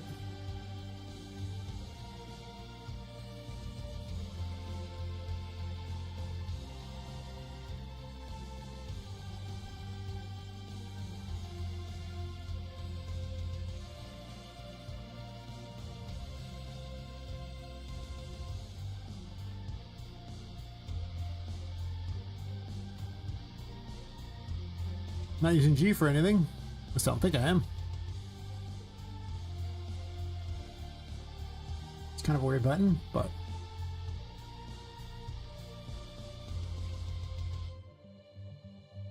so many little timing things. I probably should work on one of the enemy's AIs, just pick one. Or make another, actually I have an idea for another type of enemy.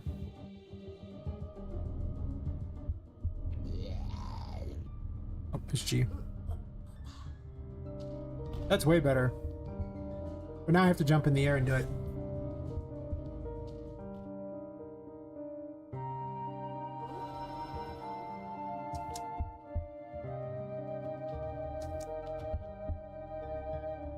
Off the top rope!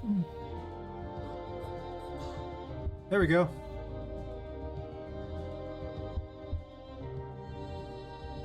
That's fair.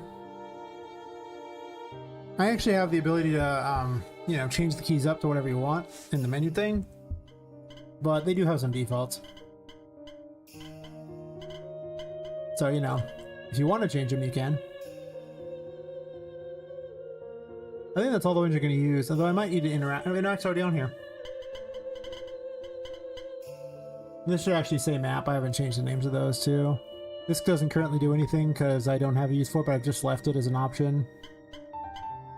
I forgot what H is for.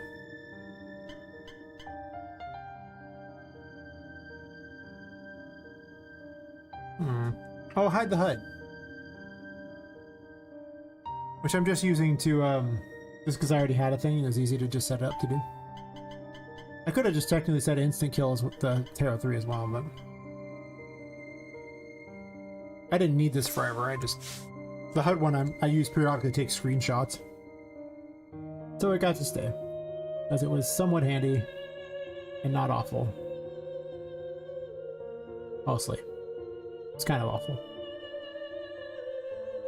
Even terrible. You might even say bad.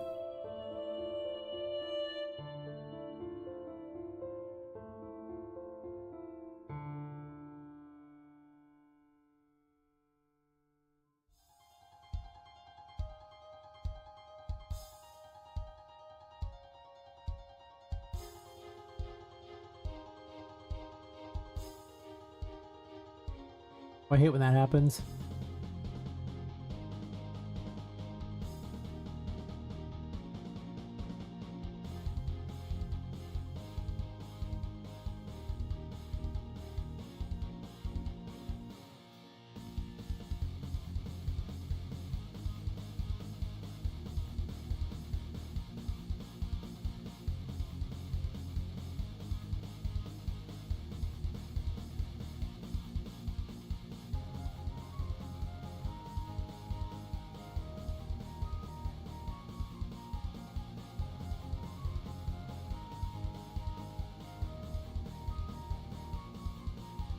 Sure, one sec.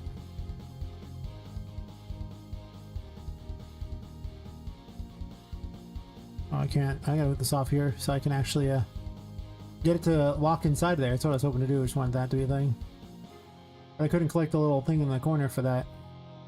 Auto-size comments is really cool until sometimes it's really wonky and weird and causes problems.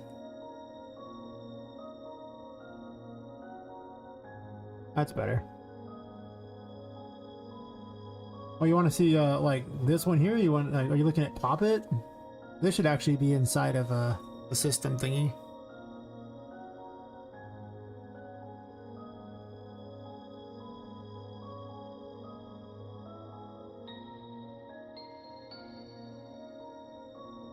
Poppet box. I know. Bubble. Which blueprints do you want to see? Do you just want to see like all of them? And like I've got like all kinds of ones here. This is the system graph, which you can't even fit all in one thing. This is just on Poppet. Event begin play. The movement graph, which is also got some hidden ones out there. The save load graph. There's also little micro ones in here too. Like you'll find these kinds in here, like additional macros and things too. So, the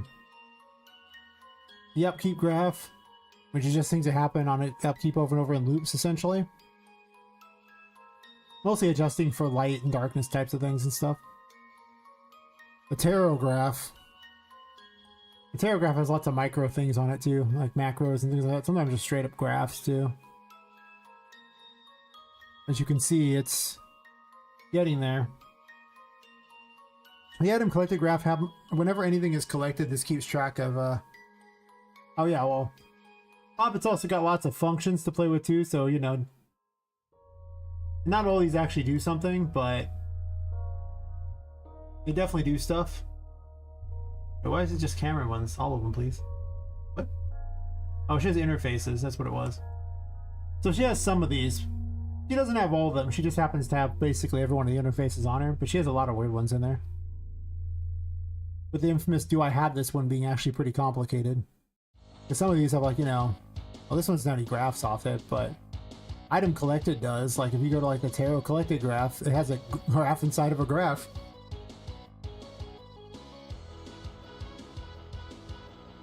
So she actually has quite a few graphs, as you can see. And some have, well, those are just the events necessarily, but she has quite a few graphs, so. And we already saw the combat graph.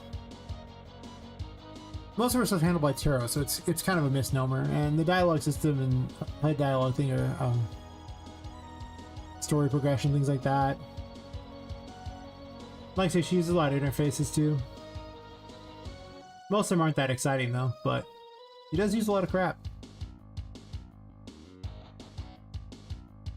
NPC's also pretty bad too. I make a lot of parent blueprints. Like, the weapons all work off of one parent. So this is the weapon one. Including the weapon trace thing, which dictates everything. And don't get me wrong, there's additional places to insert code for specific weapons and things, so they do stuff, you know, that come about later and everything like that. Areas such as extra swing effects will happen like that, or like a super attack option, you know? Or extra hit stuff here. I mean, there's more things you can do. NPC's pretty nuts.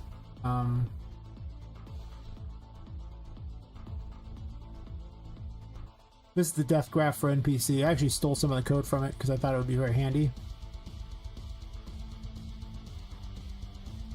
The death graph is on the combat graph for them, which actually has various abilities and things. Not all of them. A lot of these specific stuff goes on the enemies. I actually have graphs for firing projectiles and spawning things as well.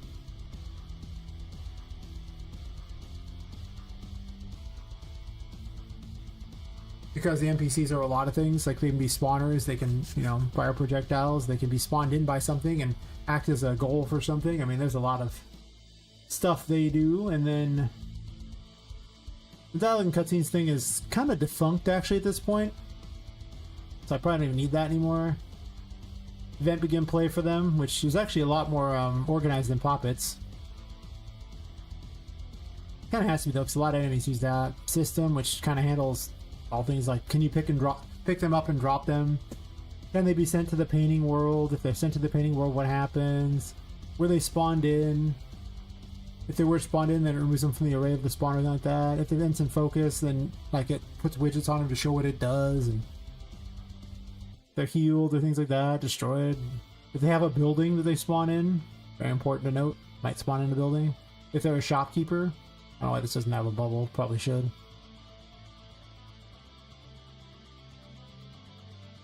Of course, movement is what you would expect out of movement. It actually has specific graphs for jump directions and move directions too.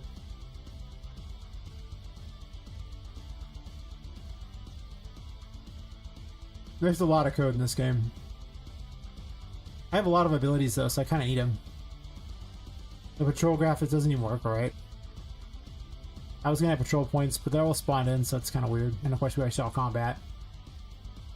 There was a thing for putting conditions on them too, but I don't need for me to do that.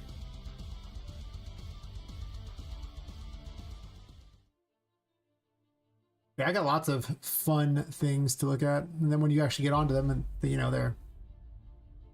they have like code for things like that, such as Patrick having a whole bunch of code. Where you at, Patrick?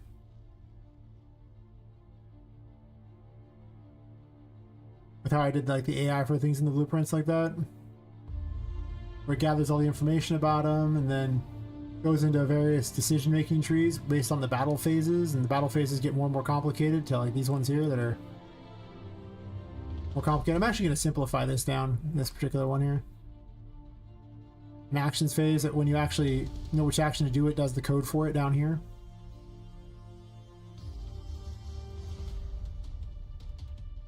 Cleanup phase with different times, so she's faster in later phases, and then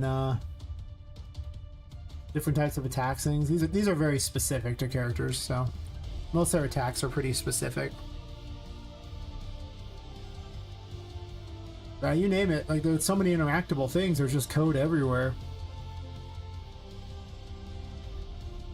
Yeah, the Magician Altar has code on it. Not a huge amount, I don't think, but... Does it? Oh, never mind, it doesn't, because the altar itself is not the, It has children. The children have code. So if I looked at the children like that... Like a pump has code.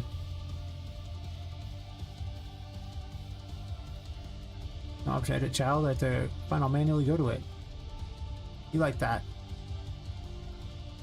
Oh yeah, there's construction scripts too, which I didn't bother to look at, but as you can see, even the pump has code on these things. There's code everywhere. There's quite a bit.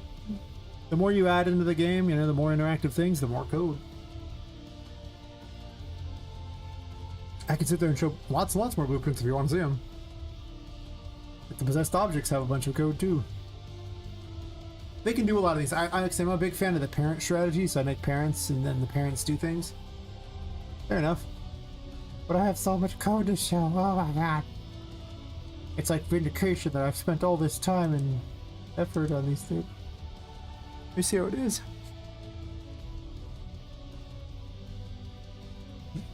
No vindication, jeez. But nah, there's a lot of code. I've been at it for a while. Oh, thanks. Yeah, peanut butter and jelly sandwich thing is very true. You really do have to write literally everything, so... I hope you're ready to write everything, because you're gonna have to do it.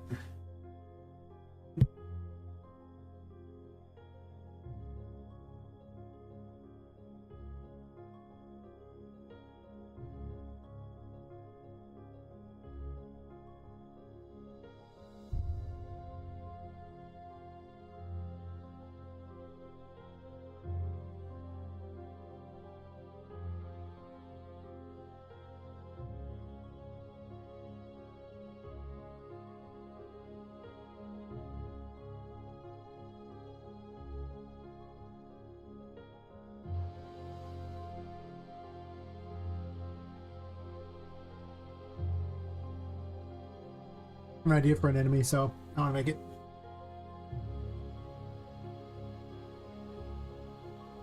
Let's duplicate this. Let's kind of pipe contraction too, because you know. Oh, I didn't put a 2 on it. I'm smart. I don't know what to call it yet, so it'll do.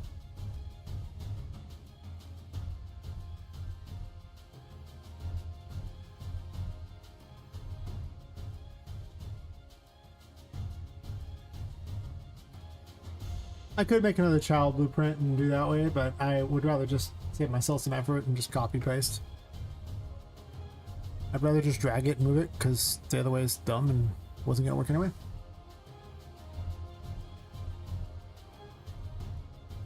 Okay.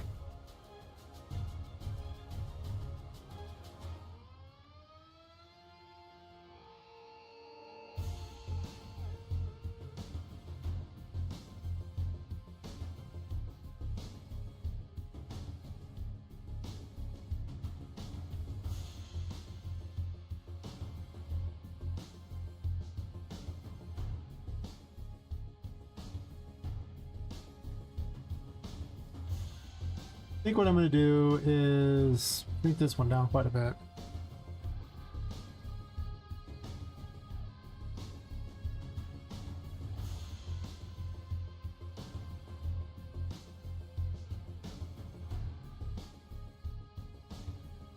Do I even want gears down here, or do I just want little container thingies?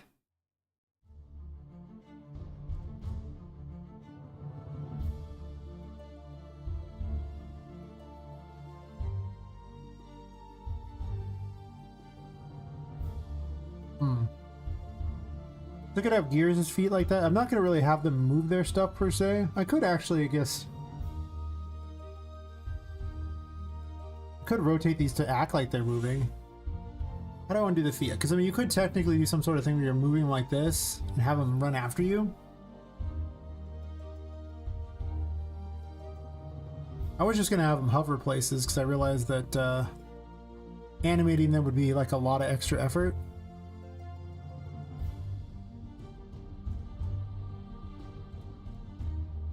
Because, well, you wouldn't animate them per se. What you would do is you would be rotating individual pieces relative to whatever it's doing, and then have it, when it's moving, do that.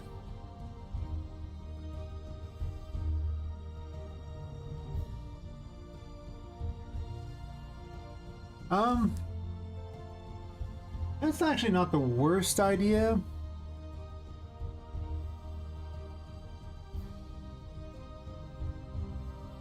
Sure.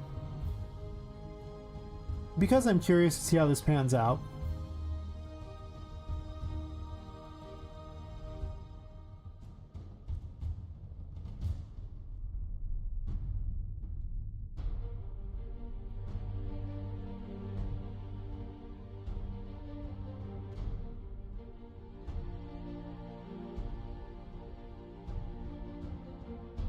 Okay, let's slow this camera down. We're doing some fine work in here, not, you know, ridiculously huge amounts of stuff here. So let's do that. I guess technically these pipes are not at the same height. That's fair. It probably should be, in all honesty.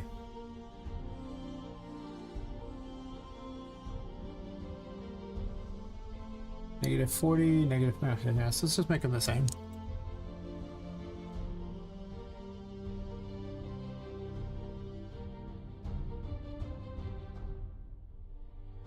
I guess the Gearfoot 2 is over here, sure.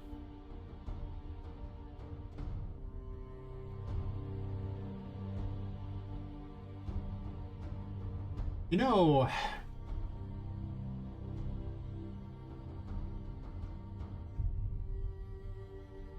What if I make another scene? And the scene controls the back things there, so I can just rotate the whole thing. I should do that.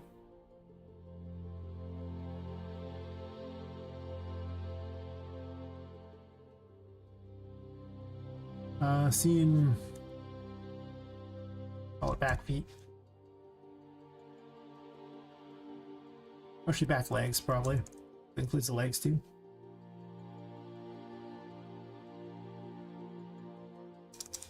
Front legs. Alright. I'm gonna name this to 3 and 4 to make my life easier. Because it just doesn't work well otherwise.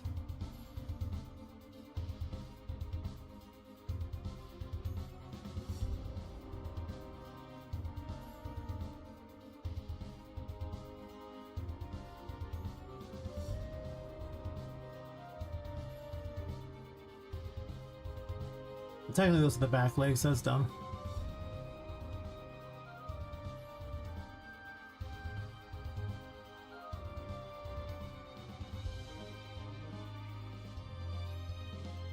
Who's the other scene?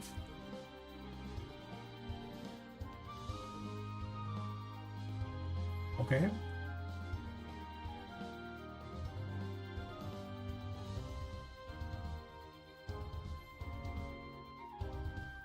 There. Just blind.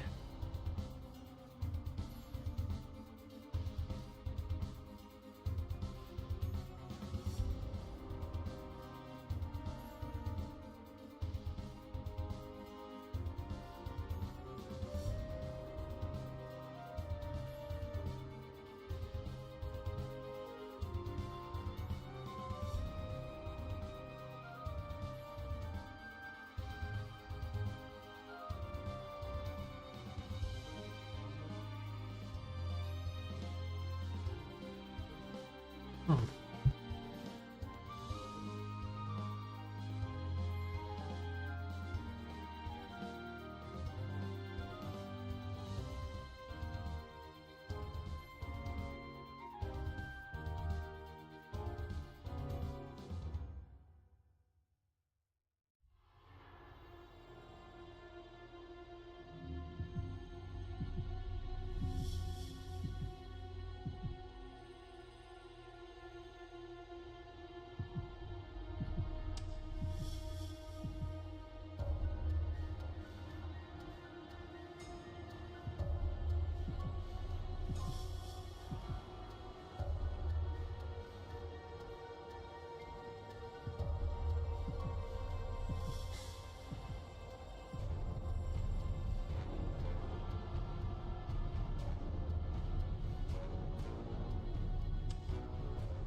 I'm to steal my own code.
Oh, he keeps picking the most boring colors for these. It doesn't really seem to alter them ever.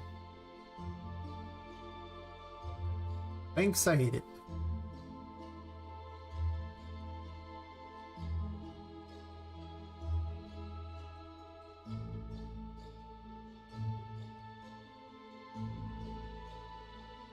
Float track.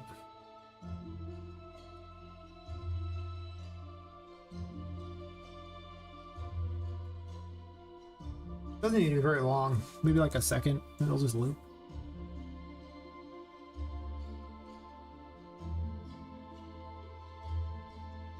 It might even be too long, but we'll see.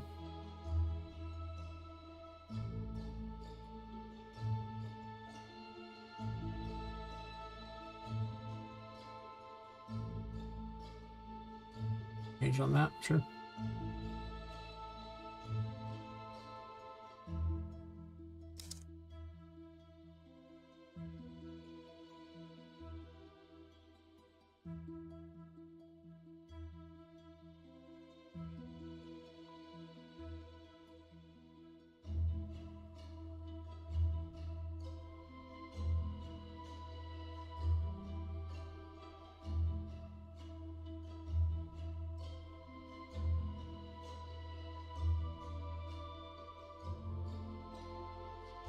Rip rotator. What's this? I don't know what the shortest path thing does, and I don't care. Alright. So...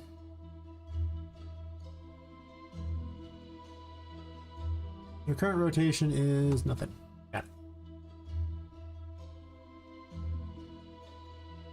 Oh, yes.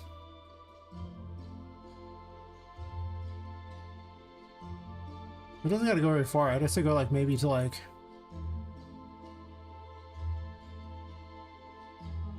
maybe we'll do like 25 or something like that.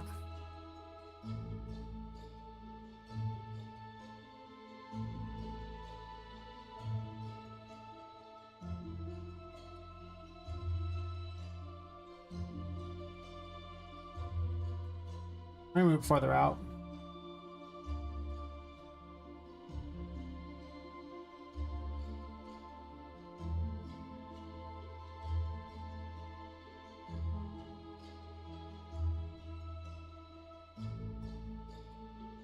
I'm gonna do like 30. Sure.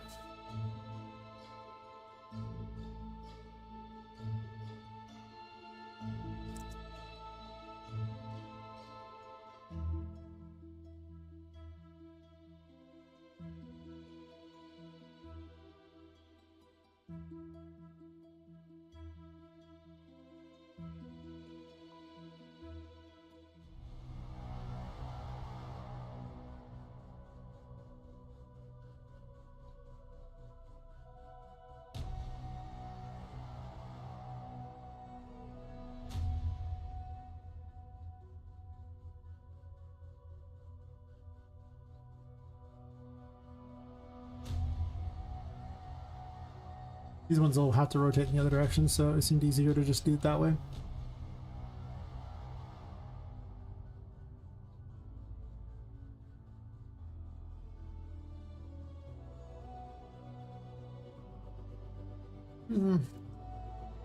Let's do negative 30. Let's make it nice and even, I guess.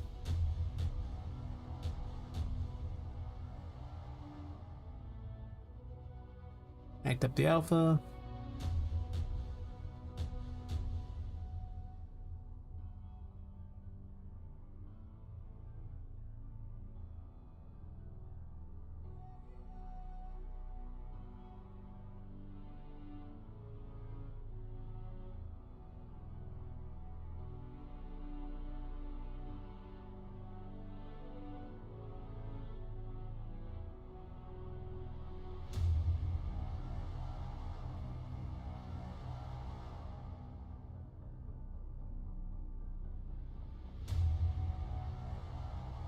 I have to change these numbers because it's going to be a little bit much, I think.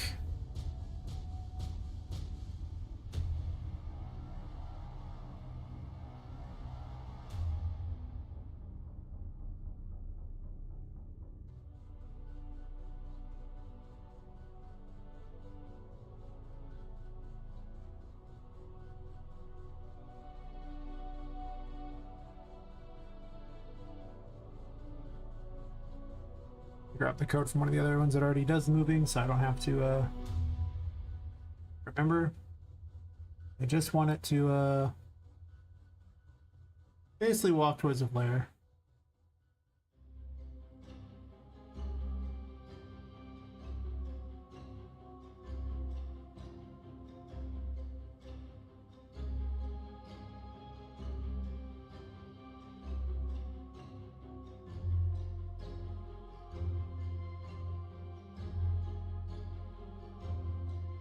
Let's copy paste.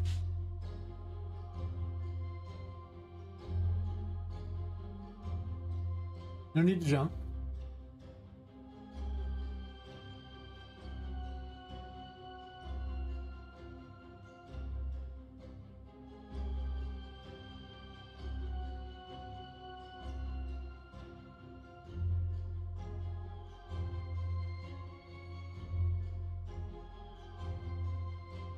I don't know if this will do what I want, but I'm curious to see if it does, so, you know, we're exploring.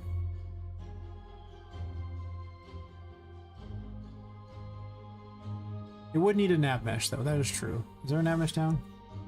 No.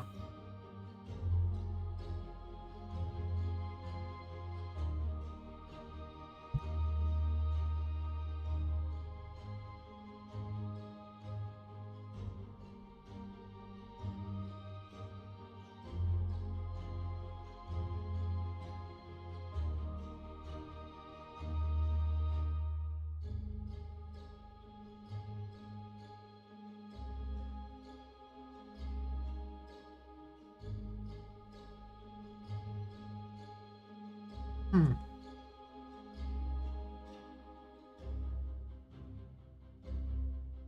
Hmm. Hmm.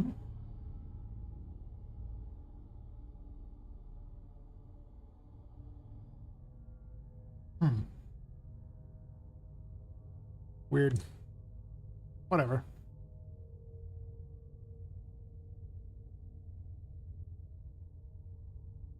We just wear crap. You just get used to it. It's fine.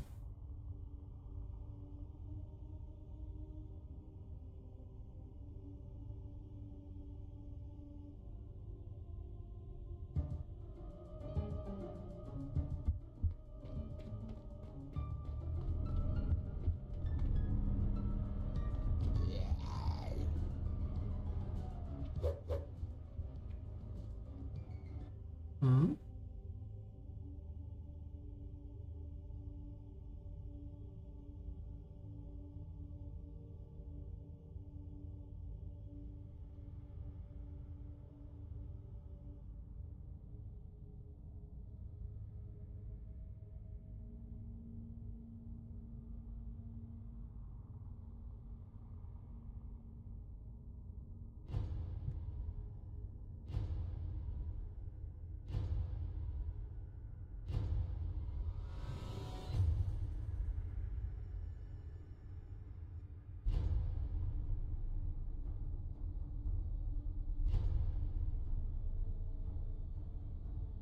Why aren't you moving?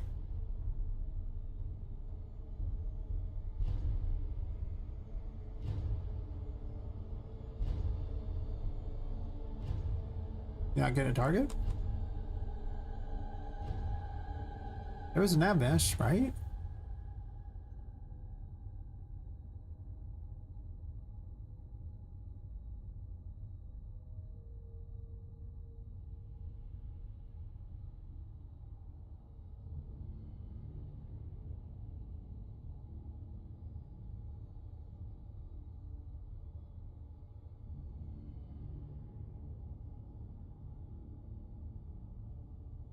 You should move.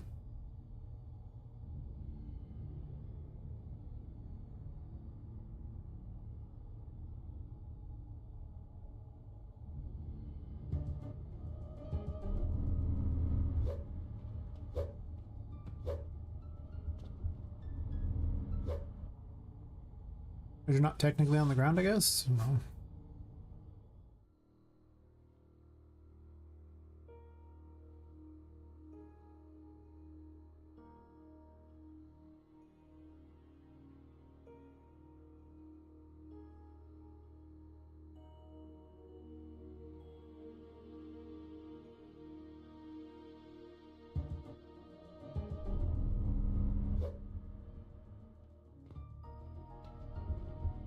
Because there's a collision involved with it, it can't move?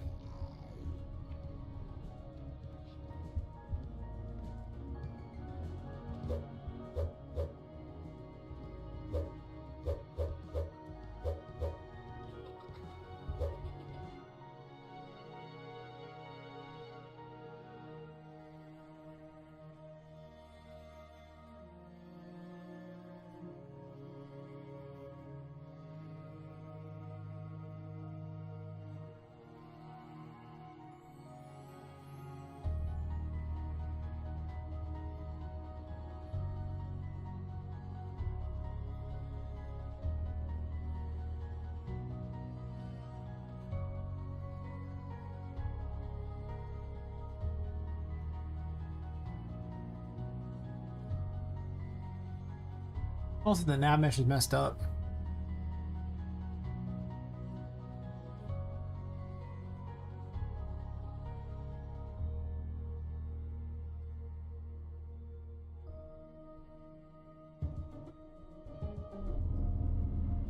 I may want an invisible character.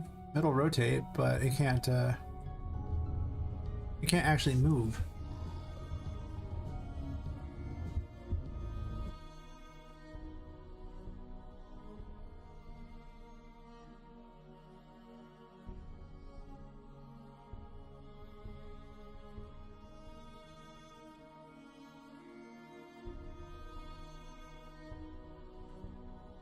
Can't mass change collision, can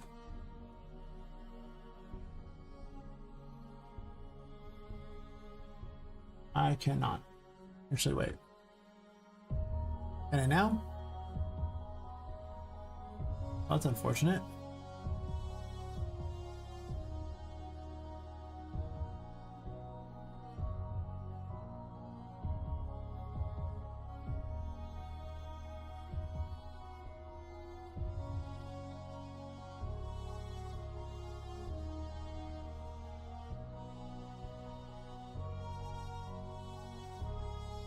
Yeah, it kind of probably just falls apart, right?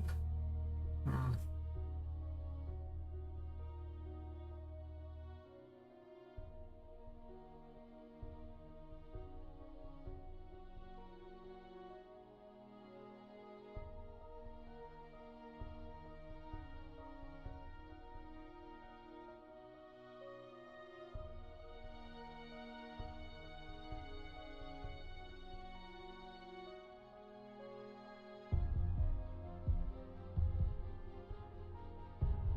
Yeah, the scene can't do collision. Nice if you could just change the collision on the scene, but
I think it's trying to, but it can't because there's still something with collision on it.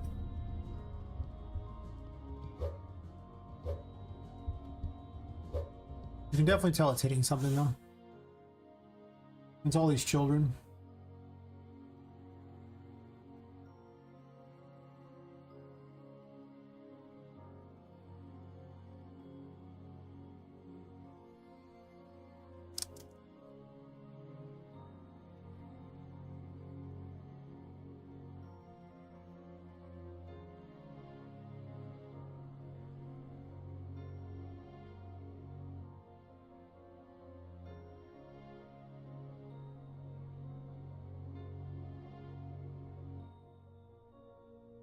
Can I do this? I don't think so, right?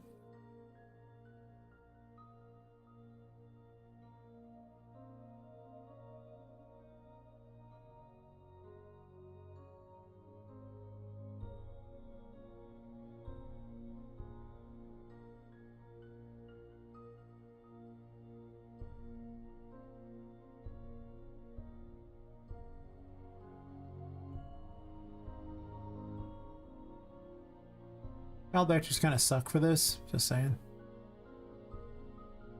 I do them separate.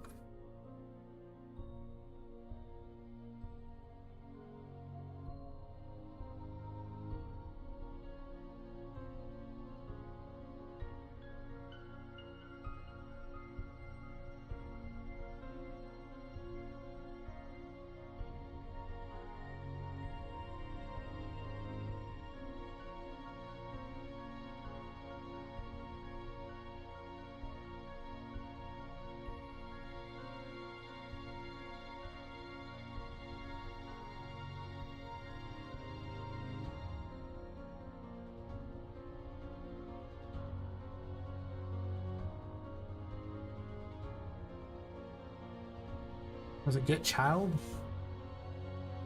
How do I do this?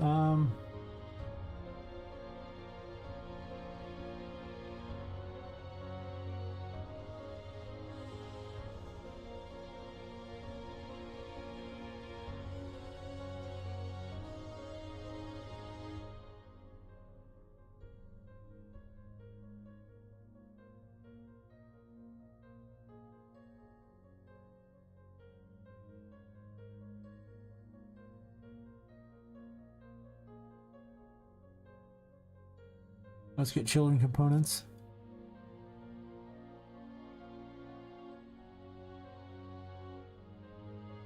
Sure.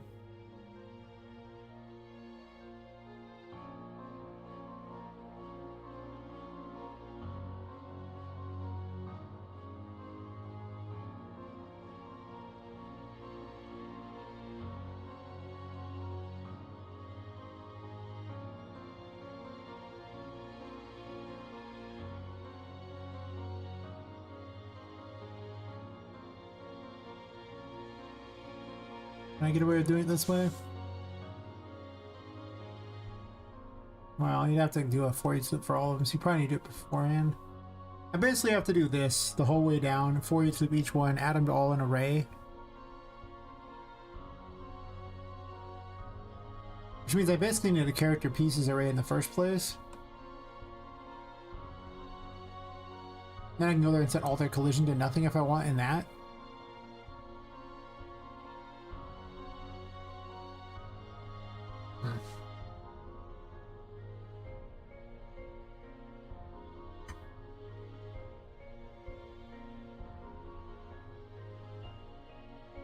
I guess that's what I gotta do.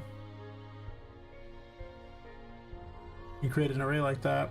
I should probably make the character pieces array right now. Instead of making him here.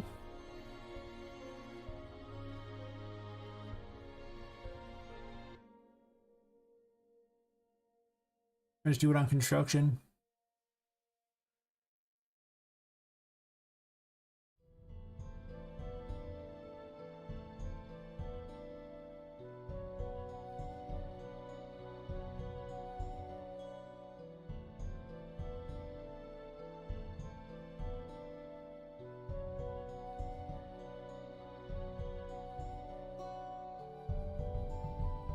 I already had that, but I'm putting them in order so I can keep track of them easier.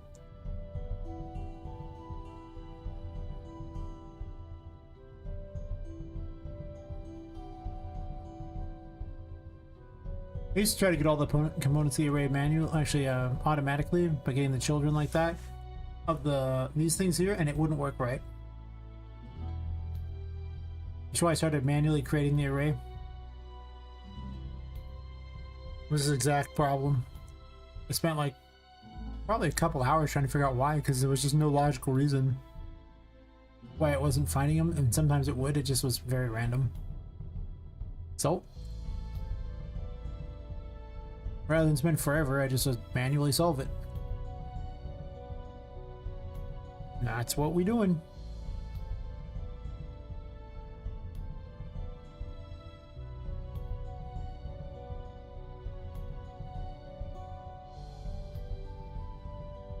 Because you think I could just get all children and then, you know, get all children components, or just get all children components with descendants, and that would get the job done. No. It sort of got the job done.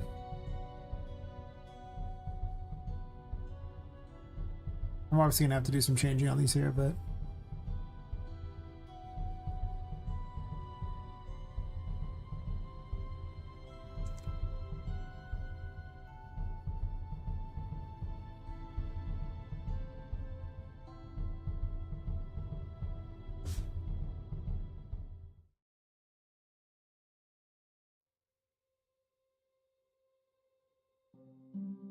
oh.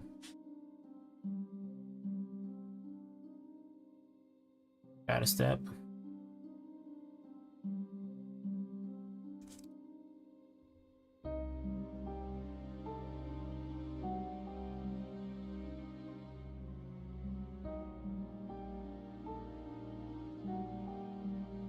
See, I forgot that I was to say, see, I added more code. What a deal. But I kind of forgot a line right there, so this is obviously going to fail.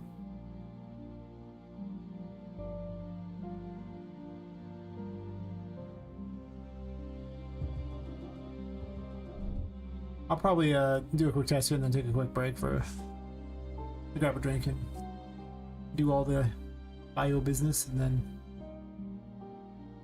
wander back and keep working with it.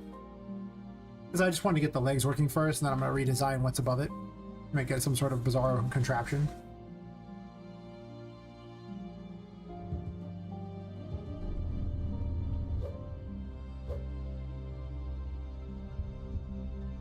Like, still not really moving, are they?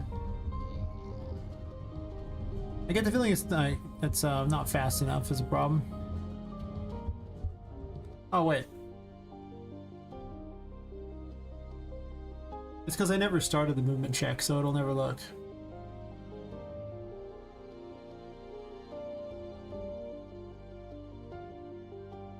Gotta do this first. Just because I create a custom event doesn't mean it's gonna work if I never trigger it. Important things to think about. One must run the code for the code to do something. Sheer genius. Sheer genius indeed.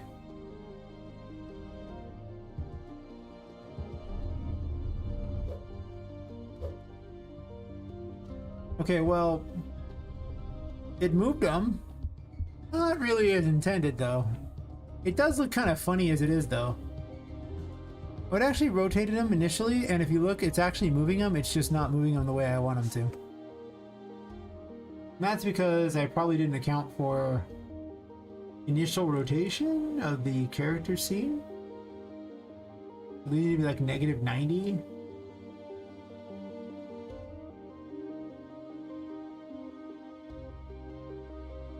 Didn't say the orb rotation. Did on relative, I didn't though.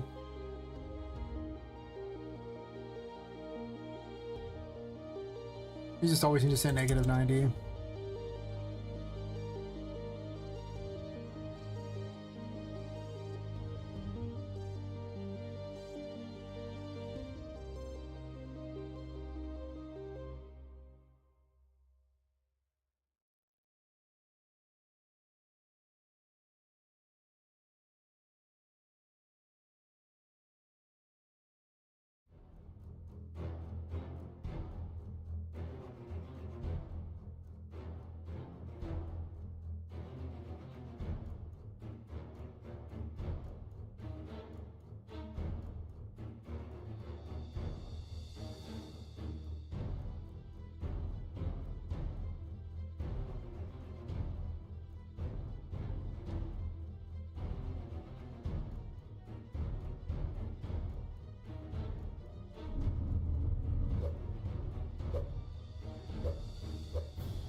Well, it's sort of what I was hoping for, except for not really, because they're supposed to be more facing towards me like that, but instead the top's kind of rotating. It is moving, seem to be faster. Anyway, I will be right back with all the bio break stuff.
Those game ideas that they tell me about are interesting, to say the least.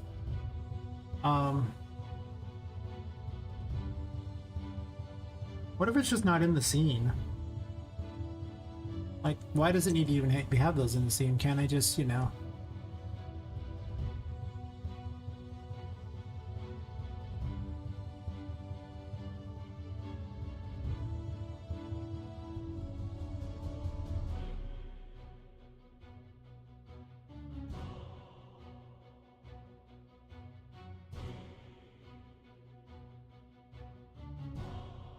You're not learning Rust? I'm not gonna lie, whenever you say Rust, I immediately think that survival game. And not like any kind of coding thing. To me, that's just...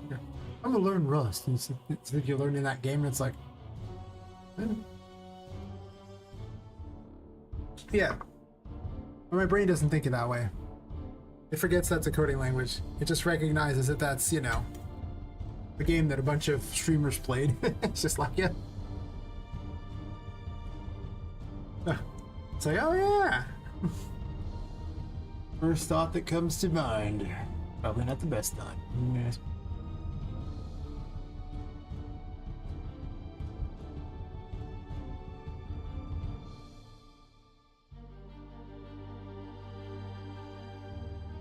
Get rotation.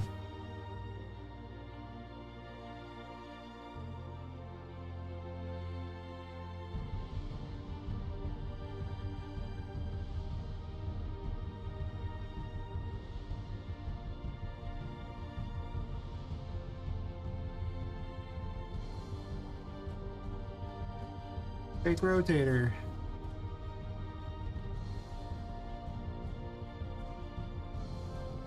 I'm really tired of trying to guess. Rather than guess... Actually, I could just do this and make rotator. That might actually be easier. Add 30. Just add. Yes. So why do you want to learn Rust? You just really want it? Make rotator. Yes. Oh, don't put it in there.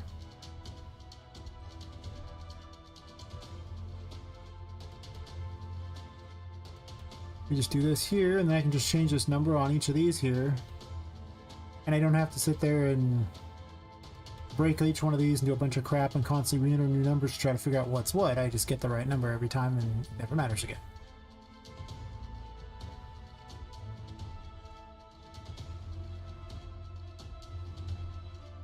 It's a little messy, but...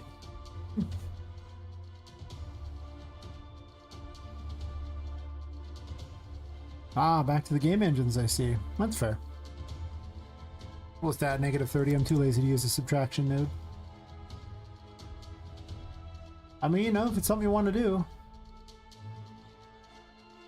Don't let any of us stop you. Live your dreams.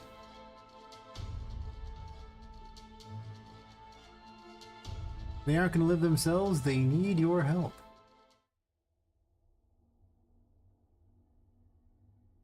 So just do it! Make your dreams come true! I have a reason for blurps. Yay!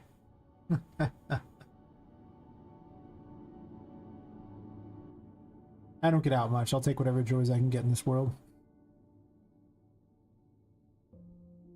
Oh, the second an engine being designed, Graham's just like, yep, here I am. Like summoning a genie.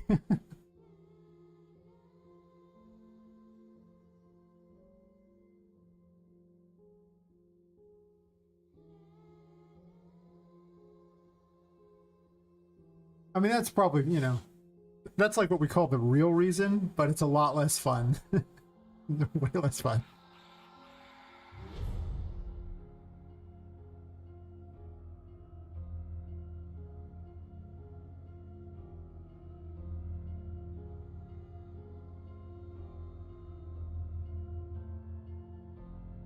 This is so sloppy. I think we're all more of an engine dev than we want to be. Except for, you know, Gunslinger Girl, who clearly needs to be more of a... Image in depth. She currently is. I did my time in RPG Maker. I understand. I worked that engine. I worked it good.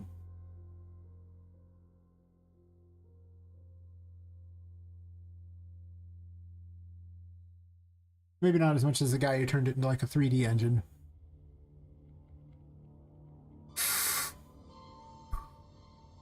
But why?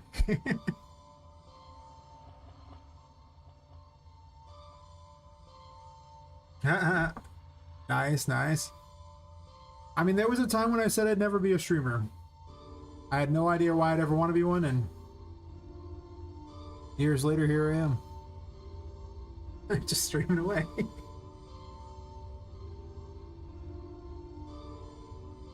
The whole concept of being on a camera was just like talking to a microphone. Oh my god. That's right. Only real life can stop me. Well, that didn't do what I was hoping for, but I'm going and say it was kind of cool that it rotated. Like, still not what I was aiming for, though. Not even close. I kind of like it in a way. Oh, that's right. The nav meshes are weirded out.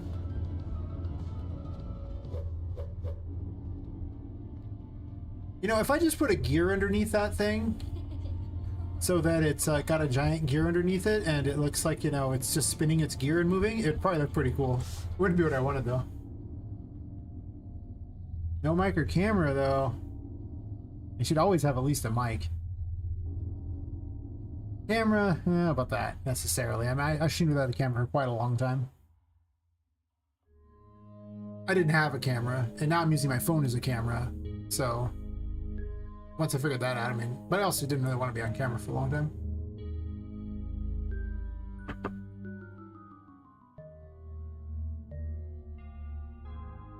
I would definitely get a mic, because talking to people really helps. I'll get some liking what you're doing. Helps them connect to you. Otherwise, it's like, what do they even have to really get work on? I mean, you just hope they're interested in what you're doing. If all you're doing is coding and you're not talking to anyone, don't think your stream's gonna go so hot. Just saying. Coding's like the hardest thing to watch. Ain't impossible, but it's kind of tough.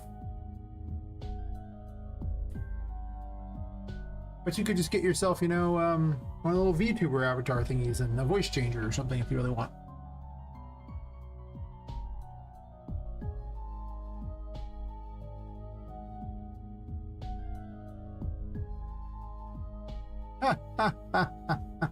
But how will you help people without a mic, right?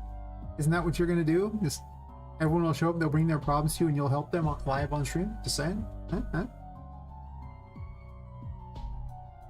I suppose it's fair if you just want to stream. I advocate everyone should try it. I think it's really fun. Maybe don't quit your day job, because, well, I can already tell you that unless you're like really high up there, or people just blatantly love you enough that they stalk you, you're probably not going to make a lot of money for quite a long time, if ever. That works. Lucky winner for Doomsday. Pretty much, yeah. Don't you kind of already do that? I mean, let's be real here. Don't you? I mean, really? Really? That's fair. I mean, I started streaming for fun. I never intended to make any money off it. And, you know, I mostly put the money right back into the stream anyway, so it's not like I made much money off it in the first place. It's like, oh, here's... Just picked up things for the stream. I already owned a bunch of stuff anyway.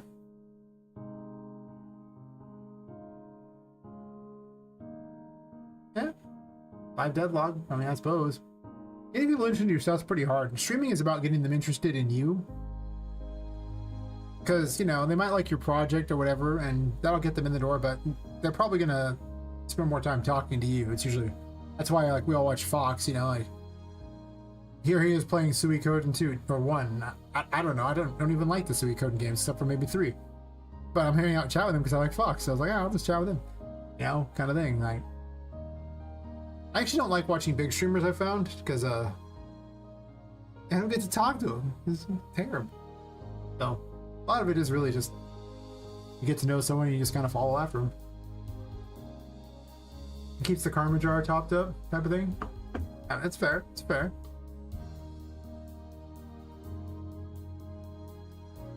I used to help people, and I came to my senses. That's not true. I help people a lot, but it's just, you know, I had a lot of helping people back in RPG Maker days. Not as much now, but I also don't have as much of a community around me. I'm building one, but that I had the forums there, which was like most of the community there, and there was always like, you know, like 1,000+ people at all times. So as always, people to hang out with. I always stayed in that community for as long as I did.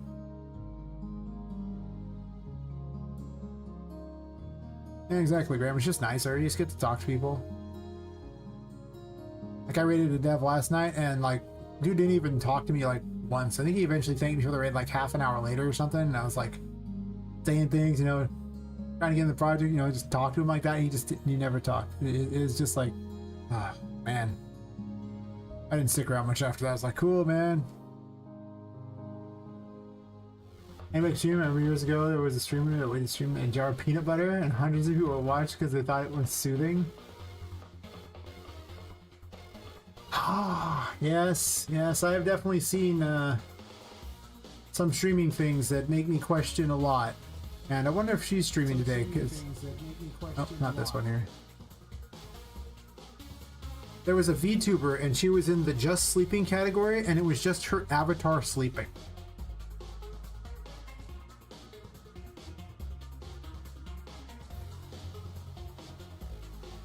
I'm doing it wrong. I see like a VTuber avatar and just set that it's sleeping and have like some code in the background or something.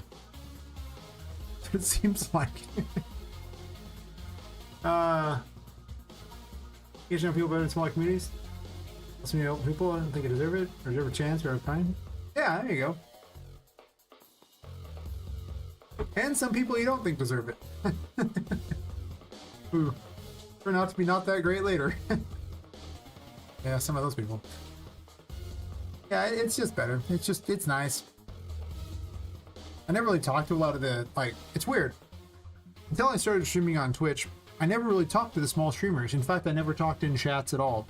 Then one day I just started doing them. I just started streaming on Twitch because I was like, ah, screw it, why not? And then I started talking to people. Fox is largely responsible for me talking to a lot more, you know, streamers. Because before him, I really didn't talk to any of them. So... you could thank him for me never shutting up in streams now.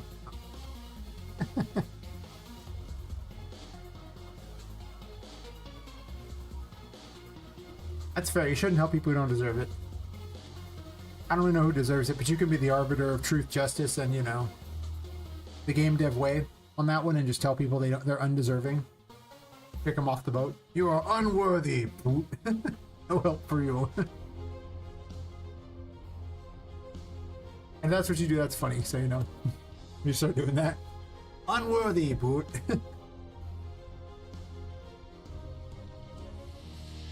That's right. You're unworthy of my help. Problems down.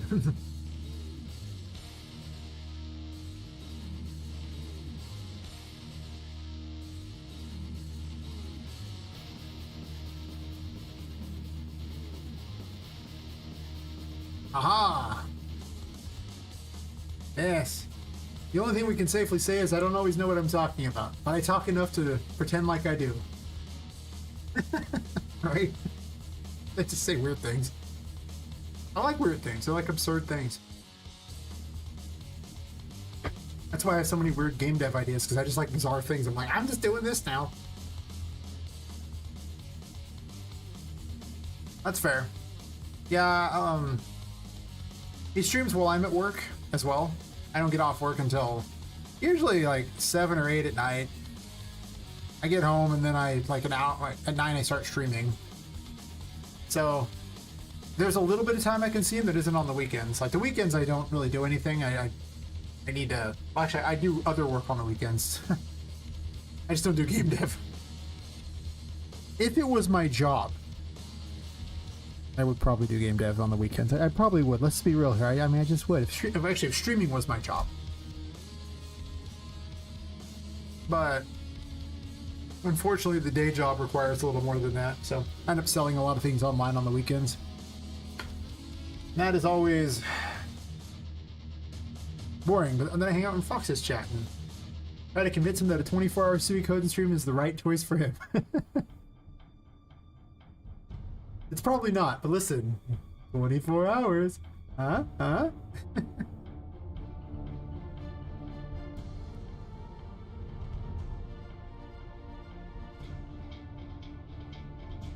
This code makes me unhappy in every conceivable way, but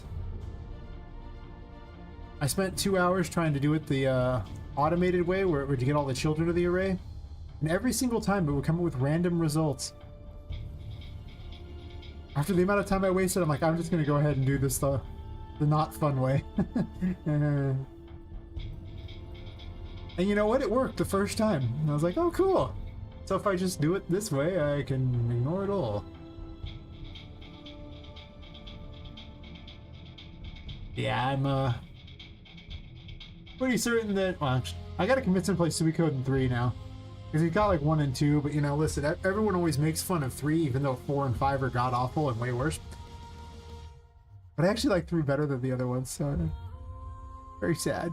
No one ever wants to play it. Oh yeah. Well, here's what happened. Earlier on, I was trying to make one of these things explode, right? And so what happened was, I ran a for loop getting all the children and their descendants, thinking, oh cool, that would work. Because you would think it would work, right? It was literally just this node, except for I had everything under the character scene, so I was like, I'll just do this, I'll get these, I'll add them all to a thing, and I'll, you know, cast each of this thing here, and I'll do the thing that sets simulate physics and launch them. But how it really panned out was, it would only do some of them. And if I ever changed the order of them, it would do random ones, but not the order that it was originally at. It would just randomly do them. But not all of them.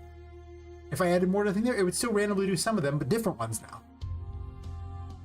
And I couldn't find any way to make the behavior consistent with the automated way. So I know the better code, but Unreal doesn't like the better code. There's like 2 hours of me sitting here on a stream going, oh my freaking god, what in the world is this? Like a few streams ago, if you want to see the disaster that was that. So I finally was just like, by the time I solved this, I could have just done it the hard way in so much less time. So though I hate the code like that, yeah, it's weird. Like, it's just an inconsistent thing. And a lot of times it comes down to timing, I've discovered, with the automated stuff. But even instituting delays, it didn't work right. I kept trying things over and over and over, and it just... And so we are stuck doing it the crappy way, because, again, by the time I solve it the other way, which never seems to happen, I could have just done it this way, and it's terrible, I know. But... it does work. This is originally going to walk, but because it came out weird in a bizarre way, it now is going to do this because I think it's awesome. So it's just happening. So yeah, it's terrible. I hate this code. I hate everything about it. I hate that I had to manually add all these idiots to the array. Because I'm going to have to do it again like that. It should have just been get all children. And their descendants. And to be fair, the child actor things are a problem because you got to get all the children components of those. And again, I could have just put them on here, get all children components, you would think, and their descendants, but no.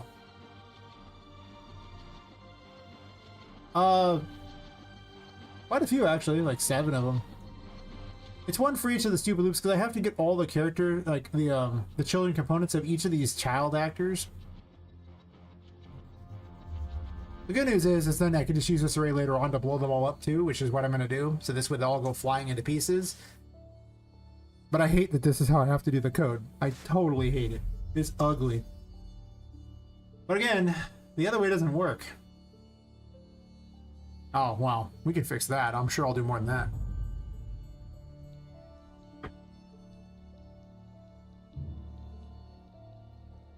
Probably fair. My masterpiece. You can't really read them though, that's the problem. I want to be able to read them. Right?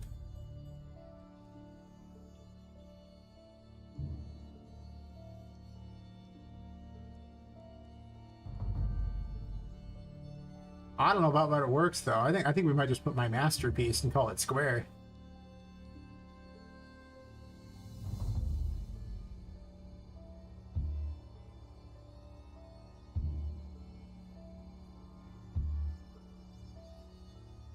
Yes, yes, yes. Actually, I'll do that off here real quick. Oh, oh, oh, oh. Oh, wait. Wait. That's right, it's beautiful. But it's not as beautiful as it could be yet. We gotta fix it. Because, you know, it needs to be bigger, right? So this gotta be like 1080, right? And then... Well, I guess I gotta trim it down a bit, right? Because if I want it to be like a screen thingy, it would have to be like this. I don't know if that's really that great. It's fine. It'll get the job done. Sure. Oh, wait.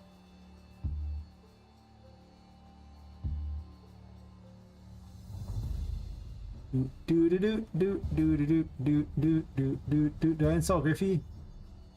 No. Oh, please.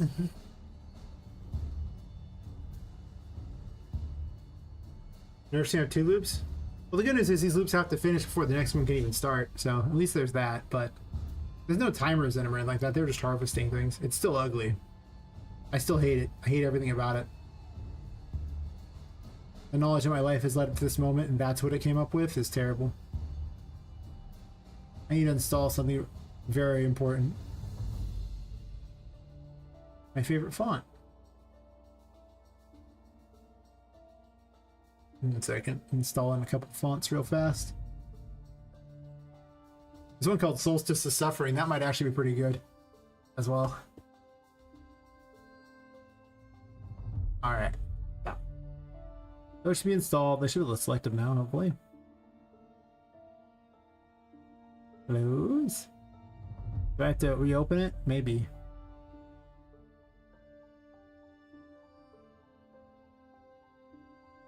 I gotta reopen it. Whatever. I'll just do a different one there and I'll save it as a KRA. We'll do Comic Sans, why not? Oh, wait.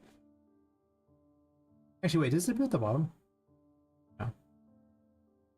I was hoping. Sure.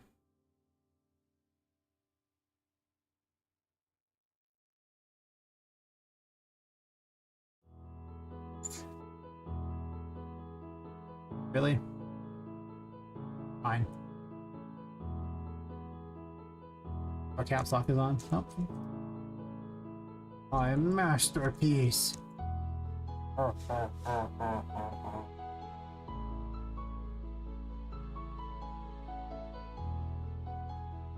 think it'll do.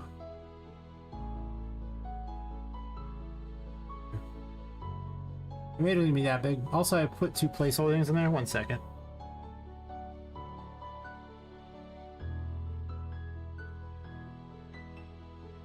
Just delete this vector layer because it's got a second thing on there. Plus layer. Let's try this again, but this time with feeling.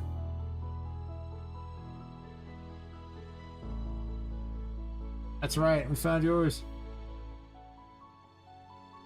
My masterpiece. I mean, I may replace it later, but I'll always remember the masterpiece. It's so ugly, and yet so beautiful. How could you not love it? Yes. Yes. Beautiful.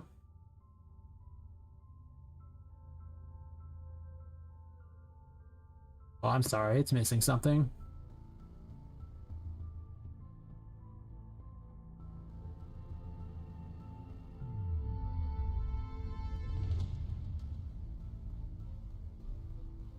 Drink it a small amount so it's not blocking anything, maybe? Can I drink it like that? No. Fine.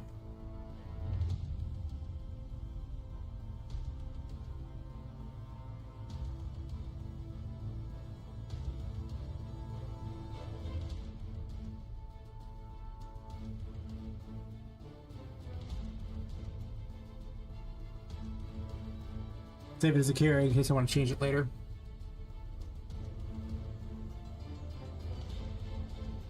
There.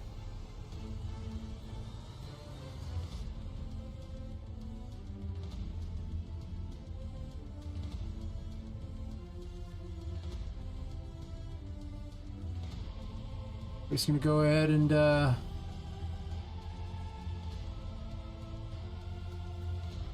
OG. Here we go. You can't really read it, but it doesn't matter, right? Huh? Huh? We're now all better for it. All new wallpaper.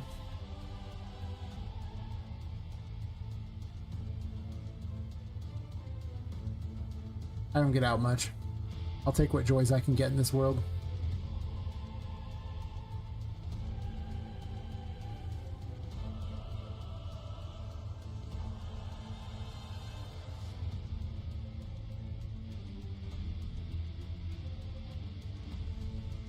Now everybody is a better person for knowing that's a thing.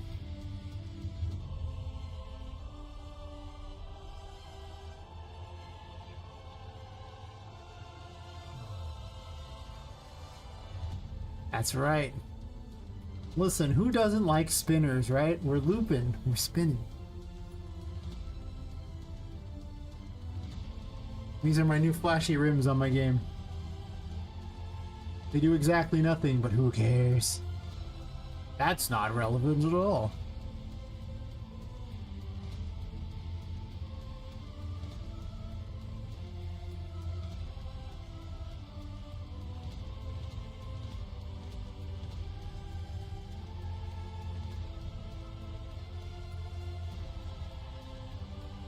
Oh, you want to see something funny?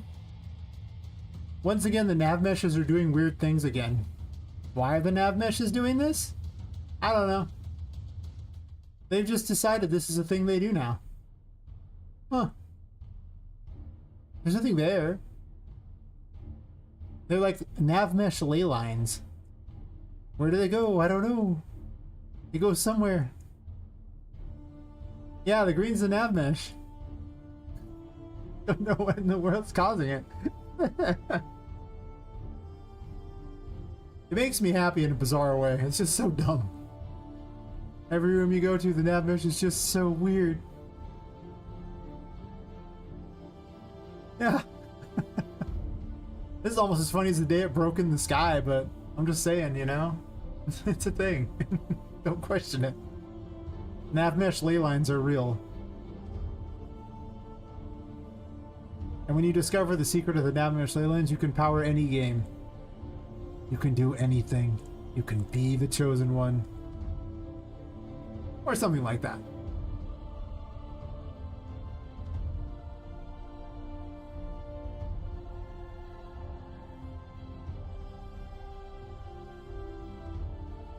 Oh, hold on a minute. You never need to ask that question because it's always the latest version because I hate myself. Apparently. I didn't realize I hated myself, but apparently I do. We are on 5.54.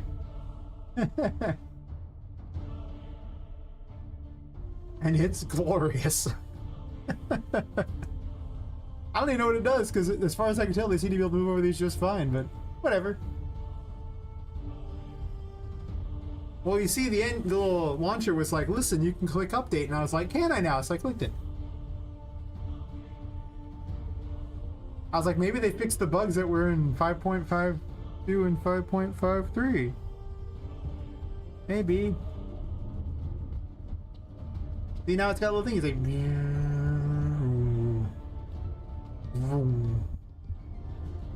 It's a Roomba. Oh my god, I made a Roomba. I'm so happy now.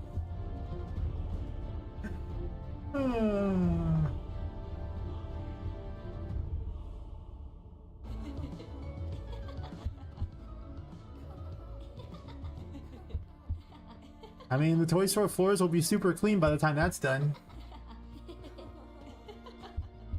I mean, I'll crack up too. In fact, if you find that, link me that, because that's hilarious and amazing. Okay, well, I gotta make the nav mesh Roomba do cool things now. That's not gonna keep what it currently has. But I do delight that it rotates like that. That is amazing.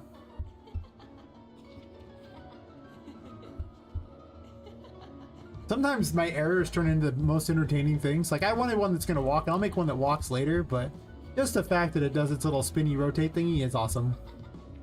I could have just had it slide around, but that's just so much less interesting. Physics means nothing here. Nothing. I don't even care that it, you know, keeps spinning too. That's even better.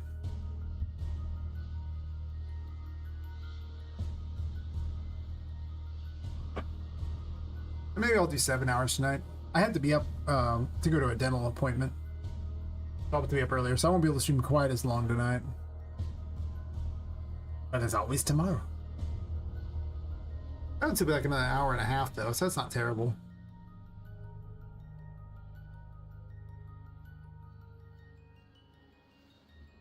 Problem is I have fun with this and I'll just keep streaming. And I know better because, you know, I'll have to get up and deal with all that and I'll be like, "Ah," and it'll be terrible.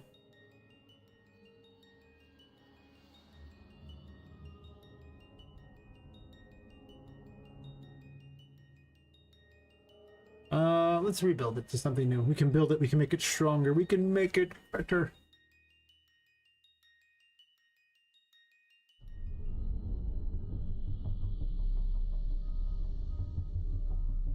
Maybe it just needs a sword that sticks out over some kind of a blade or some bonking device. Is that what we're doing with it? That might be what we're doing with it.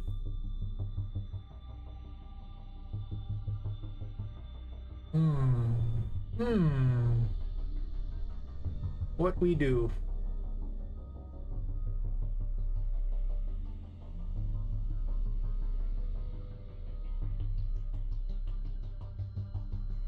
Oh, well, first off,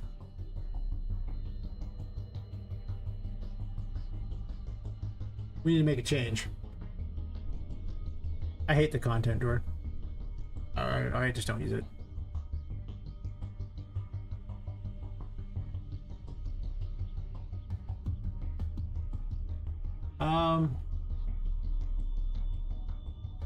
Where you at?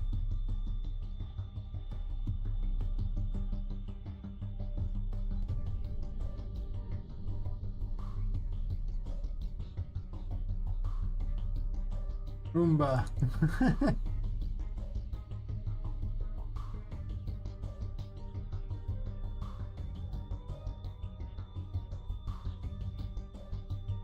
I probably can't call it a Roomba because Roomba is actually a copyrighted name. Damn.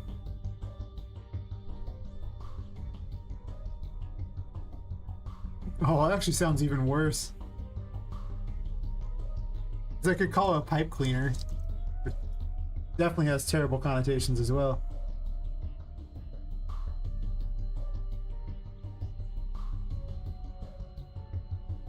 If you have a dirty mind and not a responsible adult, geez.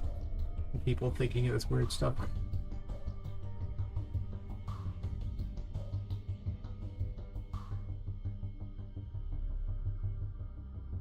You know what it could have? It could just have a little like Tesla coil on the end of it, and it just tries to impale you with the Tesla coil, which just does damage to you. Did they fix the rotation bug that happens in Blueprints? This one's fun.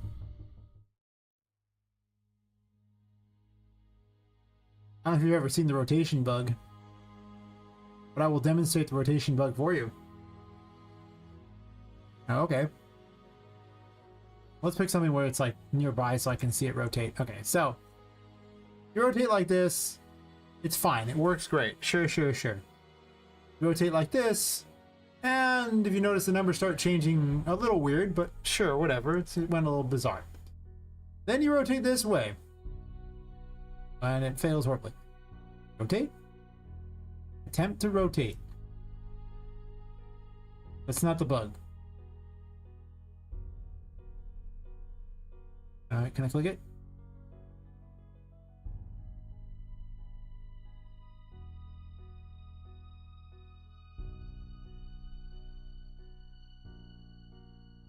Maybe they did fix it.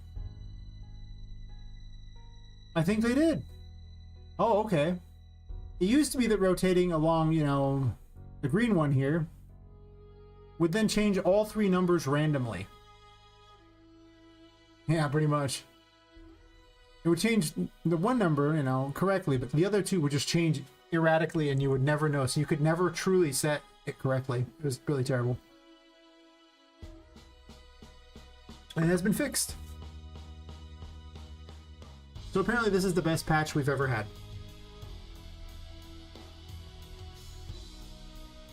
Let no one tell you different. Best patch ever. Alright, I had an idea for a thingy here. I have plans. So I keep making machinery bits, and then I keep assembling things out of the machinery bits, and every time I make a new machinery bit, I start adding more things on. So then it can be cooler and cooler and cooler. And then I can have more for loops, because if I put more child actors on there, then I have to make yet another for loop to harvest all the things. Yeah. Bet you didn't realize that propaganda would be the thing you'd have to deal with in the game dev world. Mistakes were made. Just saying, mistakes were made. I mean, I'm excited to have propaganda in the game dev world. Why not? I'm looking for machinery, I believe. Yes. Yes, indeed. Doot. Okay. No more cannon. Probably. I do like cannons, though. I do have a bizarre need to add cannons to things. Not wrong. We're just going to go ahead and put it directly on the mesh itself here.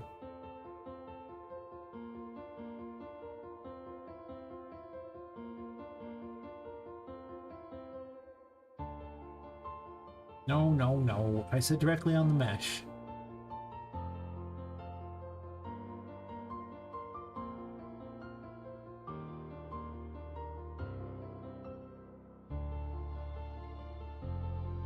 Okay, it's time to get rid of the nav mesh, you know, ley lines. We'll see if they come back in a sec. Actually, I don't have to. I just need this. Never mind. They can leave them. They're exciting. Make large. Thank you.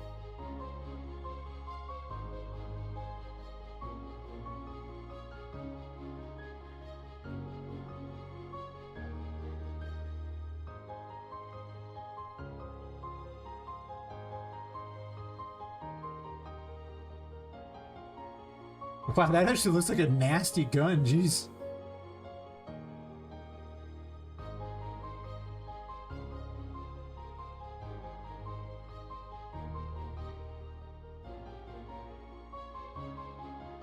I need more doll pieces, but before I do that, I think I'm going to get rid of this pipe core here, because I don't like this pipe core that much.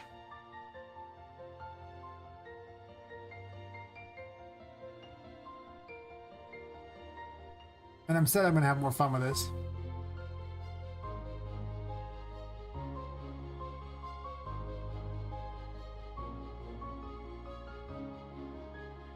Not quite what I was aiming for, but thank you.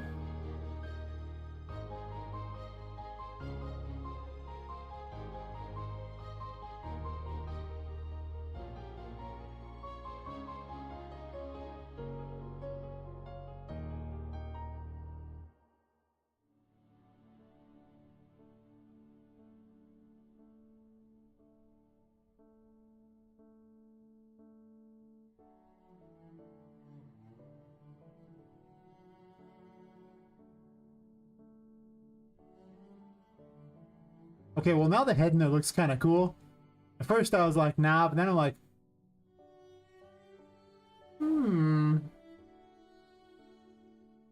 head in a jar? Actually, that's what I'm aiming for, but, you know, head in a jar.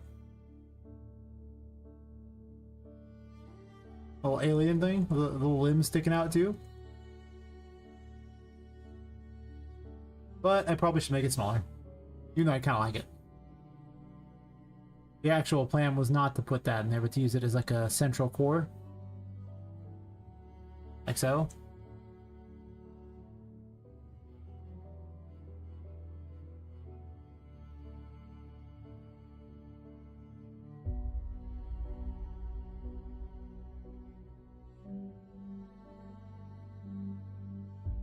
I could actually give it like little like electric arms instead of the thing in the front, like a just little electric arms.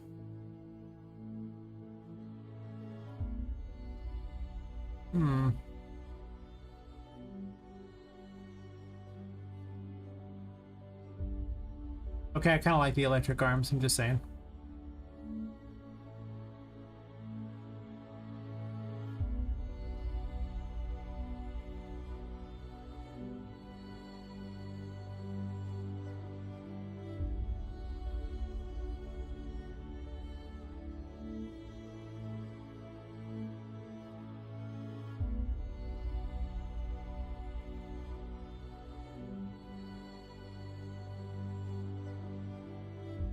It needs doll pieces now. Obviously, that's very important in my life.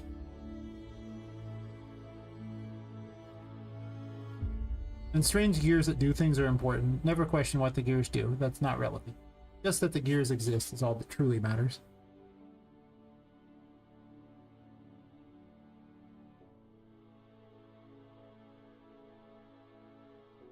Ah yes, free things from Fab. Important, because then you can get weird crap. A bizarre doll body. Doll body? I want to use that? That's a little creepy. Ibis up there. But I don't really think it would fit. I'll find a use for it though. Because anything that's creepy is truly what I want in my life. Doll bodies. I can give it legs. The problem with these is they're in a pose. But I can put weird ribbons and things on them like that, and that's always fun. There was a better version of the Kirsch doll that I imported that has the bloody eyes and everything, which I think are just much cooler. I wonder if I have more doll pieces I can get out of there.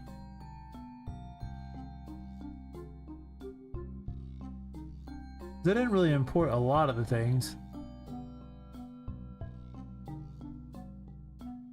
I have the gun thingy, scythe, yeah, sure, the plushie.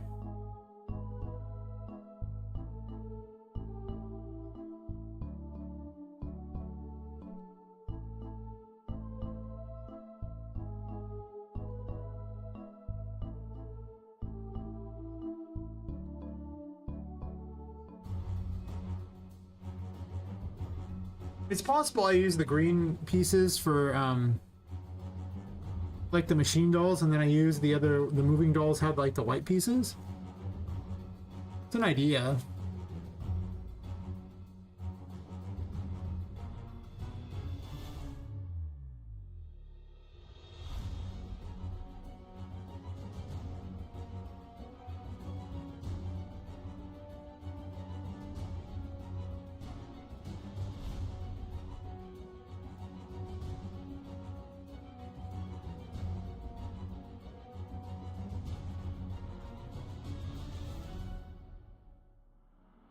Because they look cold and lifeless, and I kind of like the cold and lifeless look for these.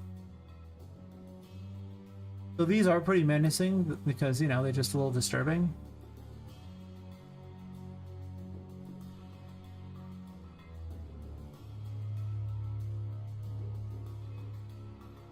Maybe I do stick with the green heads on these ones.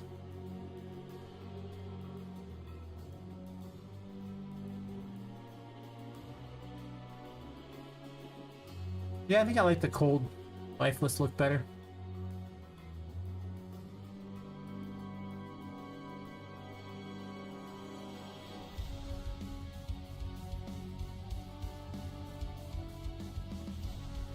Most of these doll pieces aren't that great.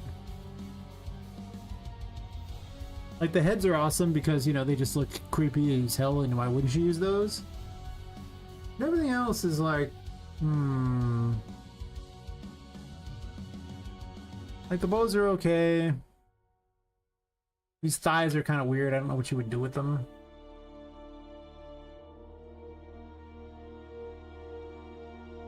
This one doesn't really have legs anyway, so I can't really do anything with thighs. Giving it a top makes very little sense. Chins? Wait, what do these would look like?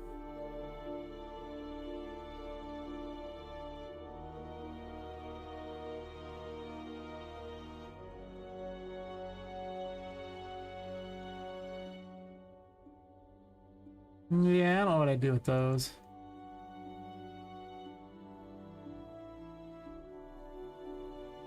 Because they would just look weird in some place. Like, you'd put like arms. If they were like singular, they'd be a lot better.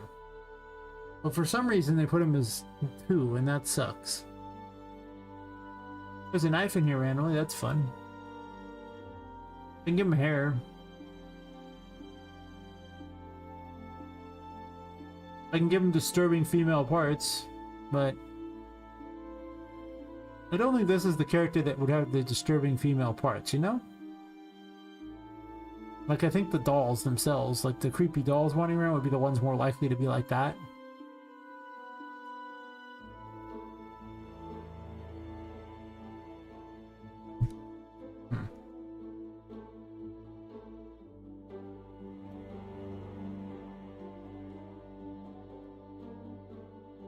You know, we can put that one code to the test too, to get all children, just so you can see it fail horribly.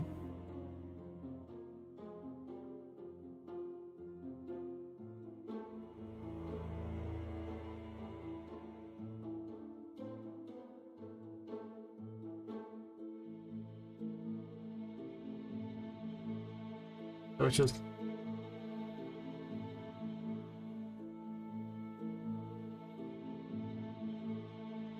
the children components include all descendants.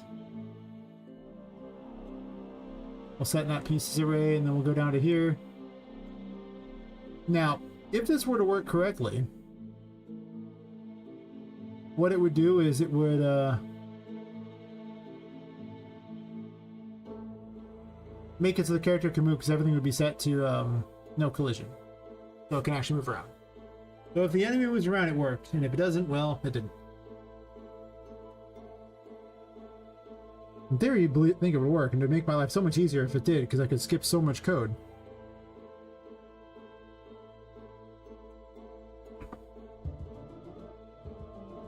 Maybe? I'm hoping. Oh, I deleted him. That's right, never mind. Put it back on the thing real fast.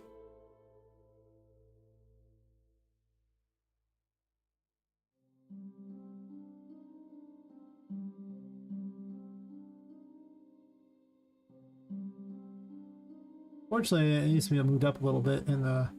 Actually, do that, and I'm just going to move it up in the blueprint, so that it in fact matches.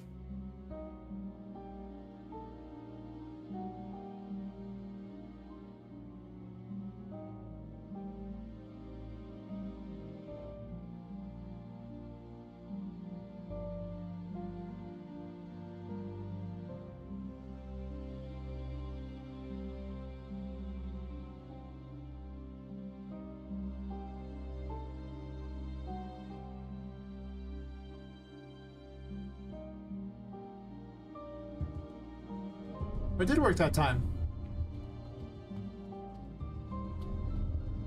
How do you like my new enemy, huh? Huh? Isn't it exciting?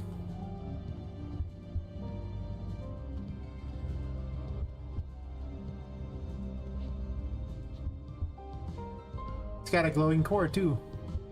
It should shut off periodically. Yeah, there you go. I don't think these will deal damage to me though, because they have to set to deal damage, so...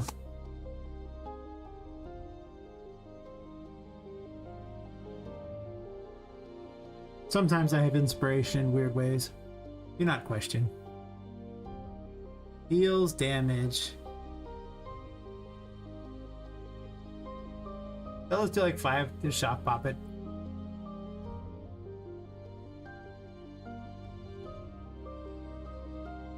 I think these Tesla coils emit light. I don't know if I want that. I guess this enemy will protect you from that. That's interesting. An enemy that emits light so you don't gain curse power. That'd be pretty awkward. It could make the enemy kind of devastating in its own weird way. A bizarre bonus. You're also getting your sanity back while fighting such an enemy too, though.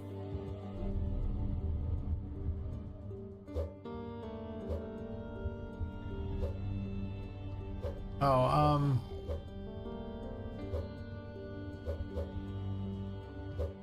the problem is they move now, but it gets all the child components. I need to basically not get a couple of the components so it actually can hit me.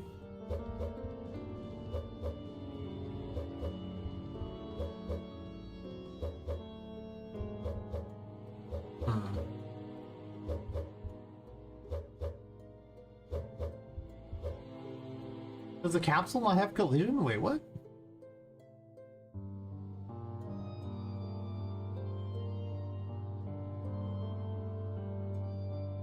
What am I typing?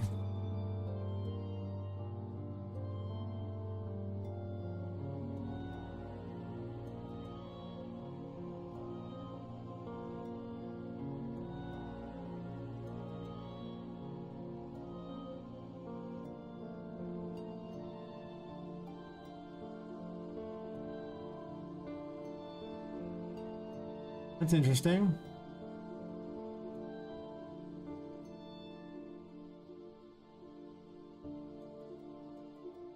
I'm surprised this worked this time, but it never worked any other time.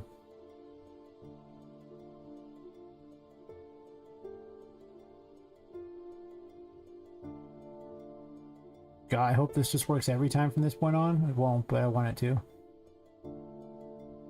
You know?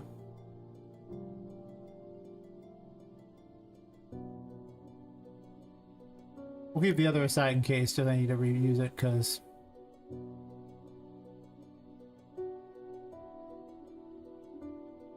I mean, you might as well, right?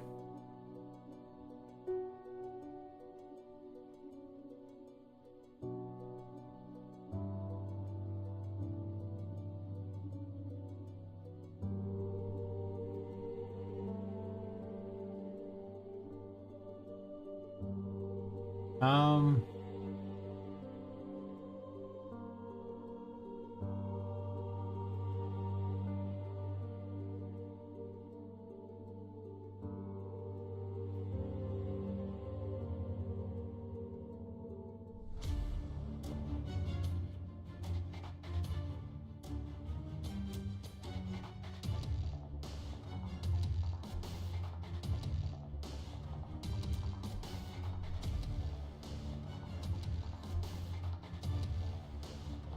I'll hit straight just so I can fill up a little more than the other.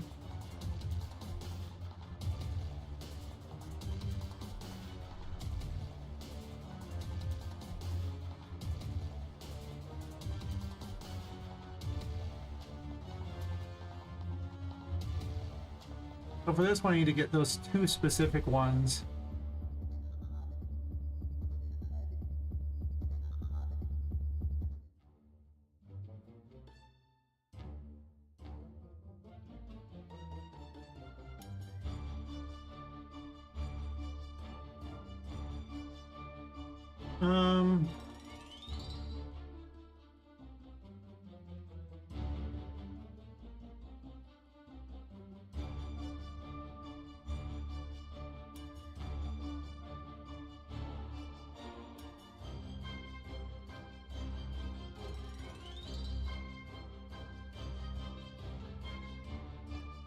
I don't want to cast all the ones, but I'll probably cast to that one.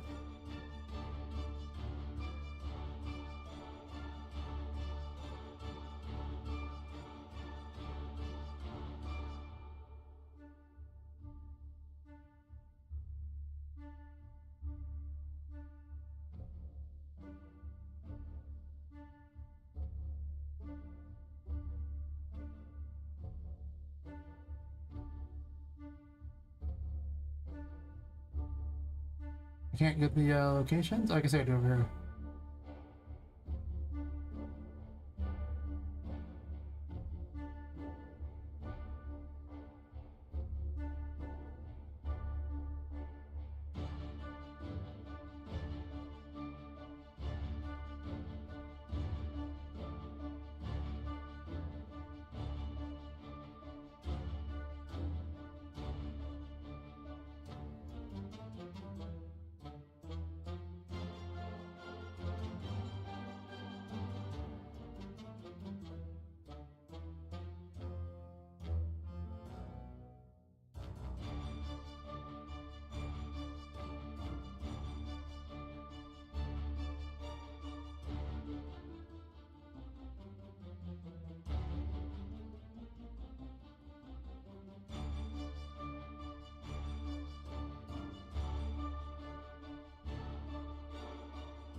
Hmm.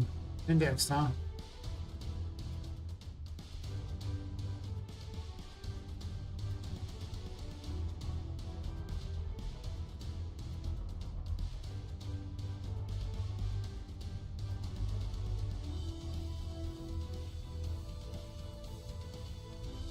Bag number 2.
Actually, they already set the right thing. I don't need to change it. That's that.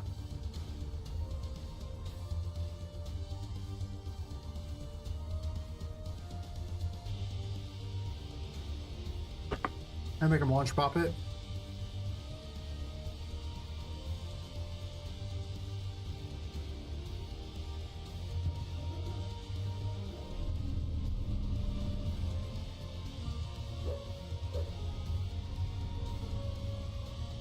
Does hit her. No, it does 20. I didn't change the numbers. Now it can't move.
I was moving around. Why are you moving now?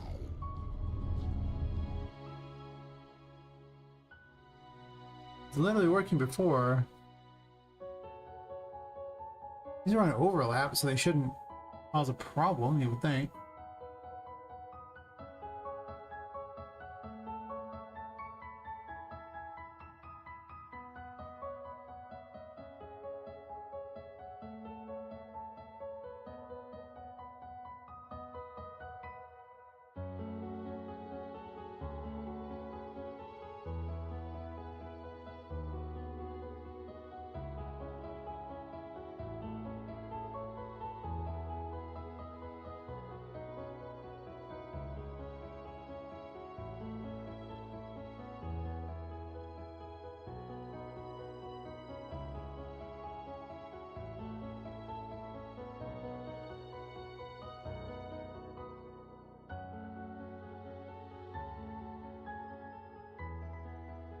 Perhaps these are just the problem, so we'll just set all these on no collision. Or whatever, just no.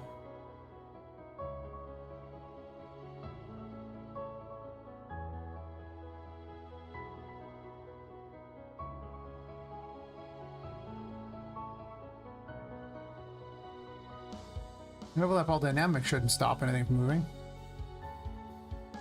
I assume.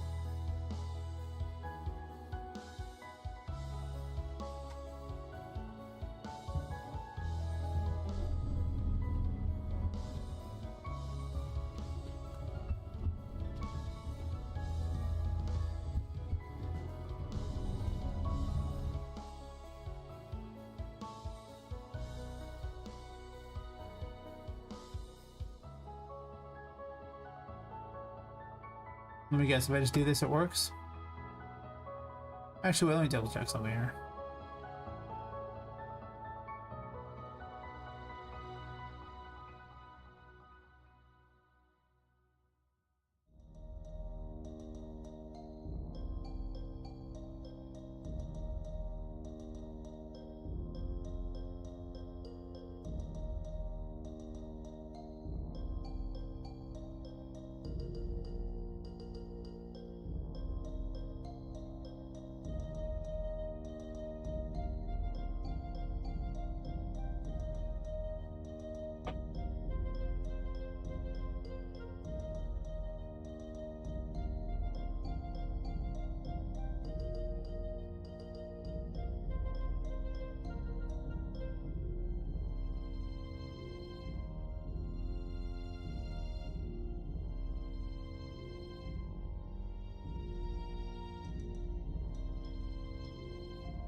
Thanks for the follow, Rando.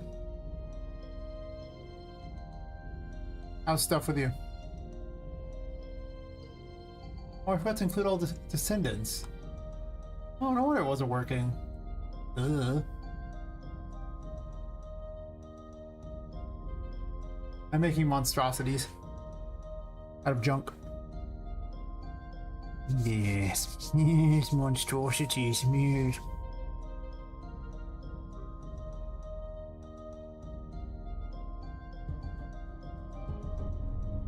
For some reason, it no longer wants to move.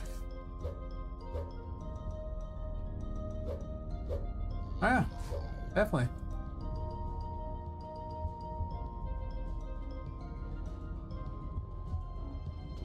But for some reason, this new contraption does not want to do what I want it to do yet. It was moving. I'm making weird things, these strange things.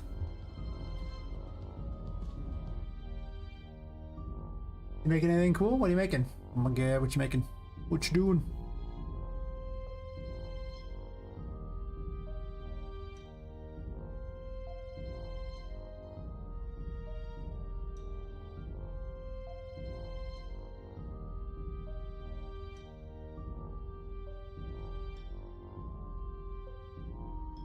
So bizarre, this thing was moving perfectly fine just a moment ago.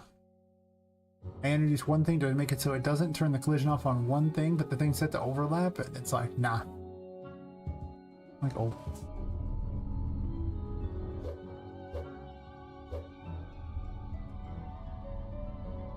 You're supposed to damage you with these things.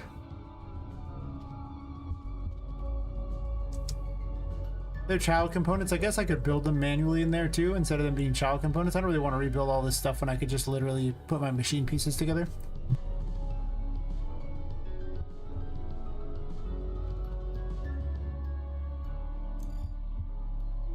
So I can bonk him. I can't. He has no collision. He is immune to everything I do. Oh god.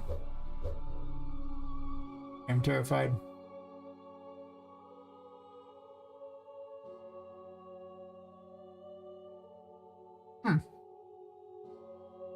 Oh, nice. 4-player co-op, huh?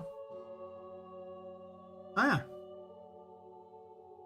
Definitely got an Alice Madness Returns vibe. Yeah.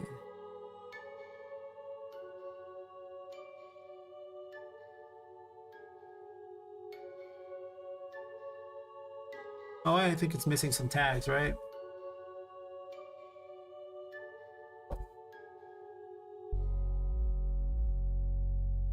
I'll have to show you some stuff in a second, but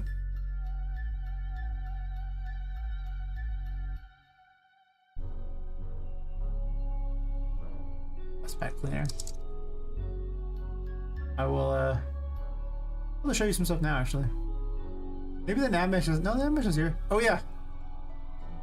So, I put the nav mesh down and we discovered a secret. It's called nav mesh ley lines. And you're thinking, I've never heard of nav mesh ley lines. Those can't be a real thing, right? But you see, can't they be? Because, you know, listen, they certainly look like weird ley lines. I don't know what they do per se, but they seem to be going somewhere. It's like they're telling me something. Like, it means something.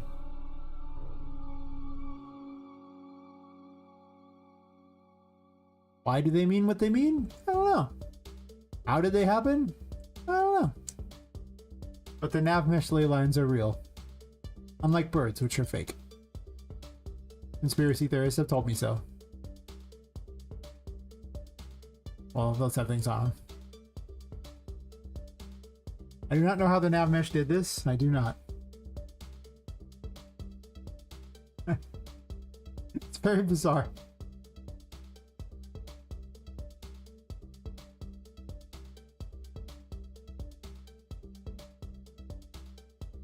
It's not even gonna rebuild. It's like, I don't care.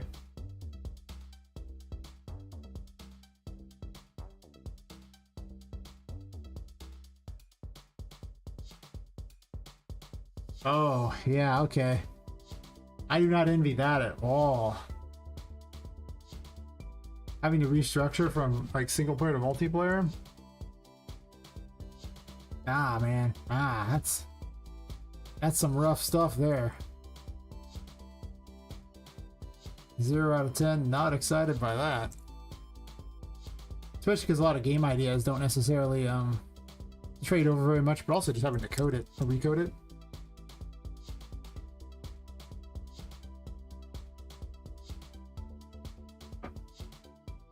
I'll run around a room and show you what stuff. Oh yeah.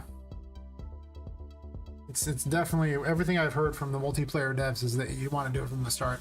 And from what little I've seen of it, you know, because I'm not a multiplayer person as far as, you know, what I'm making. You know, yeah, they seem like they're right. The dev, actually, the ley lines have returned. I don't know why they're there. I'm not going to reboot just to test it, though. I'll just leave them. We can all contemplate dev ley lines. Oh, sorry, no, not dev, nav mesh ley lines. Alright. I'll open a door or two so I can test those rooms too.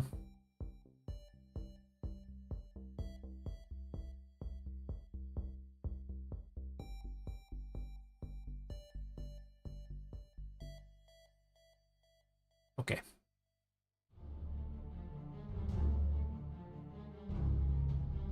Normally you get keys to open all the doors, but I'm not doing that. Alright, so music off. I do have an hour and a half of game and you can't play from like start to finish, but I'll just show you some random things. I have a bunch of stuff already set to unlock, so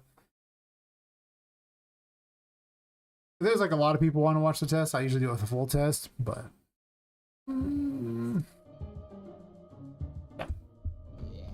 The game's called Poppet Quest, and you play as a woman who's been killed and her soul's been put into a doll, and she's currently in the dark, starts to see her face.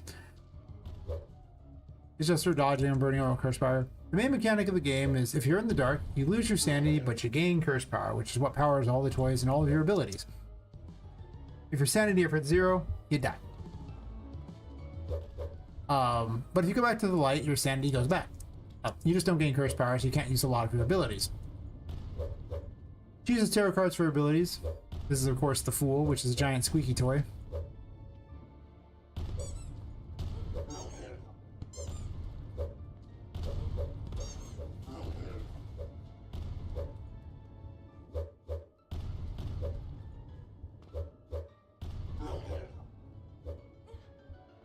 So sometimes it's a little finicky, but that's just how it is. This is like the Empress. It's I'm doing all the major arcana. It's basically Bomberman. It makes these mushrooms, and the mushrooms, they count up to 10, and they'll explode when anyone nearby shows up nearby them and damage everyone around, including you. So don't get hit. It's got a backup plan of, well, not backup, it has another option of ones that heal as well. They also heal the enemies, so, you know, careful with that. You can heal bosses.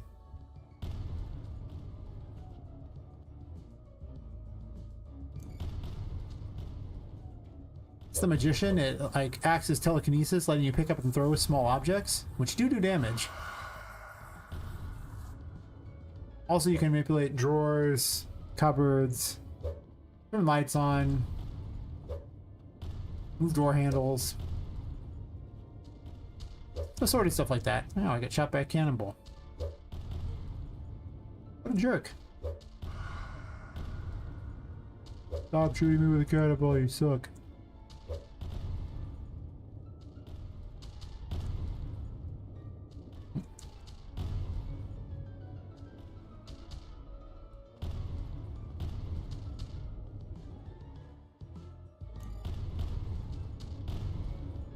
Fool's got a super mode where, actually, I guess I don't have a curse for it. That's unfortunate.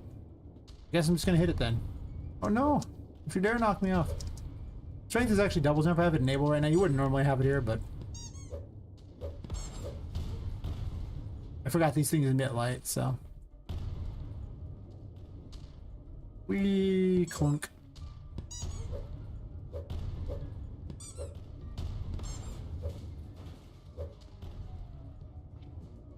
Can also break stuff in the environment too.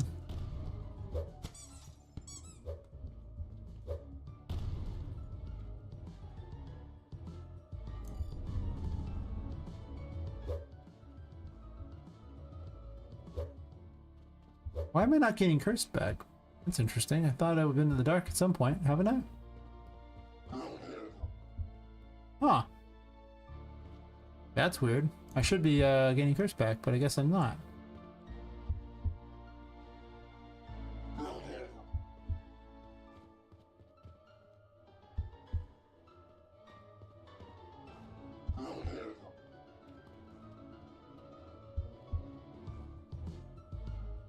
Something in here must emit incredible amounts of light. I wonder what happened there. Whatever.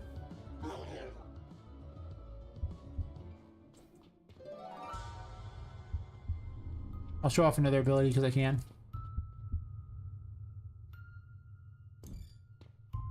This is the Hanged Man. It he's a bubble wand. It bubbles things. This is the insanity effect. So, you know, the longer you're insane, the worse it gets. Oh yeah, definitely. Who doesn't love the game animation sample? It's amazing.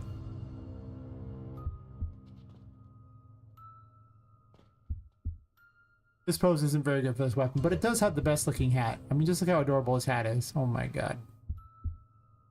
It's amazing. Everyone should wear this hat. I would wear this hat.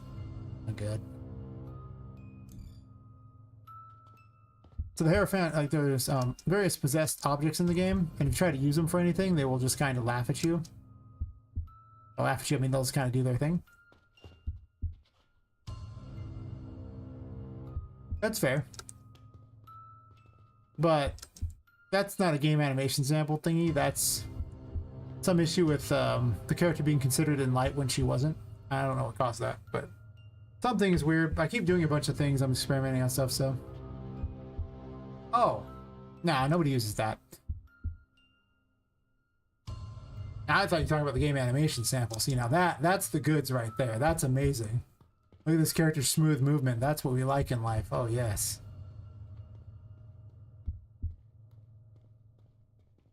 Exactly, Graham. Exactly. I didn't even know about that system even existing until someone you know, mentioned it. And I was like, oh, I guess there's that too. Nobody cares about that, though. So anyway, well, this is active. These things will behave. They're temporarily unpossessed, or at least, well, unpossessed is strong. But they'll behave.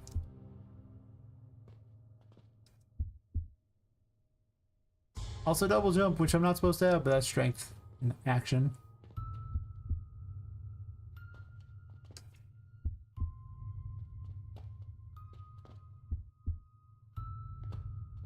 I don't have much headache with those things. Most of the time I've found if Epic made it, it usually causes headaches. It doesn't help ever. That sums up a lot of the things. Even the game animation, it causes a crap ton of headaches. It's just that it's so worth it because it's amazing.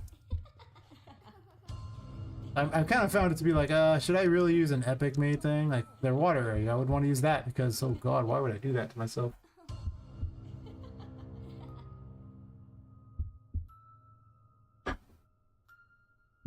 But no, I just store the stats in, what are those called? In, variable map. And then I just have everything. Yeah, I have like parent things, like all the NPCs in the game have a parent.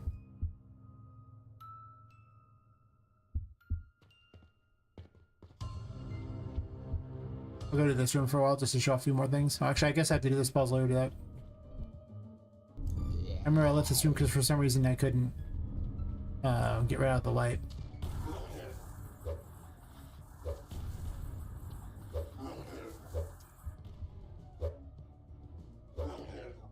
Boing! I didn't even need this. Double jump is cheating. Double jump is cheating.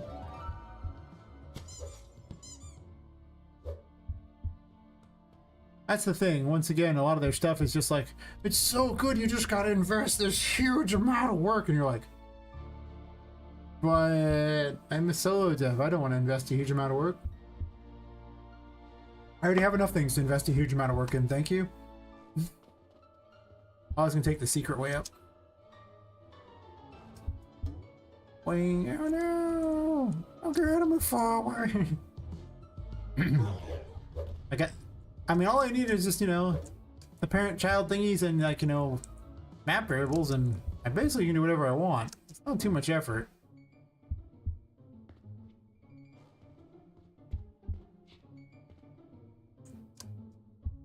Apparently, I just cannot jump today. I didn't. That wasn't even the game lagging. That was just me sucking. There's a difference. It does lag when I stream a lot. That's true. Oh no! I can't even make this thing. I'm terrible at this game. It's easier to do it this way. I don't know why I'm trying to do it in that direction. I just want to jump up here and get the key. There's actually another way to do this where you actually go and do the... Wow. Apparently I can't even do it this way. I'm just bad at this game. Whatever. I'll do it the way I'm supposed to anyway. You're actually supposed to use these drawers to get up here. The original way. Before I add in all these cannons that shoot the crap out of you. They're more fun with the cannons. I'm just gonna go ahead and say it.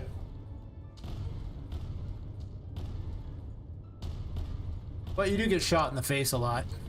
And I probably am not gonna leave them in this area because this area is really early.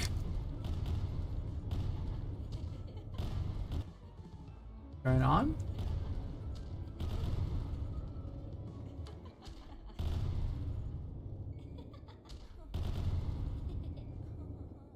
Oh yeah, but I'm not doing multiplayer. I hate multiplayer games. No way. I never play multiplayer games. This is not my cup of tea at all. I guess I played MMOs, but I'm like the pinnacle of like the solo leveler person. I would sit there and, you know, solo raids and things like that because I thought it was hilarious. Like a power gamer. Even though I would lead guilds and everything like that, but I just, when it comes to playing, I usually don't pal around with people too much. Very lone wolf. The double jump is screwing me up. I'm not used to having it. I keep double jumping and I'm not supposed to be. Trying to grab a ledge and it's like, oh, double jump. So I need to plan for the double jump if I have it enabled. Then I can just jump on things. Getting messed up by my own things. Alright. I'm gonna jump as though I have double jump instead of not. Can I get up there and grab that? No. Ow.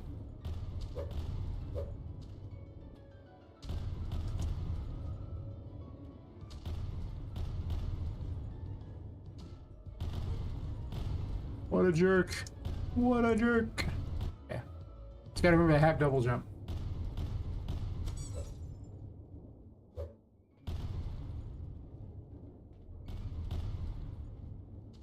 I haven't played a co-op game in decades. There wasn't like some MMO where I wasn't actually playing with people. They just happened to be in the game. Yeah, it's a steampunk game, you see. I just...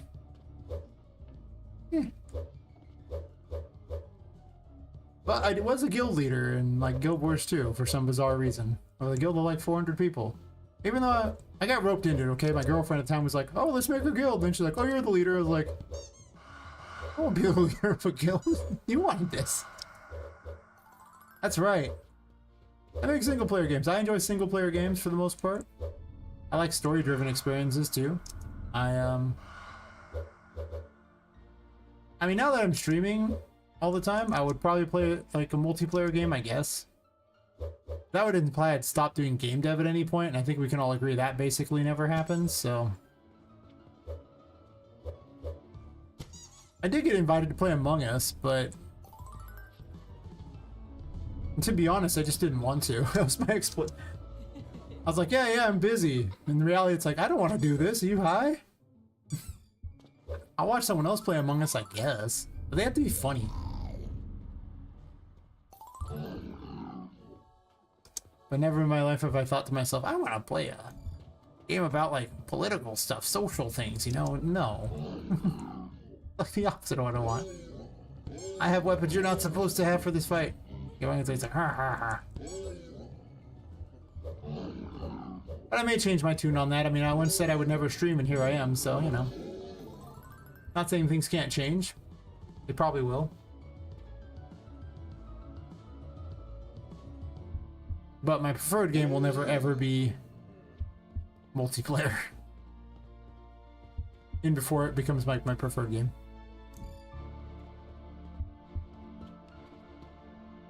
Oh, I don't have the key for that. Oops. It's okay, I can cheat.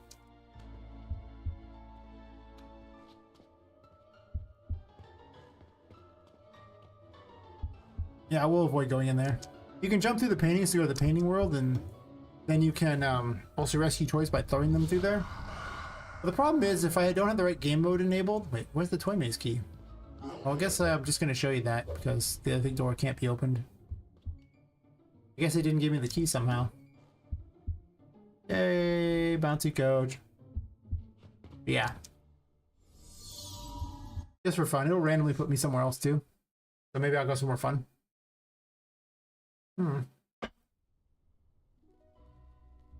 There's the painting world. Every time you go through a painting, it'll appear here. In case you want to visit the other ones. And every time you unlock a toy, things appear. The battle arena is not currently functional. It was functional, but then the plugin that was doing dialogue broke, and I made a dialogue system, but never re-implemented the battle arena.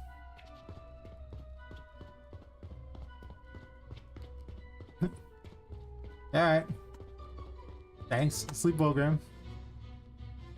I'll probably go for like another half an hour or something. I gotta get up early for a dental appointment, so... I'll have to cut the stream at a mere 7 hours today instead of 8 or 9. Yep.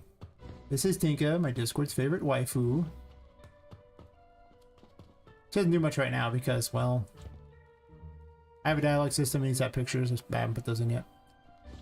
I haven't put the dialogue in the game yet for the most part, so... Yeah.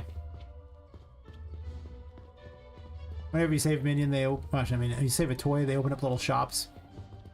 Little shopkeeper. You buy things by simply going up to them and, you know, opting to buy them if you want. Or not. If you actually have enough to get them.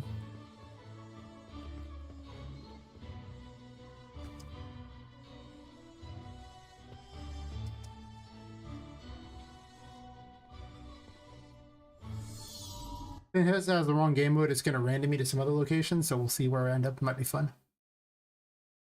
Might be terrible. Because you need keys to get everything, it's pretty hard to... You can get stuck in areas if you didn't play the thing in the right order. Oh, it just went right back to the carnival room. Oh. Well, there you go. And wherever you go, there you are. Anyway, that's kind of the gist of it for the most part. There's lots of other random abilities I'm working on and everything like that, but... That should probably be enough to show you what it is like. I have other areas too. I suppose I could show you the Empress area too, for that matter. Like the second biome's fairly pretty. People tend to like it.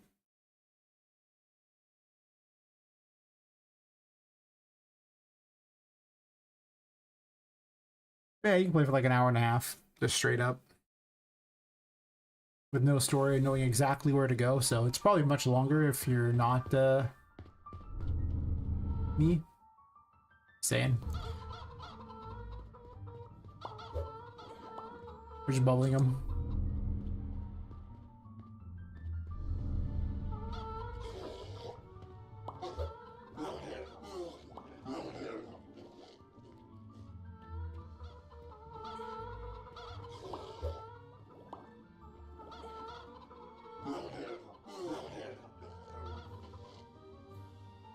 We must eat the baby turtle. This is important. It's time for you to learn to swim, baby turtle. Just guys, this is where you get the Empress. I already have it unlocked, so, you know. Not really sitting here, but... Last Empress ability is that it grows and shrinks plants. I have the Emperor so I can jump in the water safely. When I miss that jump like an idiot. Normally the water kills you, but later on in the game there'll be areas under the water you can go to, and if you have the Emperor you can go to them.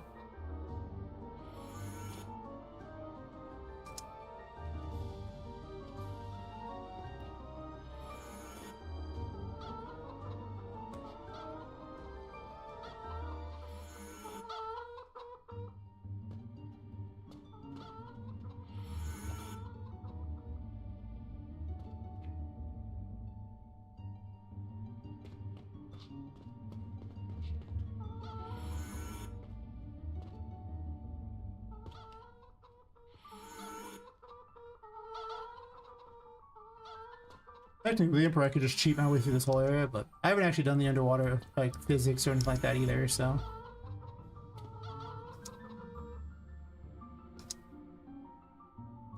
But I can just jump in like an idiot all the time, though. That's always fun.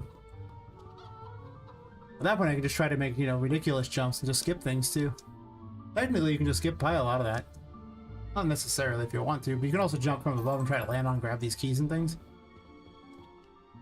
I'm gonna try to just skip as much as I can. Since I have this active, I might be able to pull off. Double jump also lets you cheat too. I mean, normally you wouldn't have that either here, so you wouldn't be able to make these ridiculous jumps.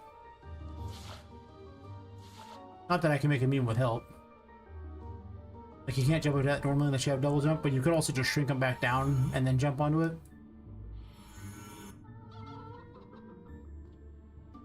Boing, boing. You double jump for cheating. Yay! Yeah, that's the Empress area. There's many things to do in there. It's quite a long game so far. Well, an hour and a half's not really long, but once I get the story and everything, factoring in that they probably won't go the right way a lot of times, I might be able to get like 2.5 hours out of it in all honesty. I would assume. I don't know how long the story is going to be. It is a Metroidvania, so, you know. They're not known for having long stories, and really as a solo dev, that's just for the best when you think about it, right? Because, you know, there's only one of me. And that one of me can't successfully program this minion to move now for some reason.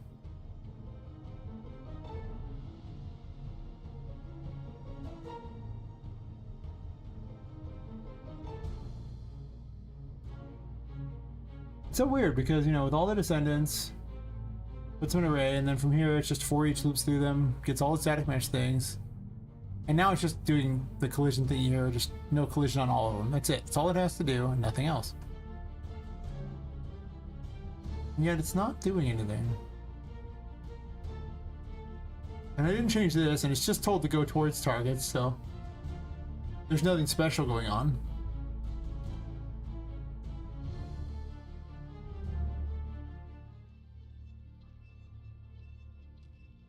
Unless it's too high in the air now and it can't move, but it should be able to. Maybe that's it. Now it's moving. Why are you moving now but you couldn't move before? I have questions. But obviously it doesn't have a collision yet on these things, which is why I was trying to set this up, but I made a change because it was annoying and causing problems.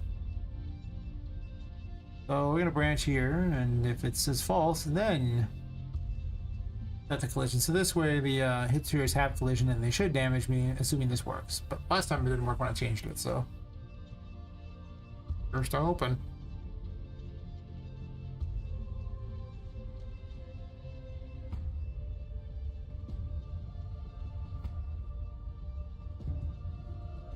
Now it is.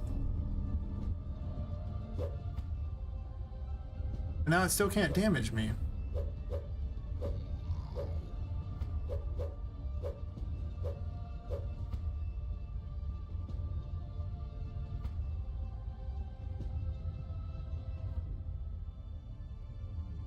Okay, it's set to deal damage.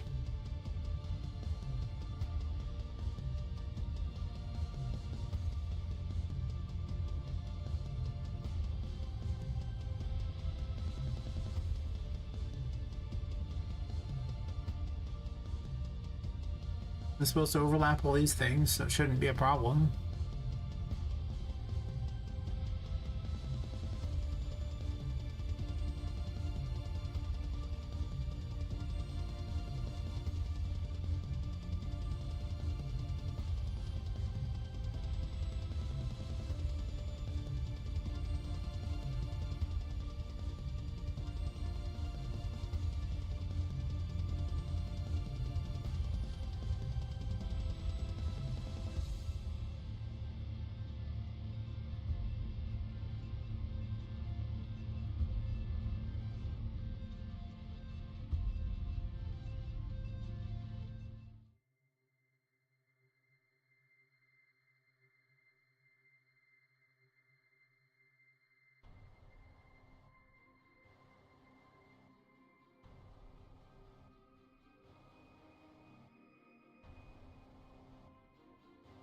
Hmm.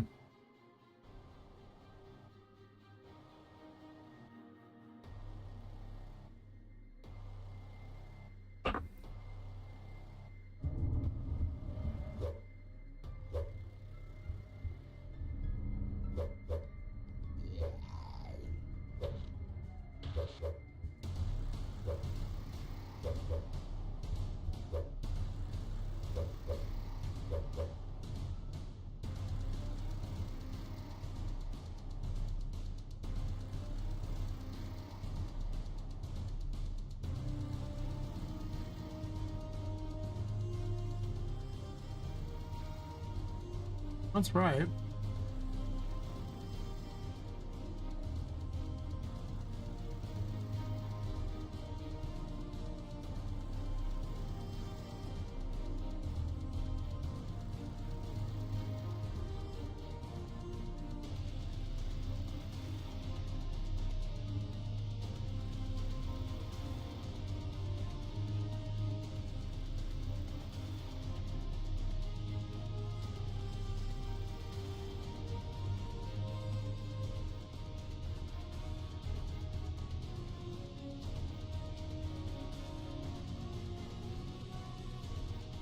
Well, this would work really well, but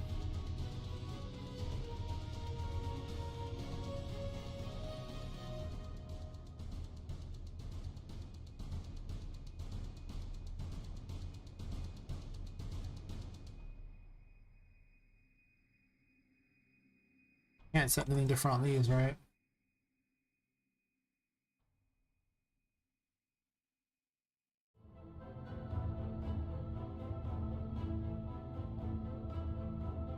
I don't want the whole thing to have it. I just want the component tag.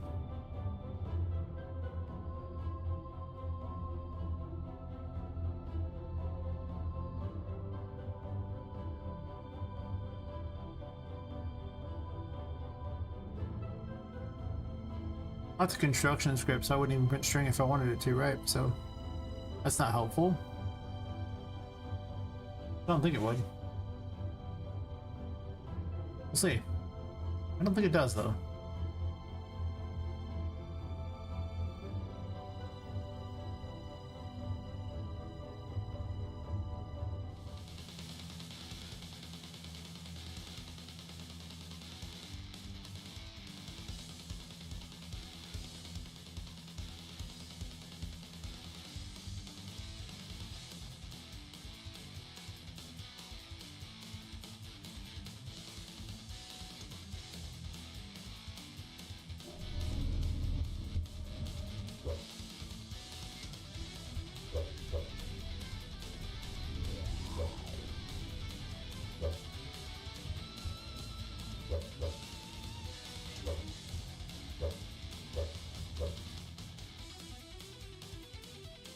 Just to double check something here.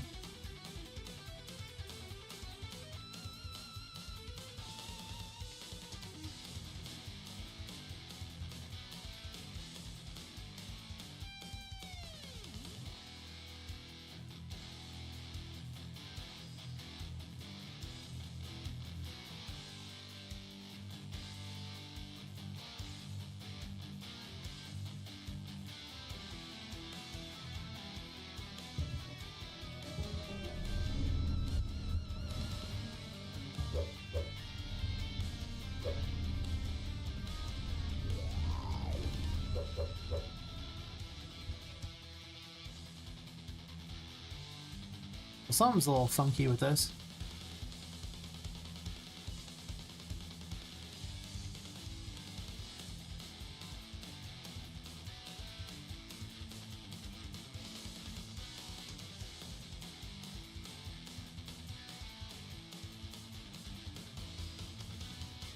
What's a component hit?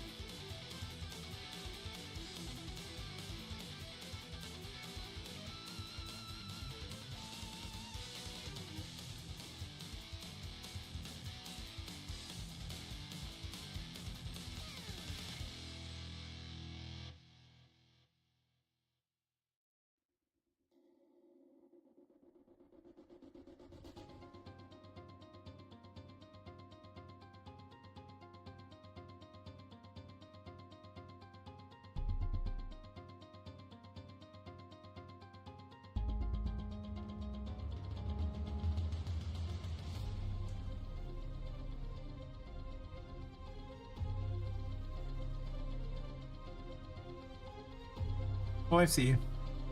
Power surge turns deals damage on and off. Sure.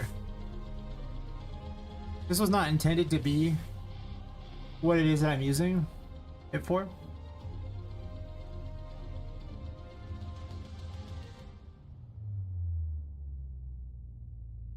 It was intended to just be a trap in the environment. So, I might need a recode. I did a duplicate one, so this one's the weapon version.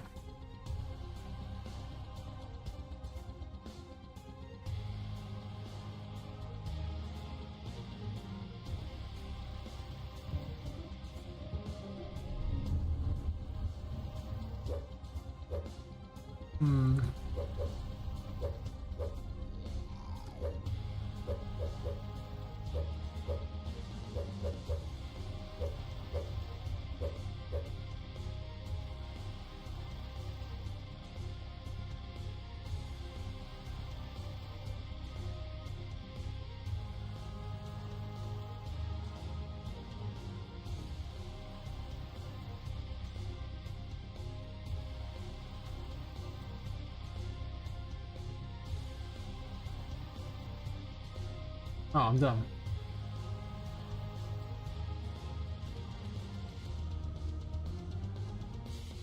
Probably just me being tired at this point. I actually got off from work a little early today and had like, 8 hours to work. Or so I had 2 hours to work with, which meant that I got time to get a little exercise in, get a shower, needed one. Eat some food. Trying to figure out why my project was completely broken for the stream so I could set up a thing for it. That works.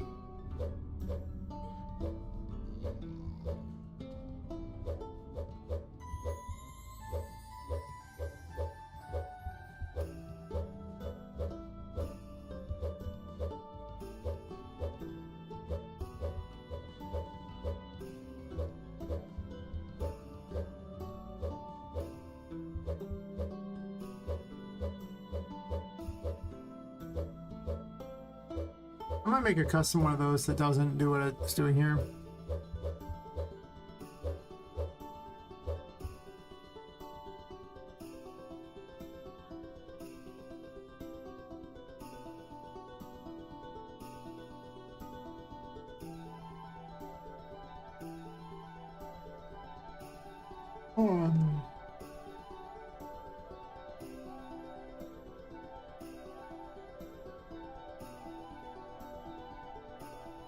Set this, so collision enabled should fix that.